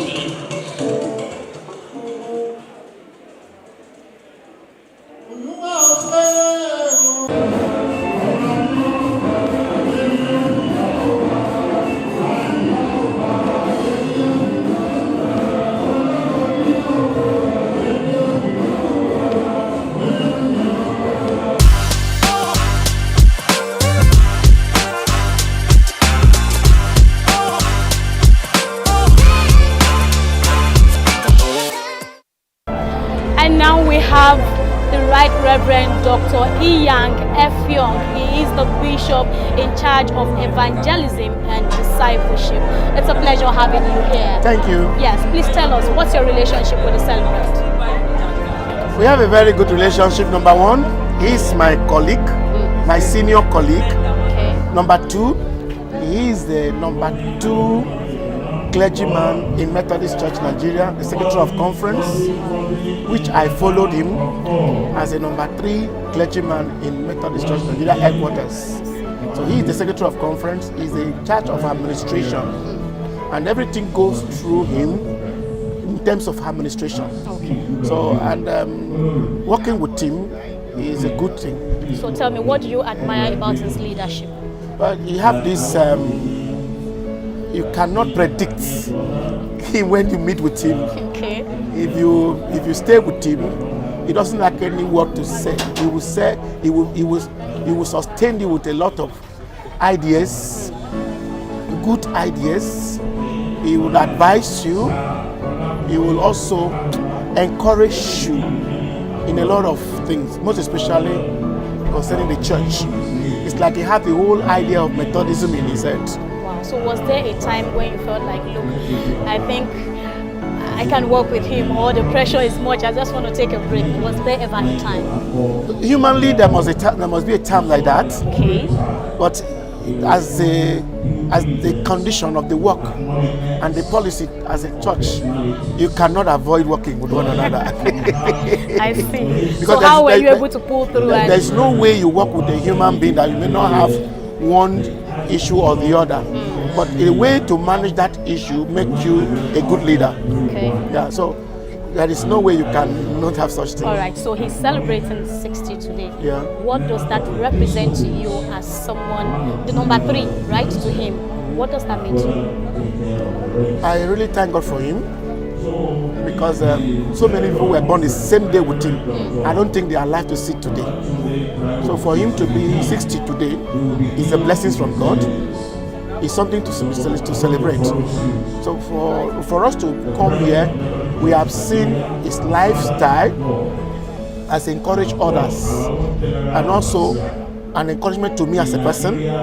So I supposed to go home and rest after the national convention, but because of this celebration, I have to come back to Lagos in order to share in this celebration.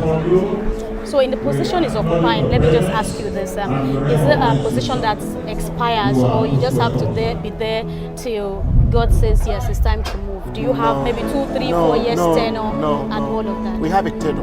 Okay. We have a period of 5 years at the first term. Okay. Then if the Lord and the church also decide for you to go further, you move the second term, that's another 5 years. Okay, so I actually asked this question, so I could ask you, would you like him to come again and again as the secretary of the committee? By the special grace of God, if the church accepted him to continue the second term, I would love him to continue. But because of his age, I would love him to be elevated into the office of Archbishop after his first term. Alright, so tell us your wish for him today as he celebrates 60. Thank you. What's your wish for him? I wish him long life. I wish him good health. I wish him prosperity.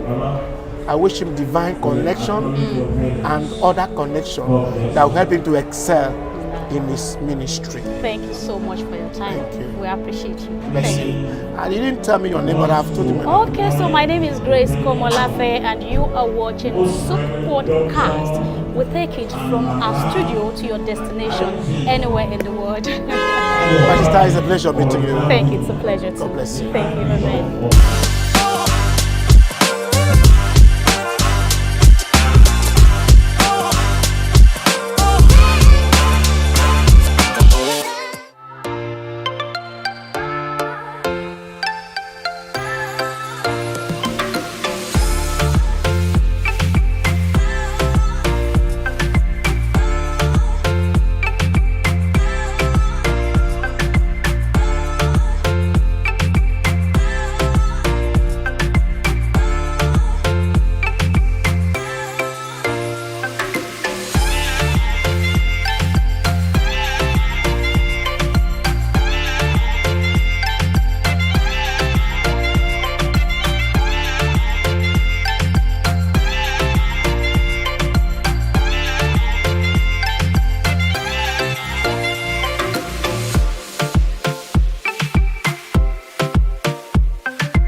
Thank you very much for coordinating. We appreciate you.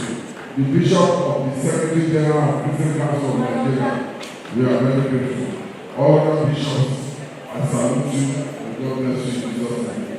Bishop of Evangelism, thank you so much. You should be resting after this convention, but you did not rest. You are here physically. Honor us and the Lord honor you in Jesus' name. Let me thank all the presenters. They have done so well. All the presenters of our meeting today, they have done very, very well. May God bless all of you mightily in Jesus' name. Let me thank all our lay presidents, particularly the lay president of conference, Saide Okechukwu. Ide one. Ide, thank you so much, sir, for making this work easy for me. Because without your support as the lay president of conference, there's no way I'll effectively work with the prelate and turn this church to a better church. Thank you so much, my brother. I love you. I love your family in Jesus' name. Let me thank all our past lay presidents that are here, including Sir Lanabutola, who is formerly president of Raymond.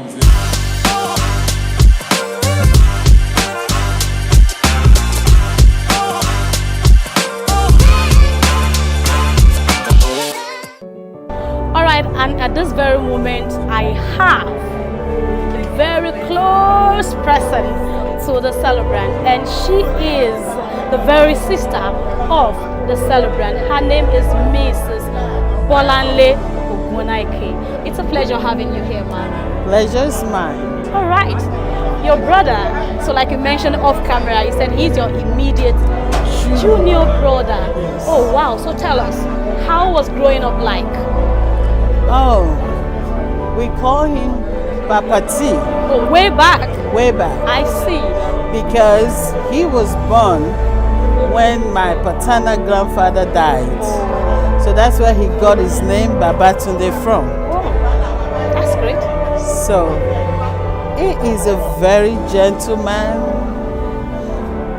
very selfless. He loved his family dearly. It's someone that he would do anything for his family. I mean, I'm talking about we, his siblings. I see. So at any point while he was growing up, would you have thought that he would become someone occupying a special position within the church circle? Our paternal grandfather happens to be a church catechist with Methodist Church Nigeria. I see. My late father is a local preacher, is a chairman or the president of Men's Fellowship, Methodist Church Nigeria. My late mom, Dame Oluranti Abigail Taiwo, she was a staunch Christian, a Methodist to the core. She served in every area of Methodist, starting from Sunday school to Women Fellowship, Lagos Diocese. We are originally born and raised in Ereko Methodist, and same with my brother. So he has, just like I said, Tunde has always been a very gentle one. He is the number 3 in the family. I'm number 2 and the first daughter. And he is one of the peacemaker when things are going rough. He's the one that will stand in gap and say, please, let's be peaceful about this. So he has always had the trait of being a reverend. I see. And he loves to pray. He loves to pray. So I honestly know that he didn't make any mistake when he decides to be a reverend. I see. So you obviously he's been so grounded looking at the history of your family. So I mean, it's in the blood. It is. It's in the blood. But would you say at any point in time you saw him, probably you've ever seen him being downcasted and maybe feeling like, oh, we can't do this, or I can't do this at any point in time? Or do you see him as someone that is always, up on his feet and no dull moment at any point? So Babatunde, well, I will call him Babatunde because he's my baby brother. Okay. So I have the right to call him by his first name. Even though he's the bishop, he is very pessimistic. He's a go-getter. I remember him telling me one day that in our family, nobody has read up to being having a doctorate degree, and he's going to get it. Wow! And he worked hard, and he got it. Wow! So I give him kudos for that. He's very focused. When he wants to do things, he gets it done, irregardless of what it's going to cost him. He will get it done. Wow! So he's celebrating 60 today. What are your prayers for him? My prayers for Babatunde and his family is to continue doing what he knows how to do best. Serving the Lord. Embrace his family. Never forget his background. Because oftentimes, men of God, because they get overwhelmed with this work of the ministry, they kind of not intentionally neglect their family. So he needs to maintain a balance, a good balance between ministry, home, and his siblings. So I live in the United States. I see. And I came for this. All the way. Wow. So I feel honored to be here to celebrate my brother. That's great. I'm now the most senior out of the surviving children because we lost our brother, which is the firstborn. So I have no other choice than to be there, because if our parents were alive, they will be here. So, your special wish for him today? I wish him good life, good health, prosperity, and above all, because Bible says, what does it profit a man to gain the whole world and lose his life? Above all, Papa T, Babatunde Abiodun, I wish you that you don't lose your kingdom race. You don't lose your heavenly race, irregardless of what it takes. Serve the Lord, serve the Lord, and serve the Lord. Thank you so much for your time, though. I appreciate you. Thank you.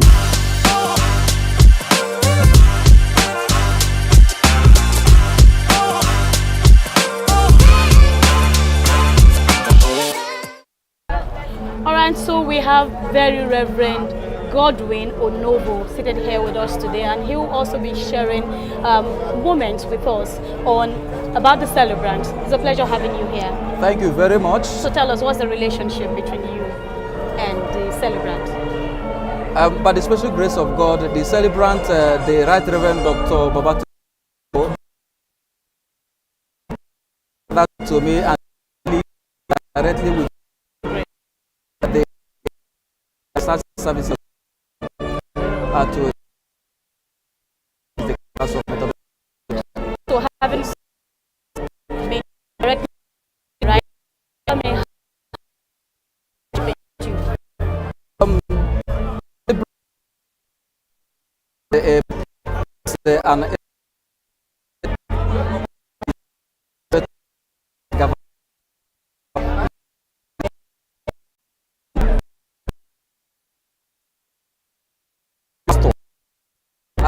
a wonderful. His leadership has impactful.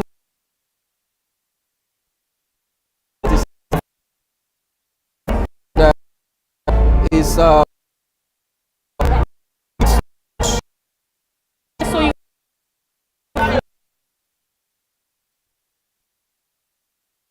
to align with the mission and vision of that organization. I want to ask you, his style of leadership, does it align with the vision and mission of Methodist Church? Of course.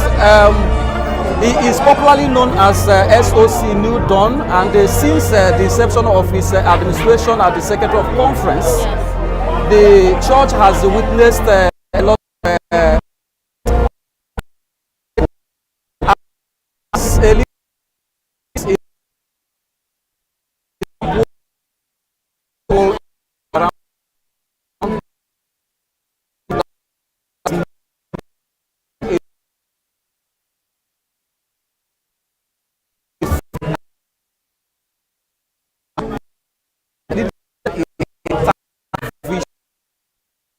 Alright, so we wish him today as a wish him the best and the more years.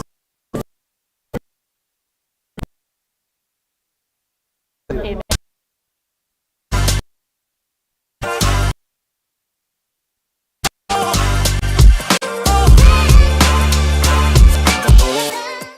The chat here has been super amazing, if you would agree with me. Well, for me, it is what it is. There's no doubt about that. Look, celebrating 60, it's no small feat at all. That's a huge one, I must say to you. Looking at the environment and a whole lot of things happening around the world, it's no joke. So we must thank God for bringing Right Reverend Dr. Babatunde Abiodun Taiwo this far, and like I said earlier, he's going to spend many more years on the planet Earth. But you know what? We need to go. I wish we can take more interviews. I wish we can hear more, testimonial about the celebrant. But hey, we have to call it a day. This is Souq podcast.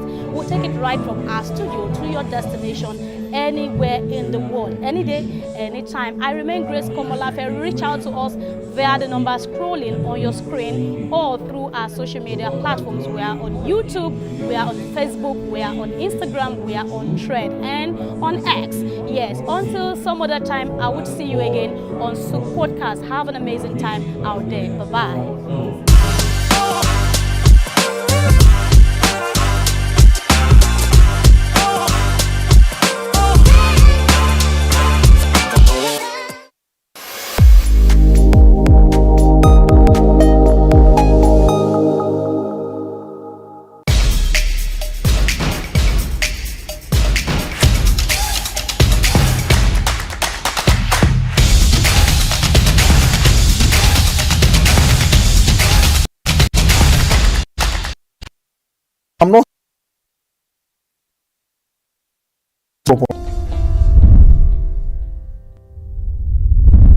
Welcome to another edition of Inside Live. My name is Hans Mba. We are on Souq News Television, as you already know. On the show today, we have another special guest, like we always do every time you see Inside Live on your screen.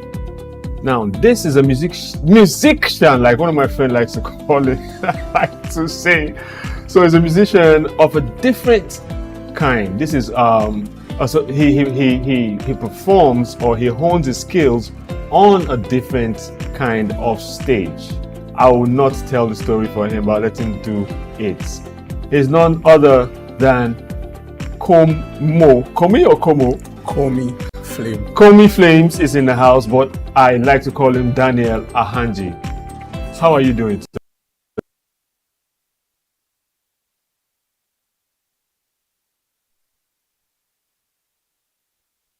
People that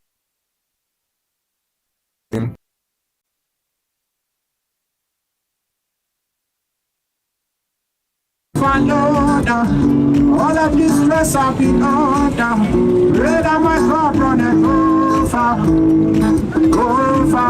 but I'm okay tonight. Oh, yeah, we gon' be alright, but I'm okay tonight.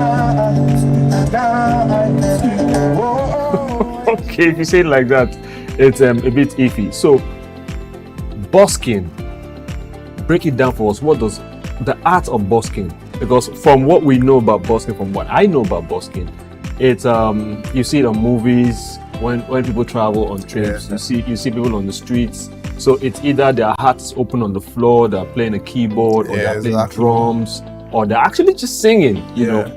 So explain your type of busking or busking. Busking? Yes. Please explain to us. So my type of busking is me singing and playing the guitar at the same time. And also busking is spelled B-U-S-K-I-N-G.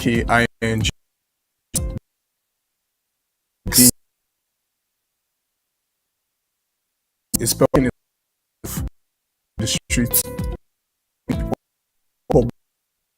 Entertain people and make people listen or watch what you are doing. It might be music, playing an instrument, magic, anything. Just a public showcase of anything you can do, and that's just it. What makes me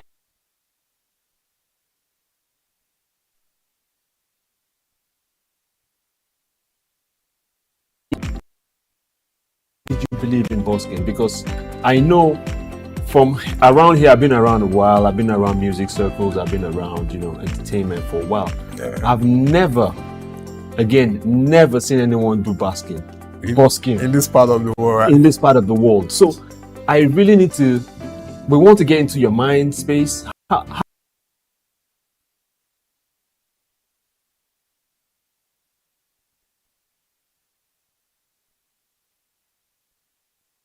it's playing the guitar around 2018 again. So my friend taught me how to play the guitar. It's a very good to convince me to play the guitar. That's how I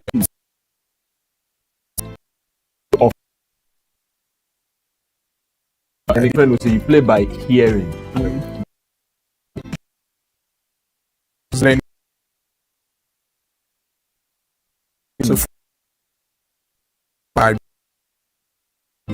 I sing in fellowships and that was clean actually. Okay. In this part of the world, but it does not do it any longer. So while I was later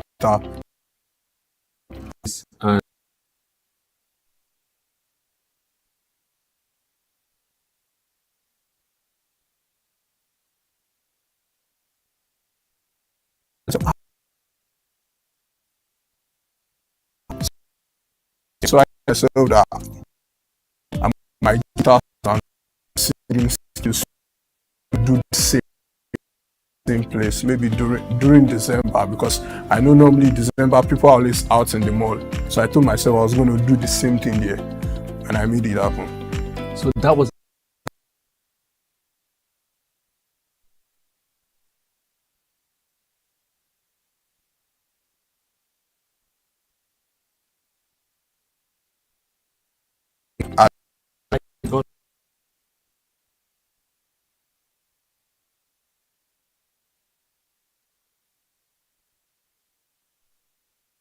easy that I might just give point, give the boss music to that, but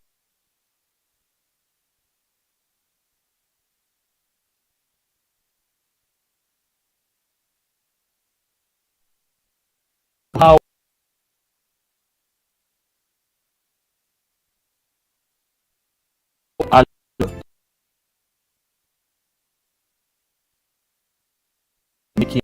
not really. So it was the passion from the guitar playing, or was it the passion from that boldness? You seen the guy just go crazy with his art. That boldness no fully come. You know, come like immediately.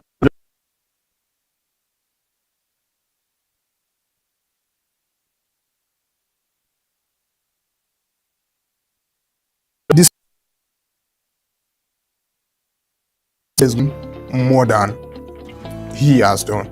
Yeah, because the way I've pushed him, also pushed him. Yeah. So yeah, that's like now.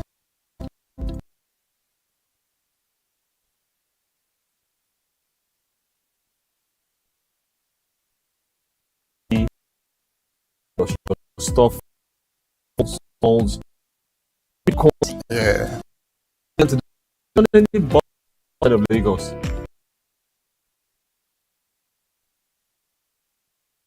I've seen you. So, what are the places you have done your performed, and what's the experience like? I've performed at different places. There are some places I just even after once back there, but I've tried out on the street. That's to get that place. Yeah, that's more. How often have you done? So I'll say the mall in Lekki, the mall in Sule, the mall at Novare, up around Shongotedo, the mall in Ikeja, the mall in Maryland. Yeah. So what are the experiences like from each of these malls? And where do you frequent and why? Okay, currently where I frequently play at is Tejo Shoyaba. I missed that one. Yeah, okay, that's with the people. Yes, yeah. Obalinde currently, and some places on the mainland. Yeah, I do Oshodi too sometimes. Yeah, I do Sulere too. Sometimes I also go to the island. Yeah, most times if I go to the island. Yeah. Why did you add most times? Because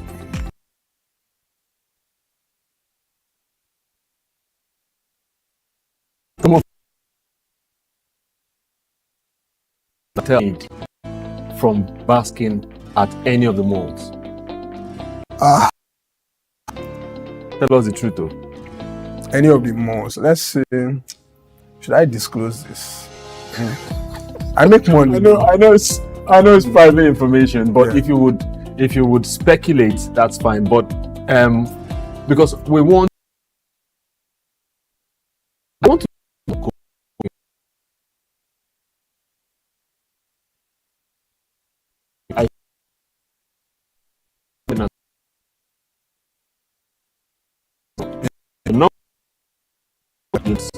we want people to. So, busting on the streets.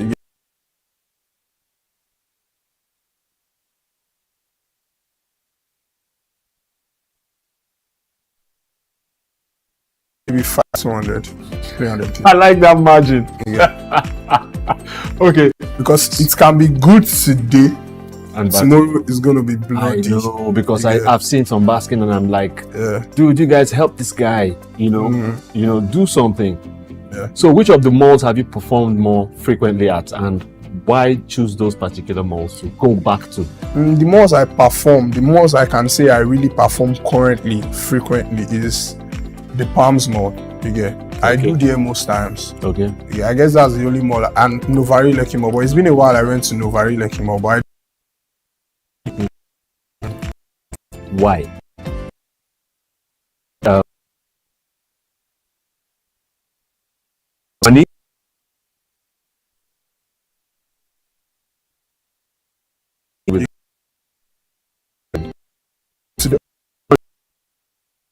money. No, no. Sorry, for most work manager, they do call for their come to that point. Anything, okay, it's complete for this person. Any other?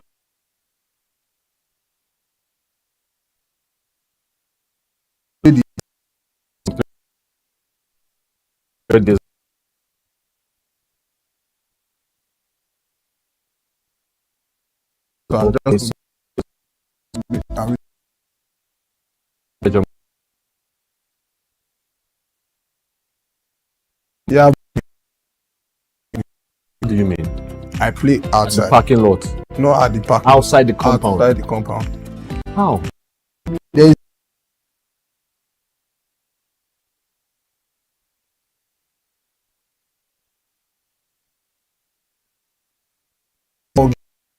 people.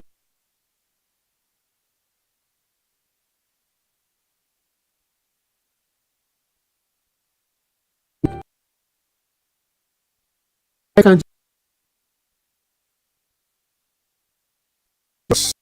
Oh, you have to do I have to do that. And you that. I've done that.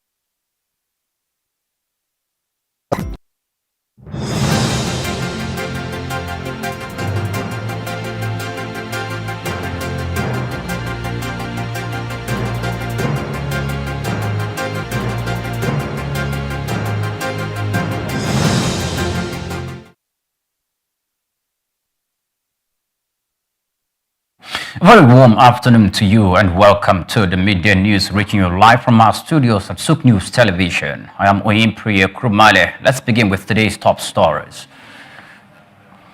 The Nigerian Naira appreciates to 1,500 Naira to the dollar, marks its highest level in 7 months running. Nigeria seeks European Union approval for import non-hazardous waste, targets sound waste management and prevent illegal waste trafficking.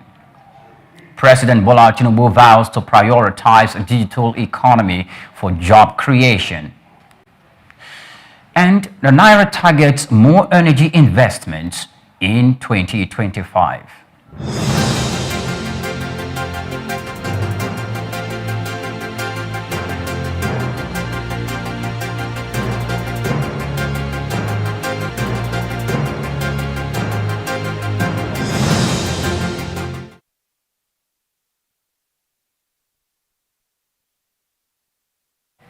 Now let's begin from the home front, where the Debt Management Office has reissued 350 billion naira worth of government saving bonds this month. In a circular issued by the DMO on behalf of the federal government, the bonds were offered for subscription by auction. For the January 450 billion naira bonds auction, DMO announced it successfully raised a total of 669.94 billion naira. Out of the money raised, 606.46 billion naira was allotted across 3 bond tenures, which include FEBGN April 2029, Federal Government February 2031, and Federal Government January 2035. The January bonds were oversubscribed, with investors showing keen interest across the 3 tenures offered as competitive yields reflected prevailing market conditions. Now, the Naira appreciated to 1,500 Naira per dollar Monday from 1,530 Naira per dollar last weekend. This marks its highest level in 7 months, with the last time it traded below 1,500 Naira per dollar being June 21, 2023, when it hit 1,495 Naira per dollar. However, in the Nigerian foreign exchange market, the Naira depreciated slightly to 1,504 Naira per dollar from 1,502 Naira 5 kobo to the dollar last weekend. This resulted in an unusual situation where the parallel market rate was lower than the official exchange rate, narrowing the gap to -4 Naira to the dollar. The Naira, says the currency traders, The Naira's appreciation was driven by increased forex availability with easier access to dollars from banks and bureau de change operators. Some traders predict the exchange rate will stabilize between 1,419 naira to the dollar and 1,500 naira to the dollar if the trend continues. Now, President Bola Tinubu has reaffirmed the federal government's commitment to digital economic development, emphasizing its role in youth empowerment and job creation. This assurance comes as the Federal Ministries of Works and Communications established a joint committee to tackle frequent fiber optic cable cuts disrupting internet services due to road construction. Speaking at the State House, Tinubu received a report on digital economic strategy from senior executive course 46 participants at the National Institute for Policy and Strategic Studies. They urged swift passage of the Digital Economy and E-Governance Bill 2024 and the removal of right-of-way fees for telecoms infrastructure. Now, the special advisor on energy to President Bola Tinubu, Olu Verejen, has announced that Nigeria expects to secure more final investment decisions this year. Speaking at the Nigerian International Energy Summit 2025, she highlighted that Nigeria secured 3 out of Africa's 4 final investment decisions in 2024, valued at over $5.5 billion. She attributed this to key reforms, including presidential directives that removed barriers to new investments. Verejen stated that the country's improved investment climate attracted major commitments, such as the Ubeta final investment decisions through a total joint venture and Shell's approval of the Bonga North final investment decisions. She noted that these developments positioned Nigeria as a premier destination for deep offshore oil and gas investments. Additionally, 5 major assets acquisition in 2024 integrated local expertise with international operations, enhancing production growth.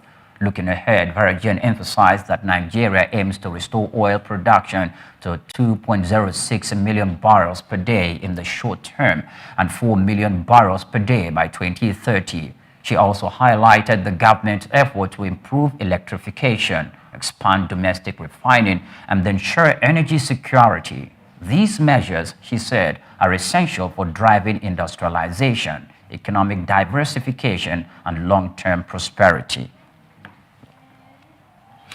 Now, Nigeria is seeking approval from the European Union to import non-hazardous waste, joining 23 non-organizations for economic cooperation and development countries in the request.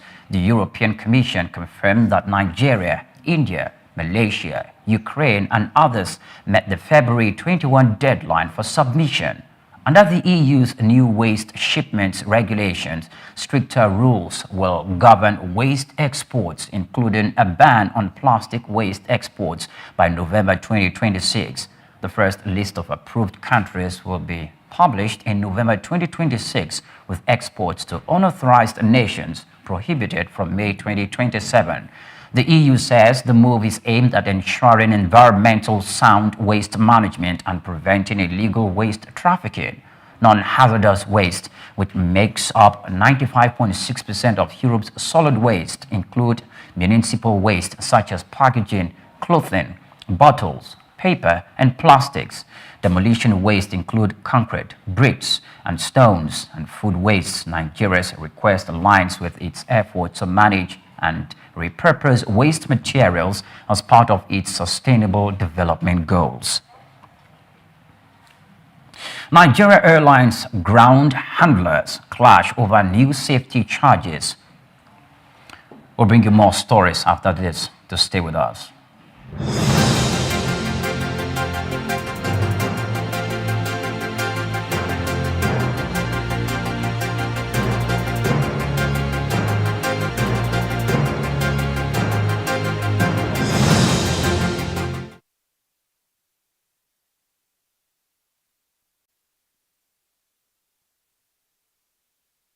Welcome back, mate. Thanks for joining us on the news. Now, Nigerian Airlines ground handling companies remain locked in a dispute over a new safety threshold charge, despite intervention by the Nigerian Civil Aviation Authority. Acting Aviation Authority Director General Captain Chris Najomo met with both parties on earlier, but failed to resolve the issues, instructing them to reconvene for another meeting before Wednesday.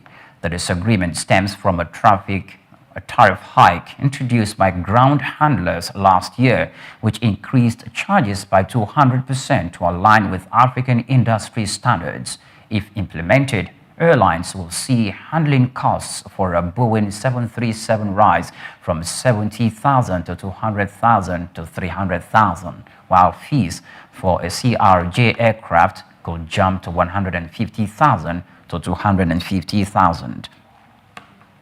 Now, the Nigerian Customs Service has cancelled all import declarations made during the initial implementation of the suspended 4% free on-board charge of imports. Customs spokesperson Abdullahi Mewada in a statement said the move aims to ensure clarity and consistency in operations while preventing disruptions in clearance processes. Importers and agents affected by the cancellation have been advised to recapture their declarations to proceed with the clearance of their goods. Mewada assured stakeholders that measures have been put in place for a seamless process, with Customs Command nationwide directed to assist those requiring support. He reiterated the service's commitment to implementing government fiscal policies in line with Nigeria Customs Service Act 2023, ensuring transparency and efficiency in its engagements. Now, the Managing Director of Nigerian Ports Authority, Abubakar Dansoho, has urged the trading and investing public to explore tailor-made, simplified export processes and other opportunities now available at the Nigerian Ports Authority. Dansoho, who disclosed this in Kaduna, said Nigerian Ports Authority, in its bid to contribute to strengthening the domestic economy through the promotion of balance of trade, established the Export Process Terminal to simplify hitherto burdensome processes of exporting Nigerian goods. He said the Export Process Terminal were conceptualized to serve as a one-stop shop for cargo consolidation, stuffing, documentation, packaging, certification, and onward shipment through electronic call-up system to the ports in quick turnaround time. The Nigerian Electricity Regulatory Commission has directed all electricity distribution companies to publish details of refunds made to customers who purchased meters under the Meter Asset Provider Scheme. The Commission made this announcement on its social media handles on Monday. Meanwhile, the federal government says it is working to close the metering gap with over 7 million unmetered customers nationwide. Special Advisor to the President on Energy, Oluvarjan, stated that the government is prioritizing metering to reduce revenue losses and improve cash flow in the power sector. NAC also held its first Nigerian electricity supply industry stakeholders meeting of 2025, where discussions focused on electricity tariffs, market liquidity, and transitioning to a multi-tier electricity market. This directive aims to enhance transparency and encourage more participation in the scheme following complaints from consumer groups about inconsistent refunds. The Independent Petroleum Marketers Association of Nigeria has given the Nigerian Midstream and Downstream Petroleum Regulatory Authority a 7-day deadline to settle outstandings, bridging claims totaling 100 billion naira or risk and industrial action. IPMAN Depot Chairman Yahya Al-Hassan stated that the NMDPRA failed to fulfill its promise made 40 days ago in the presence of the National Security Advisor Nuhu Ribadu to clear the debt. If unresolved, the move could trigger a nationwide fuel scarcity as marketers threaten to withdraw their services. Meanwhile, the northern depots in Jos, Gusau, Mina, Suleja, Kaduna, Kano, Gombe, Yola, and Maiduguri are reportedly grounded due to the unpaid claims.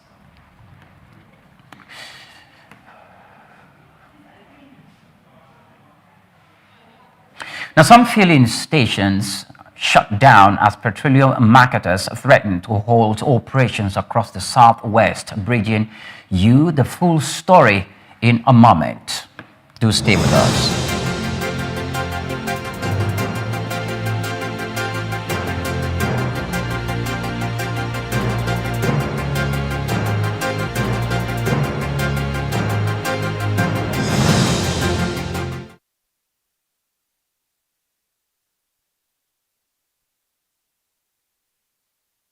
Of March 1963 in Jos, north central Nigeria, to Susanna Dominic Elumelu, originally from Delta State. Tony earned a degree in economics from Ambrose Ali University, where he laid the foundation for his future career, and then furthered his education at the University of Lagos, where he obtained a master's degree in economics. His academic journey also includes attending the Harvard Business School, where he completed the Honor of President Management program, equipping him with advanced business management skills. Tony currently serves as the chairman of Heirs Holdings, Transcorp, and United Bank for Africa, UBA, demonstrating his significant influence in the banking and investment sector. He founded the Tony Elumelu Foundation, which aims to empower African entrepreneurs through comprehensive training, mentorships, and funding opportunities. In addition to his professional achievements, he's also a family man, married to Dr. Adele Vivian Elumelu, and together they have 7 children. In 2020, his efforts were acknowledged when he was named one of Time's 100 most influential people in the world. Anthony Elumelu's net worth is estimated to be around $700 million, a testament to his successful ventures and strategic investments. Elumelu continues to be a driving force in the business world, advocating for sustainable economic growth and empowering the next generation of African entrepreneurs.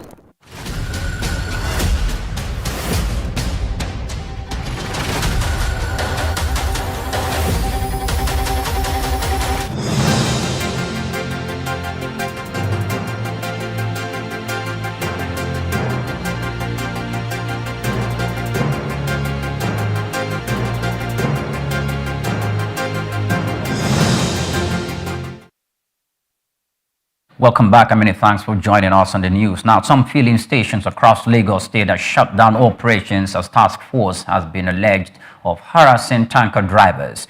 The officials reportedly seized 30 tankers as the Independent Petroleum Marketers Association of Nigeria Southwest Zone have threatened to halt operations across the southwest parts of Nigeria if the tankers are not released. Oil marketers have also warned that the continuation of harassing tanker drivers may lead to fuel scarcity. The Nigerian Association of Liquefied Petroleum Gas Marketers also cautioned the illegal levies on petroleum trucks could trigger a nationwide scarcity of cooking gas. 30 loaded tankers from the Dangote refinery were towed at 2 a.m. on Saturday, leading to a mild fuel scarcity over the weekend. This has sparked concerns of an impending shortage. The Independent Petroleum Marketers Association of Nigeria Vice President Ahmed Fashola criticized the state's action, calling for dialogue instead of forceful measures. He argued that without an alternative parking space for trucks, enforcing the e-call-up system was impractical. The Lagos State government defended its actions, stating that only 11 trucks were seized for non-compliance and have warned stricter enforcement from March the 1st. The Kogi State government has doubled the daily water supply in Lokoja, the state capital, from 1 million liters to 2 million liters as part of ongoing efforts to improve potable water distribution in the state capital. Commissioner for Water Resources, Mr. Farouk Yahya, who disclosed this while monitoring the upgraded Greater Lokoja Waterworks and its supply channels across different parts of the metropolis, expressed satisfaction with the increased production capacity. Yahya highlighted challenges in maintaining service lines, particularly in Angiwan Tiv, where broken pipes remain unattended despite government intervention. The commissioner therefore called on the people of the state to work with the government in protecting public infrastructure, as this will enable the authorities to channel resources in more economically viable projects. Now, Akwa Ibom State Governor Umo Eno has sworn in 25 commissioners and 2 special advisors, signing the portfolios in his new cabinet. The new team includes 6 commissioners from the dissolved State Executive Council who retained their previous roles. The governor emphasized that their selection was based on competence and urged them to serve with dedication under the RISE agenda. During the swearing-in ceremony in Uyo, the governor stressed the importance of teamwork, unity, and loyalty to the state. He warned that only the Commissioner for Information and his Chief Press Secretary were authorized to issue official press statements. Among those retaining their portfolios are Uko Udom as Attorney General, Captain Inyobong Ekong in Lands, and Dr. Ofiong Ofor in Agriculture. The new cabinet also introduced fresh faces, including renowned sports journalist and former Akwa United chairman Paul Bassi. Some members swapped roles, with Ini Emembong moving to special duties and Linus Nkang shifting to finance to economic development. And on sports, the Nigerian Premier Football League midweek games comes up shortly. To stay with us.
And now in sports, the Nigerian Premier Football League continues with midweek games on Wednesday and Thursday, 26th and 27th respectively. 8 games will be played on Wednesday, with all games starting simultaneously at 4 p.m. local time. Heartland will play against El Kanemi Warriors, as the Desert Warriors will look to earn a victory to climb to the top 4 of the table, while Heartland will be aiming to stay away from the relegation zone in a tight bottom half of the table. Meanwhile, the other games will feature Kwara United versus Abia Warriors, as the Harmony Boys will battle for the chance to enter the second position. Plateau United takes on Bayelsa United, and Nasarawa United battle the league leaders Remo Stars. The rest of the games on Wednesday will also feature Eyimba facing second position Shooting Stars, as 3SC will be aiming to close the gap on the league leaders. Lobby Stars versus Niger Tornadoes. Kano Pillars go against Aqua United, and Enugu Rangers versus Sunshine Stars. 2 games will be played on Thursday 27 as the Pride of Rivers. Rivers United will face Katsina United, looking to apply pressure for second position, while Bendel United go against Ikorodu City. And that's all we can take in the news. And many thanks for watching the news. Do well to follow us on all our social media platforms at Souq News Television. I am Oyinpriye Krumale. Splendid afternoon to you.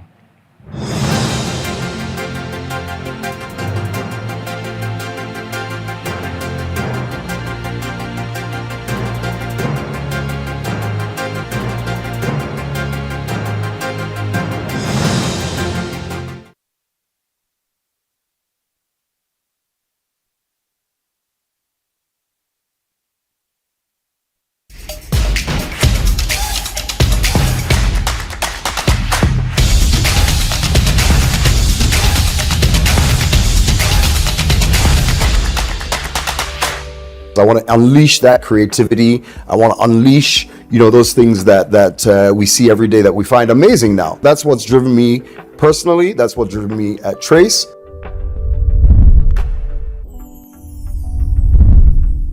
All right, welcome again. It's Inside Life. My name is Hans Mba, and as usual, we have an extra special guest for you each week. Today we got Sam Onyemelukwe. I was about to murder your name. Yeah. And he is, I say that he is Trace TV, right? He's been doing this for eons, some say decades. And it's in the system. You know how the line goes. When they're in the system and no telling. So Sam is here and we want to really talk his life, you know, his inside life, how he's come this far, the things he has done to create a paradigm shift in the business. And I'll let him do all that talking. Sam, welcome to the show. Thank you so much, bro. How are you? I'm well. Good to see you. It's been a while. It's been a really long time. Yeah. So talk to us about Trace. For those that don't know, let us know just a brief introduction about you. Sure. Well, so for those of your viewers who don't even know Trace, maybe I'll tell You want to start from there? Yeah. I like it. Well, so we're lucky to be what I would say is one of the most influential and popular music and entertainment platforms on the continent. When I started with Trace, yes, like you said, eons ago, so more than a decade. Oh, yes. And when I started in the entertainment industry, more than 2 decades ago here in Nigeria, we've been able to navigate and keep as one of the strong platforms. We started with 1 or 2 TV channels. Now we have over 30, and we're all across Africa and in most of the diaspora too. So what gave birth to this? Because looking at your history, Trace, it seemed like Trace just jumped out of nowhere and just started to, do things. And because we have the amount of young people, youth here, and many, especially in recent times, are being navigated towards the entertainment, towards the creative. Naturally, yeah. Back in my day, you told your daddy you wanted to make music. What are you talking about? That's even the least, But now parents are enrolling their children. They're pushing their kids. They're buying them a whole studio setup, for birthdays, guitars and stuff. Yeah. So what influenced y'all just jumping out and making this happen? Well, no, to your point. I mean, I love the fact that as you said, back in our days, I would see a kid in the village, one of my nephews or niece, and all they were interested in was just kind of surviving, maybe finishing school. They were hoping maybe they'll have a bigger farm. Now they believe they're going to be the next whiz kid. Oh yeah. Right. And so for me, it's that. And it's doable. It's very doable. Yes. And so it's that excitement, that burning passion and ambition that we have as young Africans that has driven me. Because I want to unleash that creativity. I want to unleash, those things that we see every day that we find amazing now. And then now parents are saying, take this, go forward with it. So that's what's driven me personally. That's what driven me at Trace. And how we just jumped out. Well, that's a magic trick that I'll keep in my sleeve. But no, we've like I said, I'm very humbled, and that we've really been able to make a big impact on the music, on the creative industry in Nigeria directly, as well as across the continent. Speaking about impact, don't make me jump the gun because I have those questions. So in influencing or affecting the economy, we have seen what the numbers that artists bring in. We're talking the Burna Boy numbers, we're talking Wizkid numbers, we're talking Davido numbers, and how it's affecting the economy. It's real. And they're bringing a huge amount. We're talking billions. The other day we're interviewing, talking to a few people, and we're talking about how Nigeria is missing out on the $1 billion movie industry and all that stuff. So based on that, what do you think our stake is in that whole? I'm not even going as far as Hollywood now. Sure. In Africa, Nigeria, what's our cut in the cake, the massive cake? No, look. I'm a proud Nigerian. Some of you pretending I'm not Nigerian because I'm yellow, but I'm a proud Nigerian. Okay, I'm a proud Nigerian. Yes. And we and I'm only that piece of it because we are also proud people. And it's that and our attitude and our confidence that has made us dominant in the music and the film and the entertainment industry across the continent. So truthfully, we should really, Nigeria should be benefiting even in a better way. But I won't fault where we're at. I would say that there's a lot of the right energy, a lot of the right efforts, and a lot of the right people in the right places for us to continue to grow this industry both locally and internationally. In government, we're very excited to see the lineup of those getting involved, from the Honorable Minister himself, across to Minister. I'm talking of Information Technology, down to the Minister of Creative Industries, Obiasika, Tola Akerile, who's DG of Tourism, Culture Tourism, and then Tola Akerile at the National Theatre. So many great players are getting involved who know this industry, who can help us make this a sustainable thing, right? One of the things that you think we're affecting the economy for the music part? Do you think we're affecting it positively, having listed these names? And what they're doing or what they should be doing? No, absolutely. And what I would go back to say is that, first of all, for me, and I think for a lot of them, one of the biggest focuses, I think one of the biggest focuses should be and is the local aspect of it. It's very exciting for us all to say that we have a Grammy-nominated or Grammy-winning superstar like a Burna, and we've had many of them over the years, right? Nominees for Eons, So it's not just, guys get excited like this is the first time. Even back in the 70s, right? Much less across Africa, Angelique Kidjo, and we know. So I'm very proud of what the guys are doing now, and I love that fact.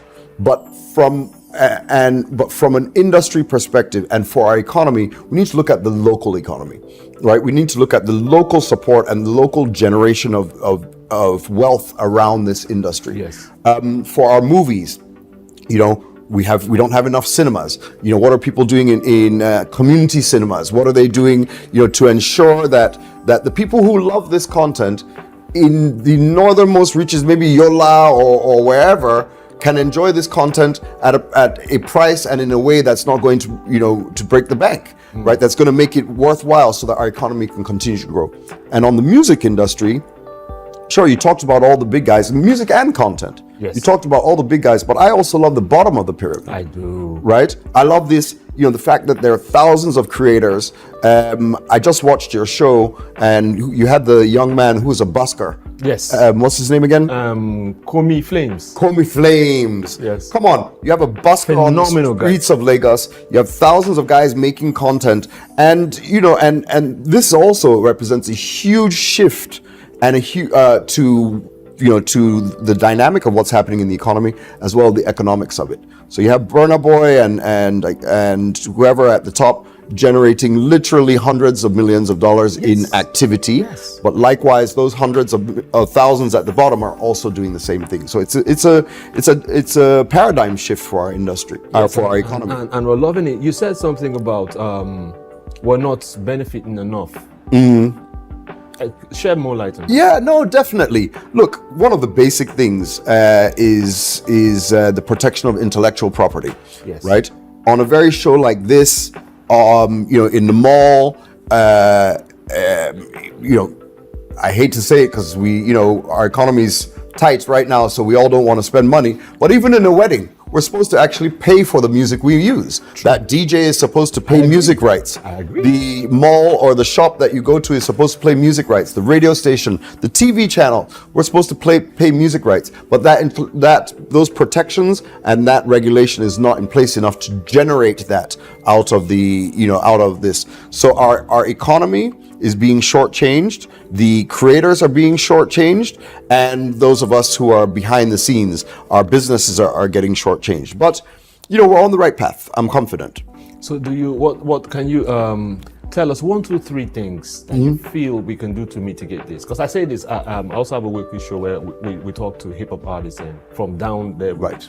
I'm like, we're talking, I don't want to name names now, we're talking 0.0001% given to the artist.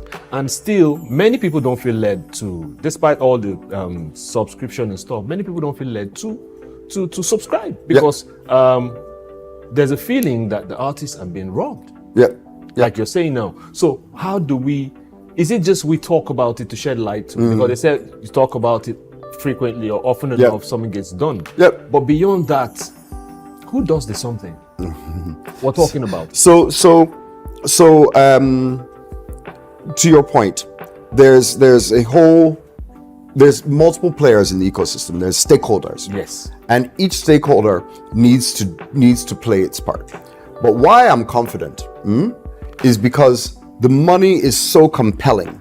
There's a floodgate waiting to be opened, and nothing moves mountains like money, right? So we're all motivated in the right way because we can point to, and as you said, as we continue to talk as an industry about, let me go back to performance rights, right? Performance rights, for the artists, maybe not even a big name. Let's talk of an unknown artist or only, not so well-known artist who has a hit song. That song should be generating money across multiple revenue streams. Yes. It's not right now, right? But when the record label is looking at that and saying there's 5 billion naira that should be coming out of this song every month, that's not from radio stations, etc. That is the type of impetus that changes it. Government needs to do its part, both on the regulatory side and the organization. COSON and MCSN have been fighting too long. P-Man, Just focus on the art, focus on the business. On the art. Sort this stuff, get out of the fighting. The money is there, you're holding it back. We need that unleashed, right? Likewise, industry players need to play their part. Radio stations, TV stations, hotels, bars, we need to fess up and say this music is worth something. Yes, it's not free. It wasn't even made free. It wasn't made free, and it's the way, me as a TV station, it's the way we make money, right? The reason that people watch my channel is because I play these music videos. So I can't take this for granted. So we pay almost 25% of our revenues at Trace to music rights. So here in Nigeria, that's in the billions that we pay for music rights every year, right? And that money should be getting to the artist. Sometimes it doesn't. But we need to play our part. Government needs to play its part. The private institutions and the viewers. The public needs to recognize there's value in this thing. It's real. When you jump and dance to a Davido song, sure, you see him rich on Instagram, but just know that this thing is real. It's real money. It costs money. Guy, will you enjoy it? You make hit song, you won't collect. Just make it easy. Your product. Yeah, exactly. You something, you have whatever it for product, free. it's your product. You have it for free. Exactly. So also, a lot of these things are happening to affect the youth and how they're gainfully, maybe not gainfully, engaged. Oh, yeah.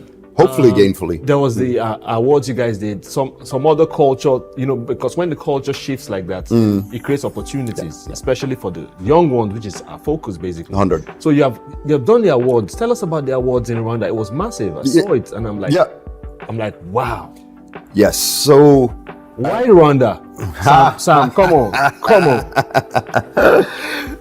Okay.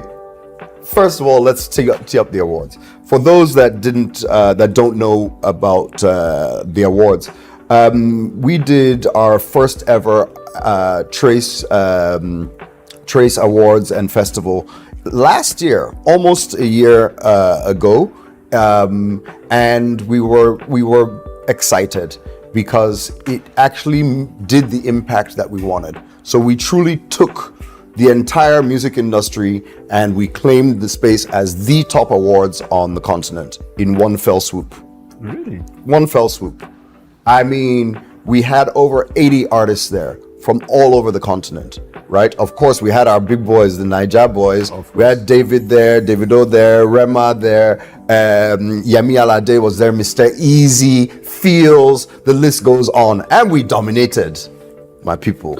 We dominated. Nigeria does that easy. Yeah, but we also had Diamond Platinums from East Africa. We had, the name's going to escape me. I'm an old guy. Please forgive me if I can't remember everything. But we had South Africa represented. We had North Africa represented. And we had over 500 million views of that show, Really? right? We were covered in the Hollywood Reporter. We were covered in Variety. We were covered in Music Business Worldwide. And we're covered in Pulse. Why that's so important is because it creates opportunities. Exactly. It creates jobs. It creates. That's why I'm beefing. I'm like, you took it to Rwanda. So we're getting there, right? So we're getting. I want to hear it. So we were able to pull off a huge awards, and I'll give you a little bit. Okay, I'll give you a bit of a scoop. We're just on the verge of announcing this year's awards. It's an annual thing. It's an annual thing. Fantastic. We are actually. Hope is going to be here. I can't make you happy today on that one. I can't make you happy on that one. I prefer to be straight. It's not gonna work. Oh, come on. So the next one, we actually really wanted to do the awards at the beginning of the year. So the second edition, 2024s, will actually be held in February. 2025. February 2025. It will cover the entire of the 2024 year. And we're doing it in Zanzibar, in Tanzania, in the Zanzibar Islands, and it will be a blowout. It's going to be amazing. No, the one this year was crazy. Yeah. And I saw it, I was like, I said to myself, I'm like, do we do stuff like this? Because where you see stuff similar to that is where, of course, our top Niger guys pack out, arenas. Yeah. And you look at the stage. It's beautiful. It's Hollywood-esque. Yeah. And well, I'll give a nod. And I longed for it to be here. I'll give a nod to my former work lover. I used to work at Viacom MTV, and MTV does it right. They, the VMAs all the lights. It's just it's unbelievable. The BET Awards, they just kill it. And that's what we did here on the continent. So MTV hasn't been doing on the continent for a while. So we said, oh yeah, we'll take. And yes, I wanted to even talk about something similar to that. There's an awards that just passed. It's annual, but each time they take it out here, they take it to the US. But it's a Nigerian award. What do you think about that? Without naming names, Mr. Anima Shaun is a good friend of mine. Without naming names. and to be honest, I see where he was going with it, and I think it's been quite impactful, right? For the Americans. No, it's still for the Nigerians, right? Let me tell you why. Okay. We all know, and in fact, the African Union officially recognizes the diaspora as the 6th region of Africa. Right? And oftentimes we don't actually engage in the diaspora in the way we can and should. We are, those of your viewers and fans that pay attention know that over $25 billion a year is remitted annually just by Nigerians. So think of the entire continent of diaspora and people in the diaspora. So being in the diaspora made sure that the audience there knew that they're not just a separate thing. Right, that they're part of us, whether they're separated by an ocean or as close as a video call. That we wanted them to feel and experience that, and that's what IO did. Right, he's bringing it back. He's bringing it back nowadays. Yeah, because there was a lot of flack about it. But there was also a lot of great stories about it. Right, so I reject that it was a one-way thing, and IO did achieve what he wanted to do by bringing it there. He's coming back to also bring another aspect to it. This is one of the longest running awards on the continent in Nigeria for 17 years. Sorry, right? That the Headies has been reigning. So all respect. So the great thing is, for me, it's the impact on the economy that's does crucial. It for me, especially for the young ones, because it's seemingly not easy, and there seems to be no way out. But the creative industry, acting, music, producing, all that stuff has helped open those doors for them. No, look, so for the Trace Awards, right? And to be honest, I would really love to do it here in Nigeria, right? We've been starting some discussions with Lagos State, the national government, because you need government support, especially for the big scale creative industry on the continent. government must be a part of it.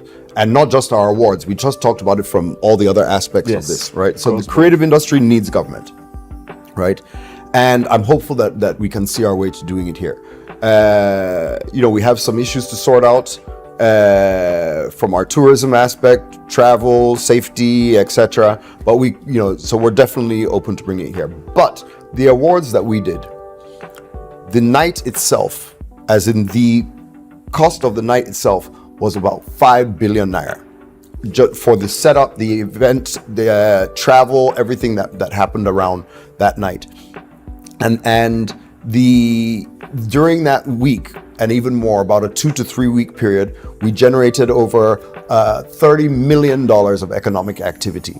That included, which is why it hurt me each time I said that we didn't do the awards here, right? That we were doing it in Very Rwanda and we're bringing it to Tanzania. We had over 2,000 people fly and stay a week, because we extended. It wasn't just one night. There was this festival. There was a summit. This year we'll do a more music summit. So you had over 2,000 people traveling, at an average of $1,000 for flight and hotel, even more, really $1,500. There you've already got, $3 million of benefit. And then, clubbing, shopping, food, etc. And we employed over 2,500 people directly and indirectly during that week, both from the technical team, the setup, carpenters, set dressers, film people, lawyers, etc. The artist managers, etc. My heart is breaking as you're going on. So that's how you. Rwanda has eaten all that. So let me. We're getting digitized quickly. Across board. We're talking AI. AI has been integrated to everything. Even on WhatsApp, they're asking you, okay, what? So digitally, especially coming in, how you guys came in. How has that helped, and how does it continue to help, or is there a roof? Is there a cap to digitally making these things happen in an open way? I don't know that I would say there's a cap. But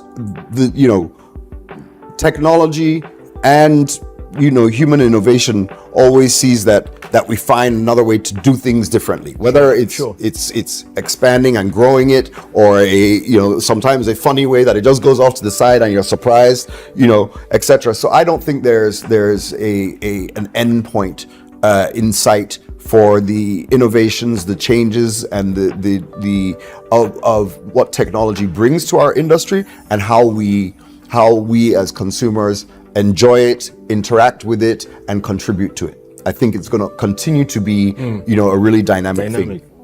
So for Trace, we've embraced digital, the digital ecosystem in a huge way. From starting off from straight TV channels. We have an e-learning platform that has over half a million active subscribers on the continent. We've just morphed that into Trace Plus. Trace Plus is a streaming app that's really going to be focused on delivering the content in the way people want it. We're still on TV channels. We're still on TV screens as we are doing today.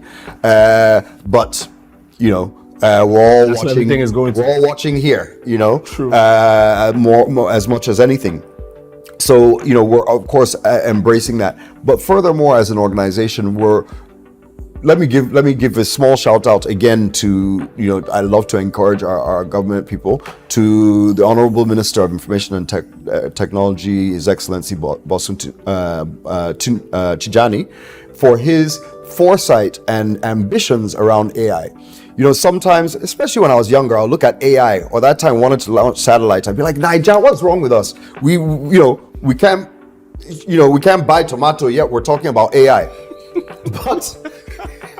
But the truth is, he's got it. And I was listening to him last week at Moonshot, and he was saying, if we don't invest now, we have the minds for it. Don't worry about that. If we don't invest now, we don't get involved, we'll be so far behind, we'll never catch up.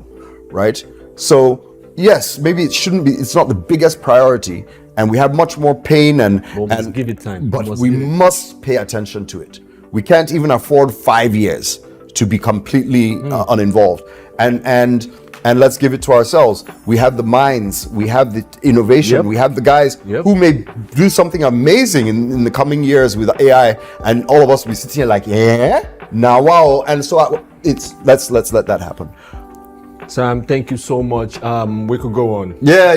Clearly, we can just enough. Thank you for coming through. Absolutely. I will call on you again. 100%. Anytime. I love being here. All right, thank you so much for tuning in. It's Inside Life, and we speak to the people that matter in the various industries, so they bring insights from the inside of their life. It's Handsome Bar. See you next time.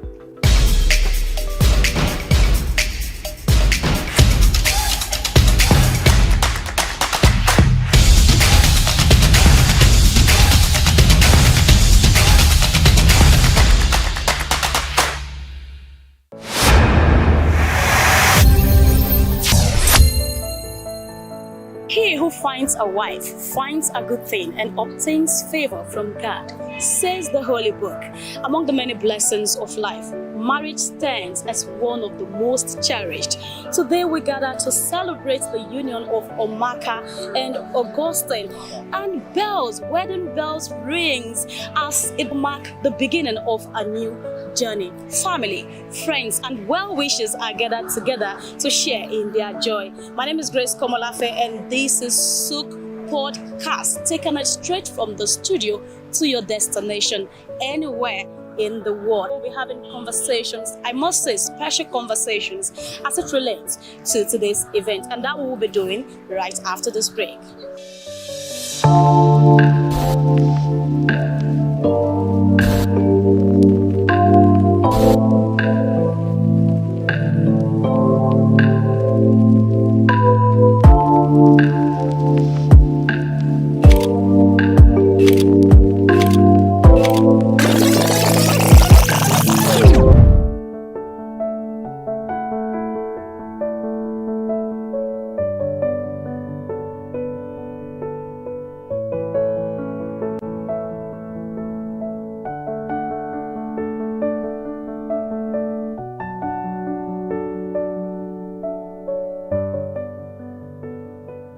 Thank you for joining us. This is still Souq Podcast, and it's all about Omaka and Augustine. So we have a guest in the house who will be telling us about the couple, the newly wedded couple. Magnus, it's nice having you today. Thank you very much. So tell me, how are you related to the couple? So, Omaka, my dear sister, she's basically the one after myself. So in the pecking order of birth, I was born first. She came after, and then I have a couple of the brother and the sister that came just afterwards.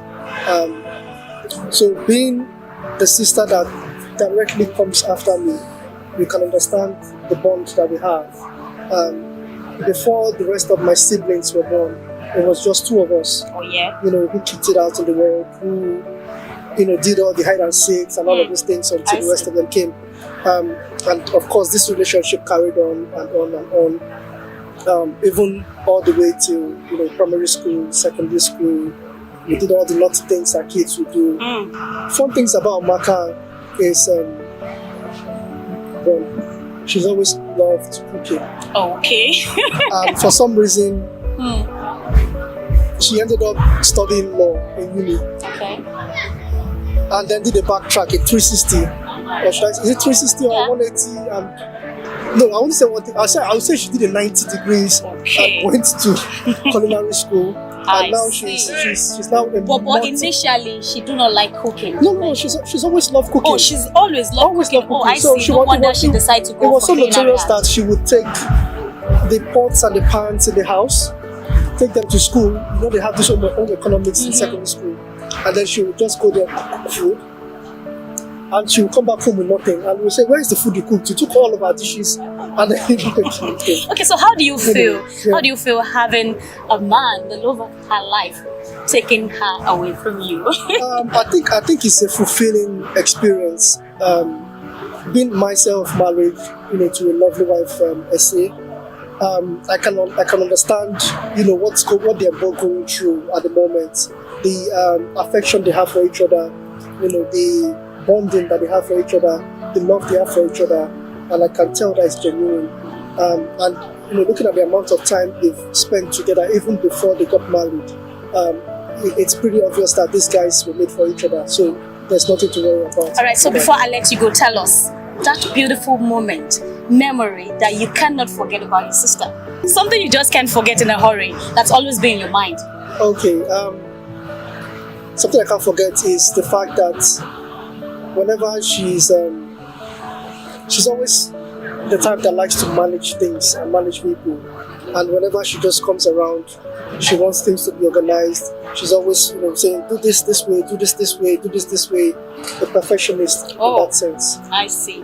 No wonder she's an award-winning chef. I see. Multiple award-winning chef. Oh wow. She's an award-winning chef. Multiple award-winning chef. This is to say that I think her husband wouldn't even dare to eat outside for one day. No, that's sorted. I want to believe so. That's sorted. Wow. So one word for the couple. One word. So the prayer is for God to just keep the family in marital bliss. There shouldn't be any situation that would tear them apart, but rather every situation that they go through, positive or negative, should make their bond stronger. Because I've come to realize now, I've been married for about 5 years, that life in the wedding or in the marital life is an ongoing institution. So marriage, when they say institution, it's a continuous process, right? Exactly. Like when you're in uni, it's an institution. Marriage also is an institution. So you're always learning about each other. You're always, finding out new things about each other. Find out your strengths and weaknesses, blending them together. That's why they say 1 and 2 will become 1. Yeah. So that's it. Thank you very much for your time. Please tell us your name again before you go. Oh, my name is Magnus Abel Olugu. Thank you. To the bride. Brother to the bride. Thank you so much, Magnus. Thank you.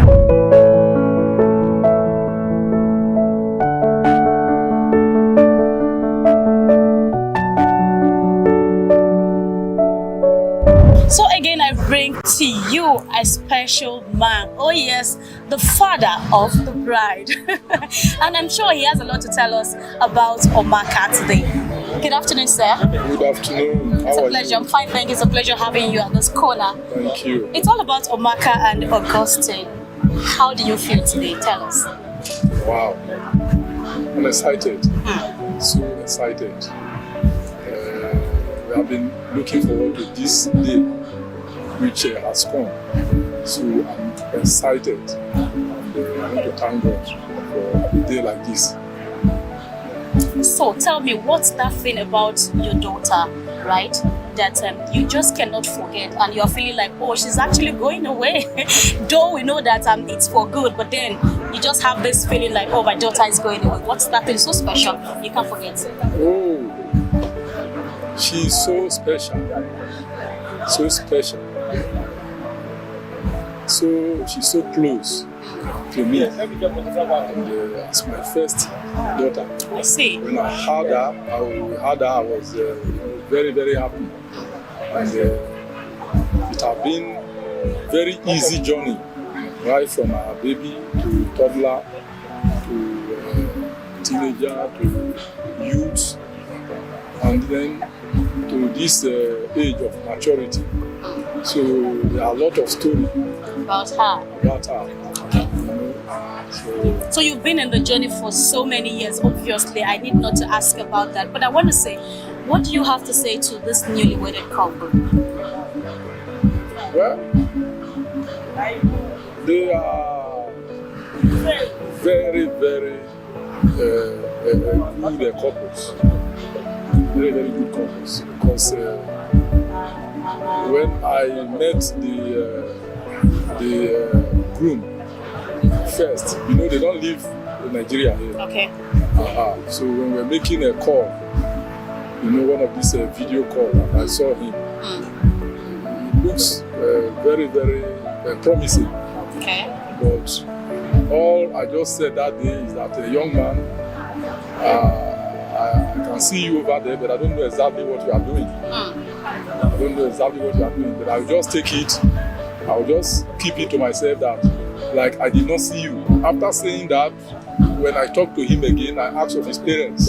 I would like to meet with your parents. So we'd just like you to share a word of advice, because so we can have more people come and just go and talk about your advice to them. My couple of advice to them is that they should build their marriage on the foundation, on God's foundation. Thank you. By putting their trust in God. Thank you. Yeah. Thank you so much, sir. And that's it. That's the father of the bride. Trust me, a lot of people are just in the waiting corner wanting to talk about Omaka and Augustine. Souq podcast is still on, bringing you more interviews about the newly wedded couples in a bit.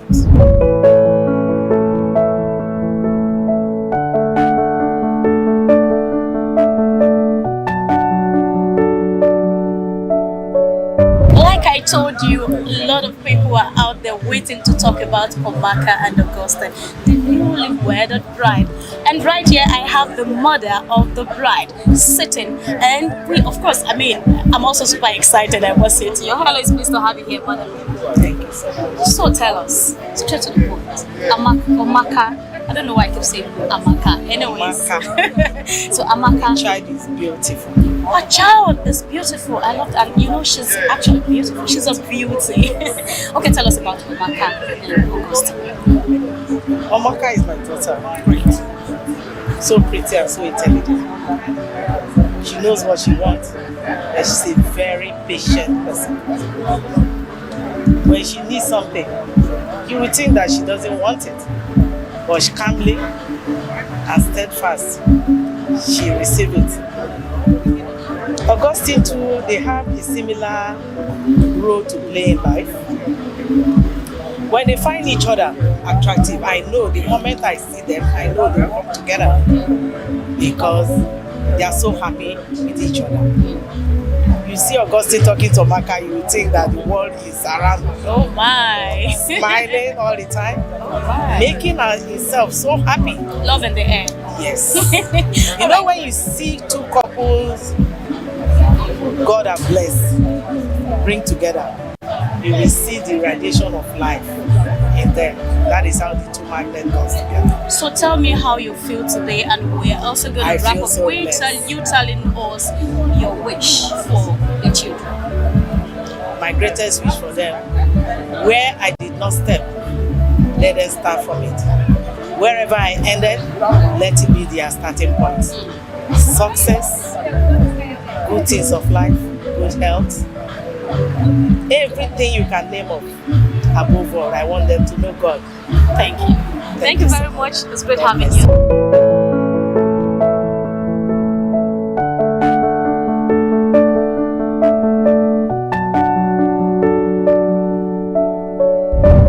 You are just joining us. This is Souq podcast, and it's all about Omaka and Augustine. We have again at this corner Reverend Badebo. He actually did the joining of the couple. It's pleased to have you here, sir. Thank you very much. So tell us, what is marriage all about? I think you really need to go deep into this since you did the joining. Okay.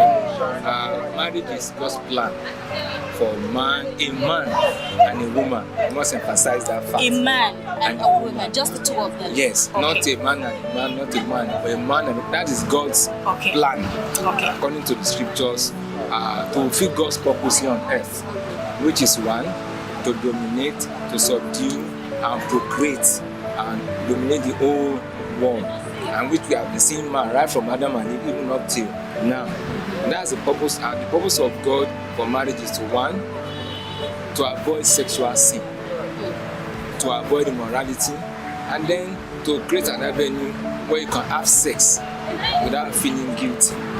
Then also, it's also to ensure that the man and woman have a companion, a friend, a comforter at all times.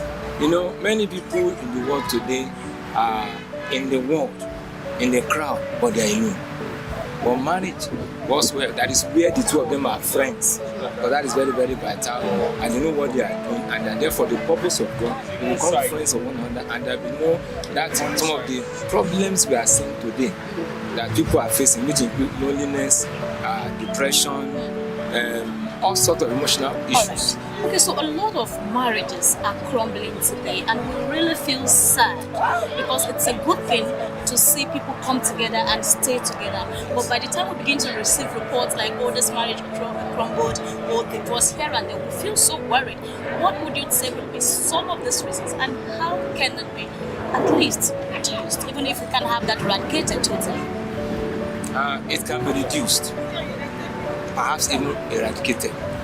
But you know, when we are in marriage for our own reasons, not for the reason for which the owner of marriage, you know, it's like you going to go and buy a Toyota vehicle and you decide that, oh, this vehicle I run it any way I like, any way I want. It does not work that way. The owner's manual is the Bible. So any home to succeed, like the preacher said today, you must follow the pattern of God, the order of God, which is one, the man must love. Not just sexual love. Love in good times and in bad times. Love with all that you have. Love as Christ loved. Then the man must what? Submit as unto God. So if the two of them are known what they should do, then there will be no need for divorce. All right, give us one word for this newly wedded couple. My word to them is that they started the journey with God, and then continue with God and continue with God, and love one another, respect one another, and also plan to do such a thing like this for their own children together. For record purpose, before you leave, tell us your name in full. My name is Reverend Badipo Ian. Thank you so much. Thank God you. Bless.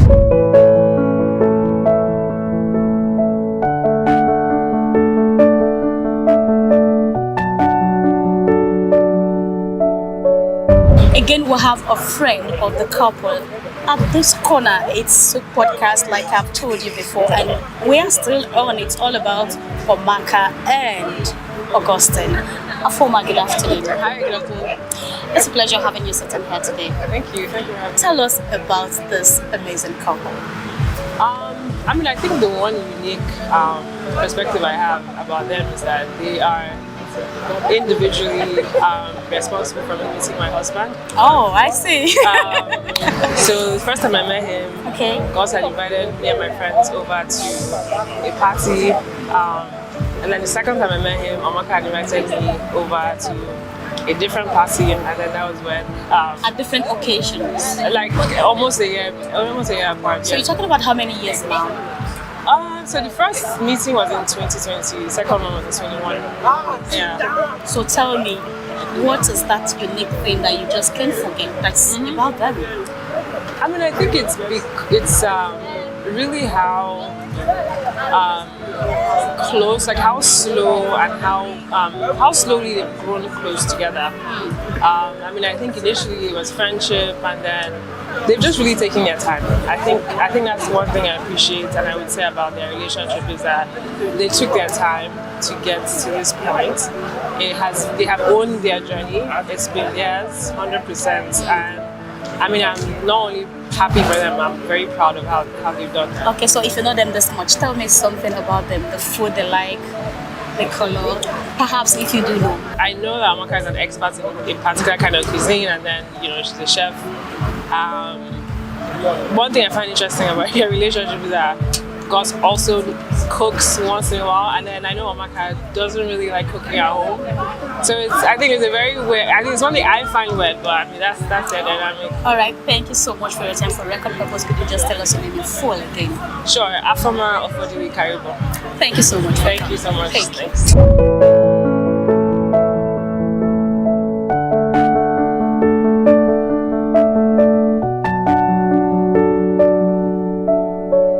Again, we'll have a friend of the couple in the house, Mavi Akintola. Good afternoon. Good afternoon. So pleased to meet you. Nice to meet you. Just tell us about the newlywed couple.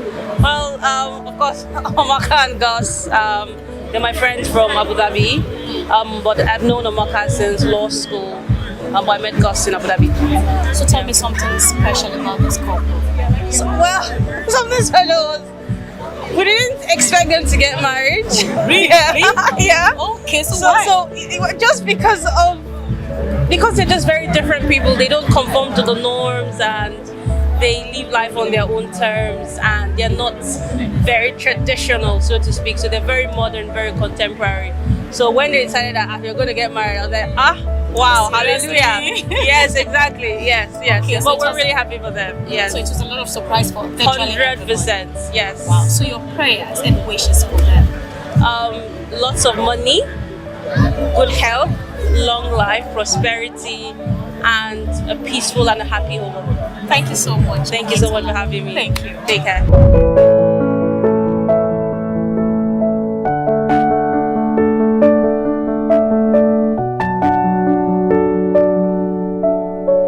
And again, it's Oyinkan Evans on this side of Souq podcast, and she's a friend of the bride. Hello, Oyinkan. Hi, how are you? I'm fine, thank you. So pleased to have you here. So tell me, for how long have you known the bride? Oh, I've known Amaka since I think 2011. Okay. So that probably makes it 10 years or more. Yeah, it's been a long time. So tell me something about Amaka. One thing that I admire about Amaka is that her ability to like change and morph into different things. Like we met in law school, and then she said, oh, she wants to be a chef, and then she moved to Paris, and then she moved to Abu Dhabi. So I think for me, I can't think of something funny, but that's one thing I admire about her. So at the point she moved from law into culinary, yeah.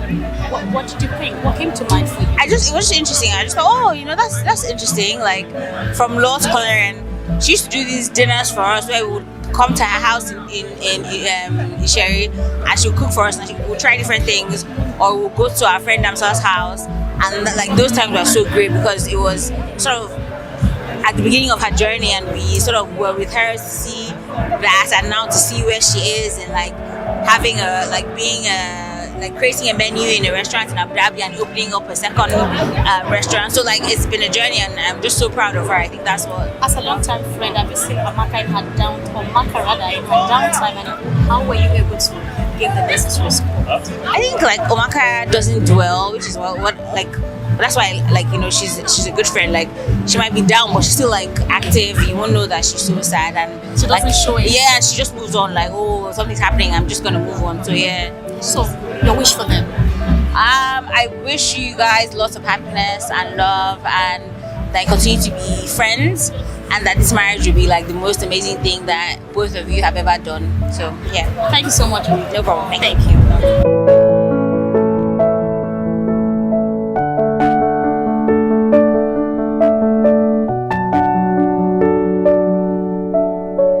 Alright, again, I have another friend of the bride, Kemi or Jenike. Hello, Kemi. Hi. So pleased to have you. Thank you. Tell us about the bride. Okay, I've known the bride since 2006. Okay. We went to school together, and she's pretty amazing. I've sort of seen her evolve. Like, she's very committed to whatever she's doing, very willing to try new things. Such a good friend, and it was just such an honor to be here to celebrate with her. I'm really excited to be here to witness today. So you would agree with me that marriages, of course, are not always a bed of roses. There could be downtime and all of that. How do you want to encourage this newlywed couple to carry on whenever they have any challenges?